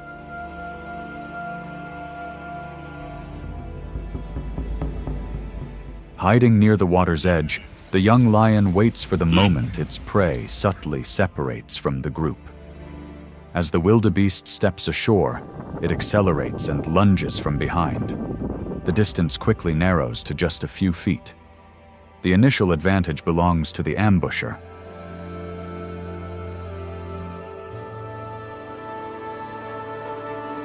The wildebeest doesn't continue running straight ahead.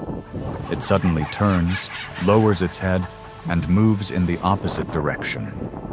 This unexpected reaction causes the lion to pause for a split second. That hesitation is enough to change the entire course of events.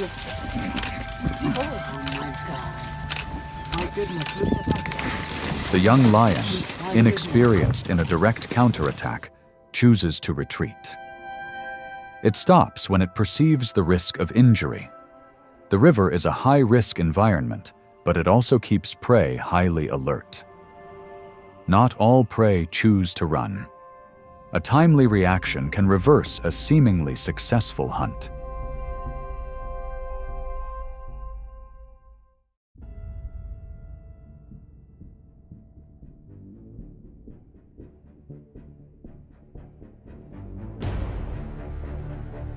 Adult gazelles weigh between 40 and 75 pounds, possess long legs, and can reach nearly 55 miles per hour in short bursts. Their balance and quick turns allow them to survive in open grasslands. In this encounter, the gazelle escaped the hunt, even though the leopard held the advantage at times.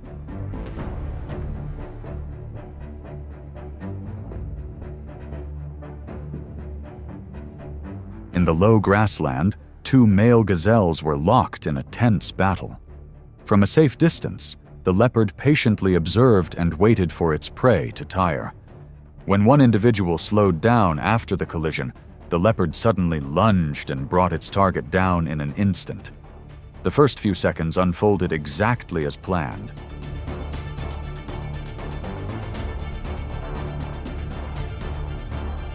However, the control wasn't secure enough.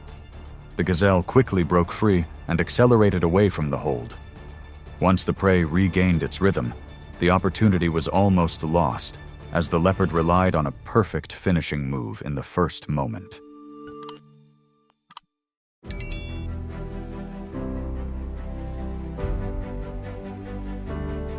In nature, every hunt is a calculation of benefits and risks. Not every pounce yields results, and not every prey is easy to injury, or wrong timing can change the entire course of events. Ultimately, survival belongs to those who understand their own limits